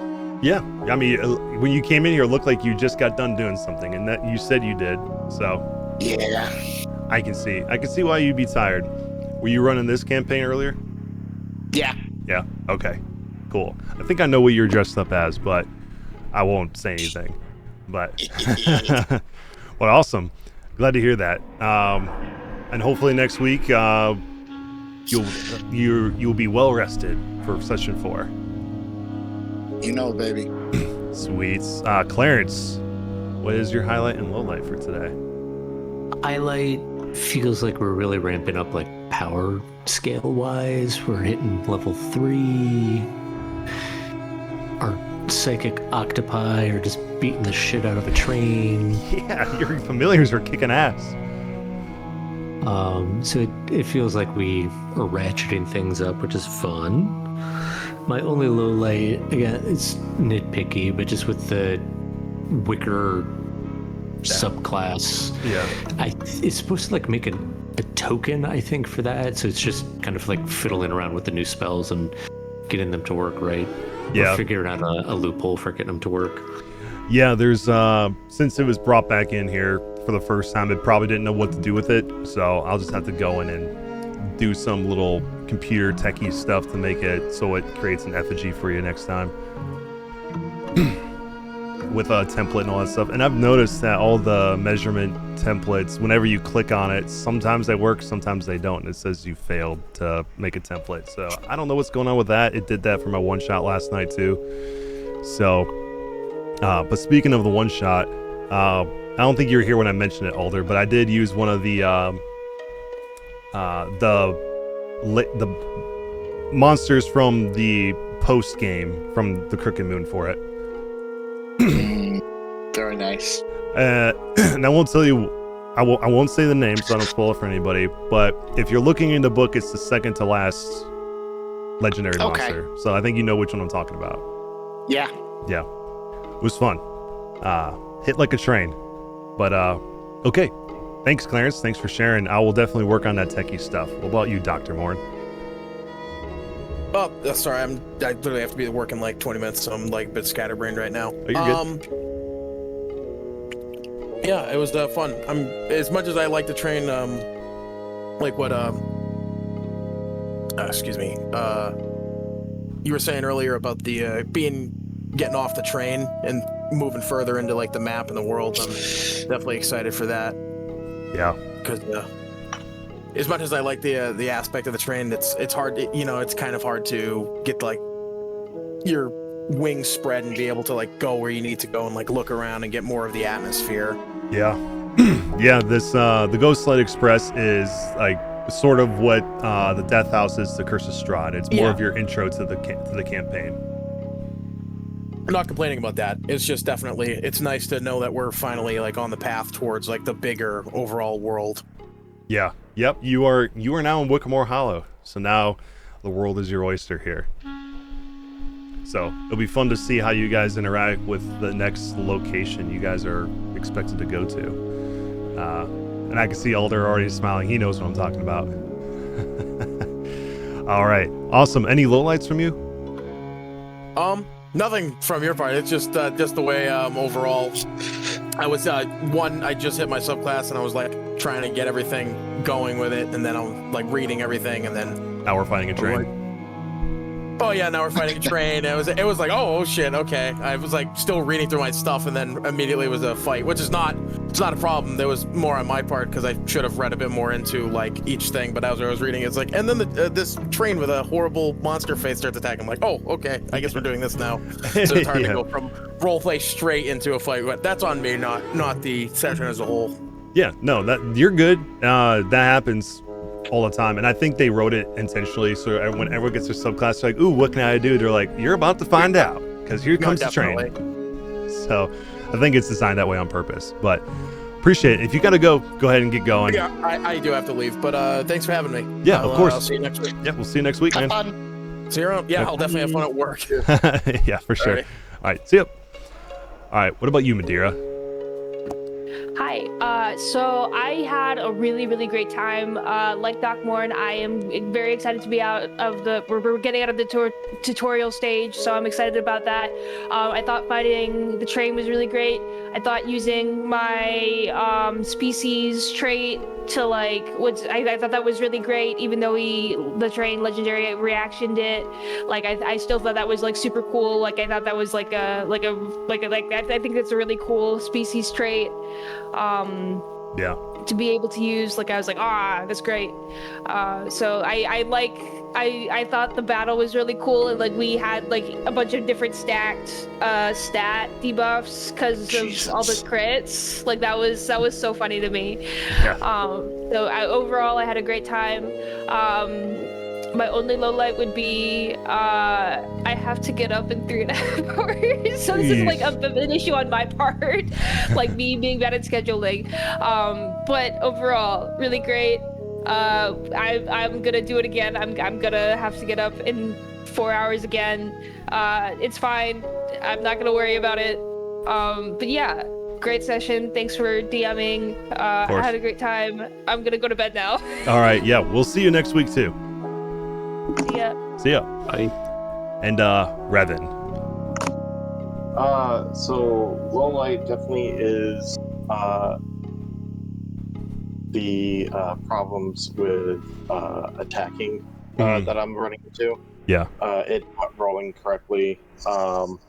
I don't know if it's the character sheet, which I'm trying to look at. Like, is there supposed to be an actions tab when you go down the like where are you normally supposed to attack from? The inventory? Yeah, that's usually where you can do it from, because normally your like unarmed strikes are in there and your weapons and things like that. What I would encourage you to do, maybe make it easier for yourself, is find where those things are, like your unarmed strikes and all that stuff, and throw it down into a macro bar.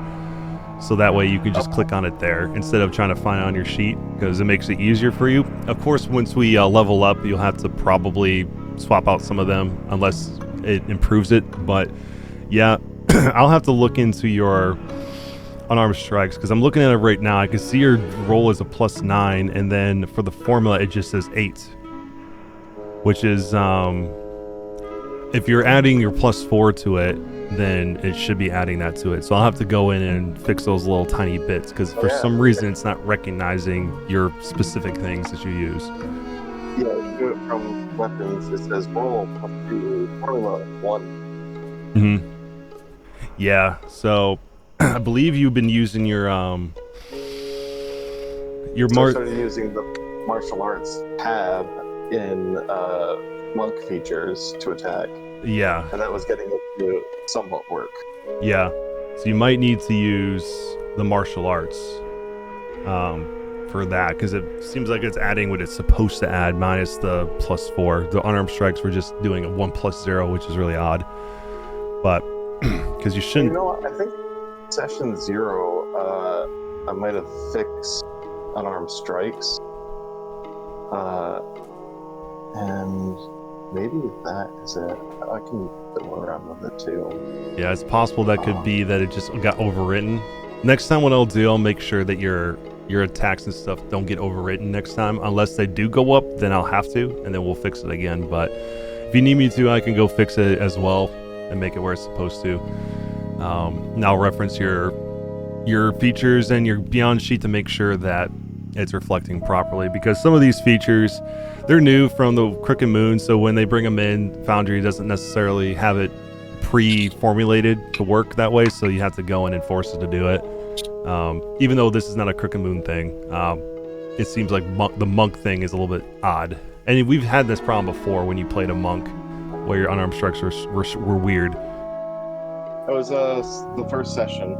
Session 0 is what it was. Mm-hmm. Yeah. And we had to figure out how to fix it. Yeah. And when we were a Blade Song wizard too, it was being weird too. Yeah. Yeah. It's all these. Of course, I gotta pick the difficult things. It's the things that Foundry are like, hey, what do you need me to do? I'm confused. The plus, I liked the combats that we had. I liked that the boss fight was multi-stage. Mm-hmm. I love multi-stage combats. It's kind of like video game-esque, and it just makes it a little bit more fun. Yeah. Especially having like the monster transform. So that was my highlight. Yeah. So basically, it starts off with that, and it just gets its one rail slam, and then once it goes to its crooked switch stage, then it gets all of its legendary resistances and moves essentially back, and then it also gets an extra rail attack on its attack for the multi-attack. So which I think we only used one of its legendary resistances. I only had to use one, and it was against that feature. The rest I couldn't do anything about because they're critical hits. I can't resist a critical hit. Oh, you know what? You could have made it not blind. You know, that's true. I could have done that, but I forgot I wrote this in the rules. If a creature has legendary resistance, it does not get lingering injuries. So you guys... we lucked out. You lucked out based on me forgetting my own home rules. So, that's okay. All right, we got to run this fight from the top. Yeah, right. It's just for Vault's sake, so that way we can experience what it would be like to actually fight the train without it being blinded. Well, actually, I think at the time Did I only use the resistance once? I thought I used it twice because I used it against. Yeah, I You used it against the terrorist thing. Yeah, and then I used it against Dr. Morn's thing. Oh, I missed that. Yeah, so I only had 2 resistances and I used them all up, and then got hit with the blinded. Yes, and then that was before the crooked switch came in, so you guys hadn't gotten it to half health yet, so it was perfect timing for it. Because if you did it after the crooked switch, then I could have been like, nope, not blinded. But the fact that it had it had disadvantage on Dex, Wisdom, and Charisma, and then it was also just had it had to do Constitution saves to take an action. Only had to worry about it once though. And then it just had, it had so much going on with it. The poor train. But, yeah. I feel like Madera's going to be getting a whole lot of bark skins in her future. Yeah, with the AC of 10, I looked at her sheet to be like, do you have any type of anything to boost it up? But no, she does not. But yeah, she'll have to take advantage of the bark skin quite often, or take some kind of feat that will allow her to wear some kind of armor, because a 10 is rough.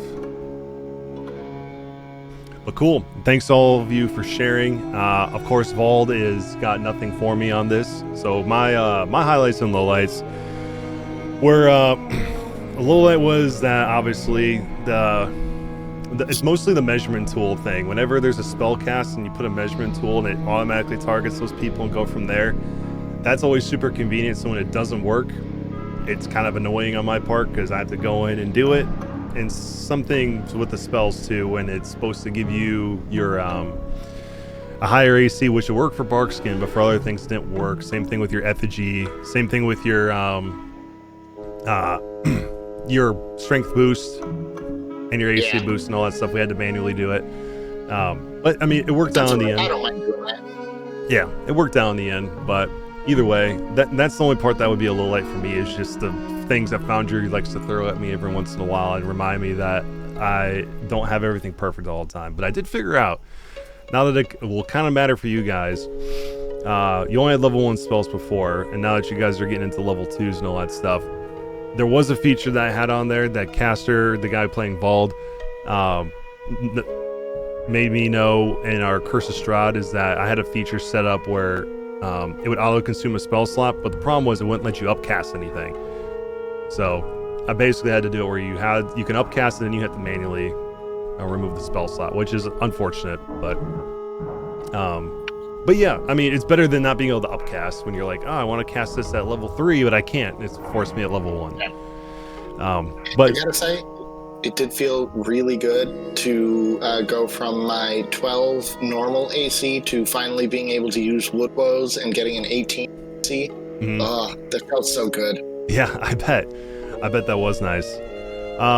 And then of course for my highlight was we finished the Ghostlight Express. We got to fight the train. I got to see what the train battle looks like, even though I probably didn't optimize it fully to its capacity.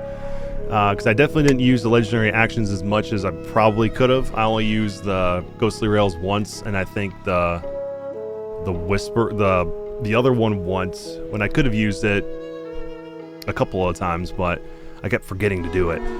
But either way, it was still a fun fight, and I'm glad you guys are now in Wickamore Hollow, and you guys will get to explore what all there is here. We're in the full story now, so that'll be fun. But that's all I have. I'm gonna go ahead and put this stream to bed here. Not the stream, but more of the recording. By the next time we play this for session 4, hopefully my internet will be up and running and good to go. We can actually get this back up on Twitch and go from there, so you guys can watch it there or on YouTube. So, but everything works smooth on my end for this recording. So, I appreciate you all playing. Anybody who's gonna watch this video up on YouTube, I appreciate you watching and supporting the channel. So until next week when we play session 4, we will be seeing you. Later.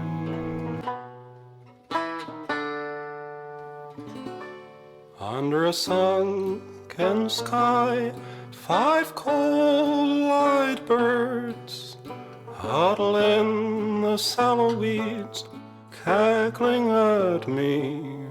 And it's times like these I hang my head and wonder why I never try to fight for myself. What a grim and gloomy scene. Just you, the wind, the dying wheat, friendless, dreaming. You wonder if you're incomplete, a husk without a grain of seed, and that's what they see. If they want to laugh, well now, let them try to do it after we take to the skies, loom above them like a great cloud, talons quicker than a greyhound. Hear their hearts run.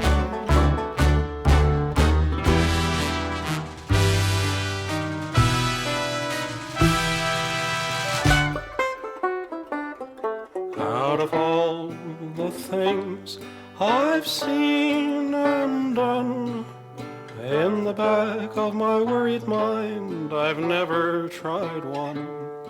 Maybe this time I could make them see they've probably never met a threat as empty as me.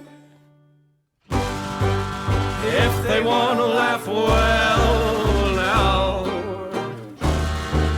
can they do it while they beg me to spare their souls? Funny how they keep singing, little empty bodies leaping to the snap of their bones.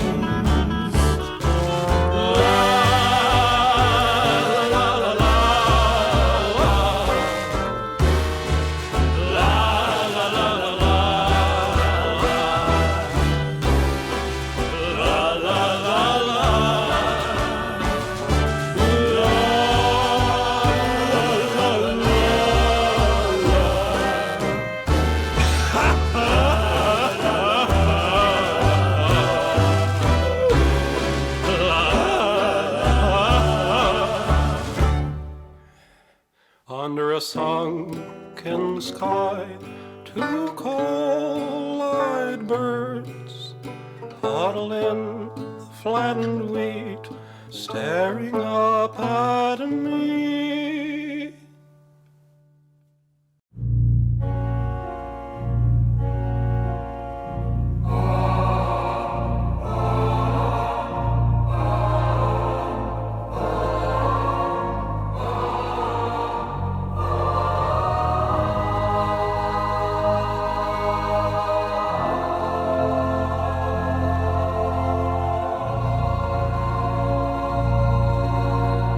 Bear me under your shadow, sweet as night.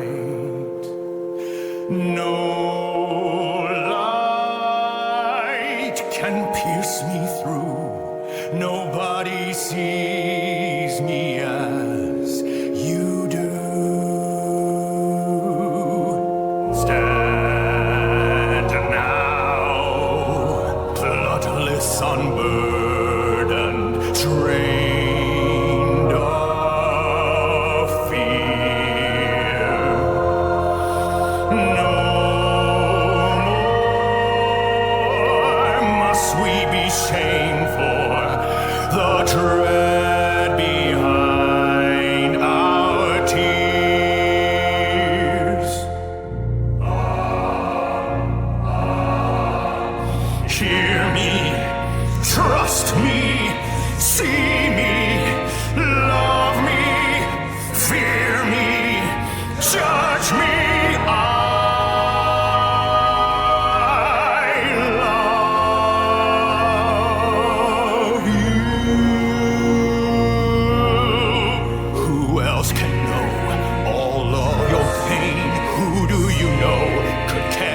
shame as long as you have, but never again.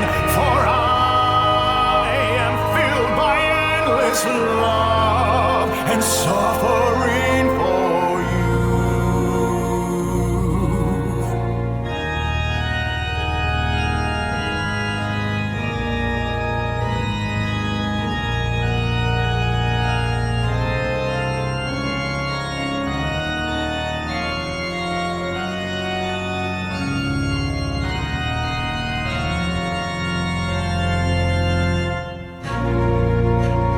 Hear me, see me, but I know is God's true gift. What thin black crape her love portends, with hearts agape. Come, souls afflicted, I shall fill your house with all her cold and hollow truth.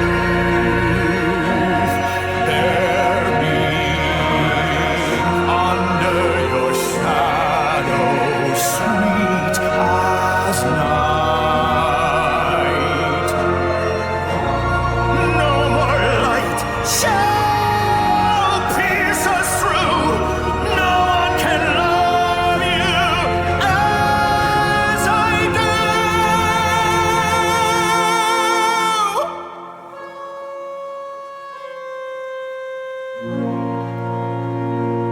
Trust me. Fear me.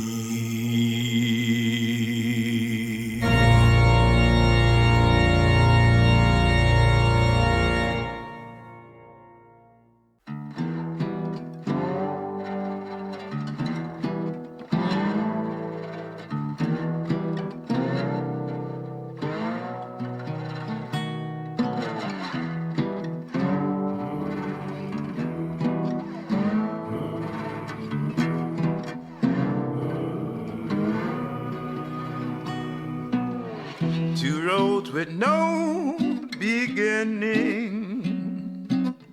cross where the water's low. The ground isn't dry, but it holds up just fine under tow. Don't mind me, I'm leaving soon. Wish I could say the same for you. Isn't it nice here by the lagoon? It's never too late to take in the view.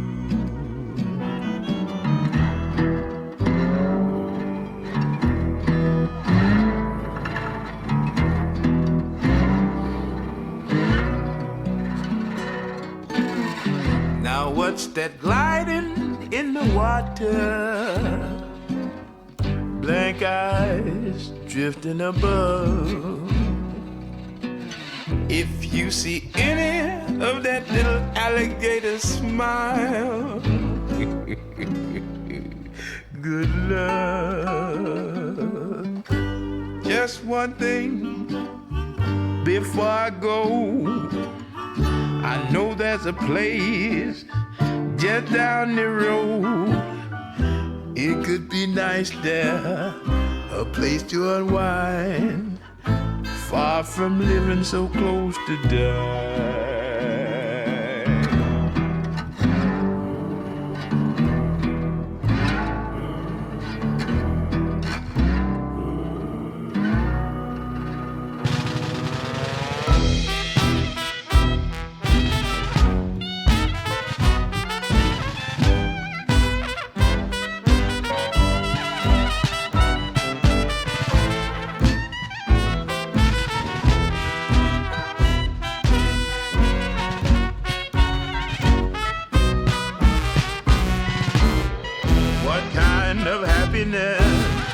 Would be your happiest?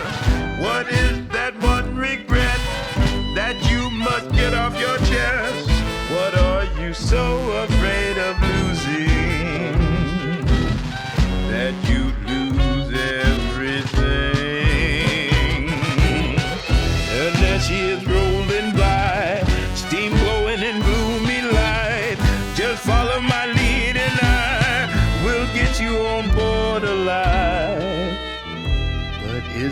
nice here by the lagoon. If you'd rather stay and take in the view.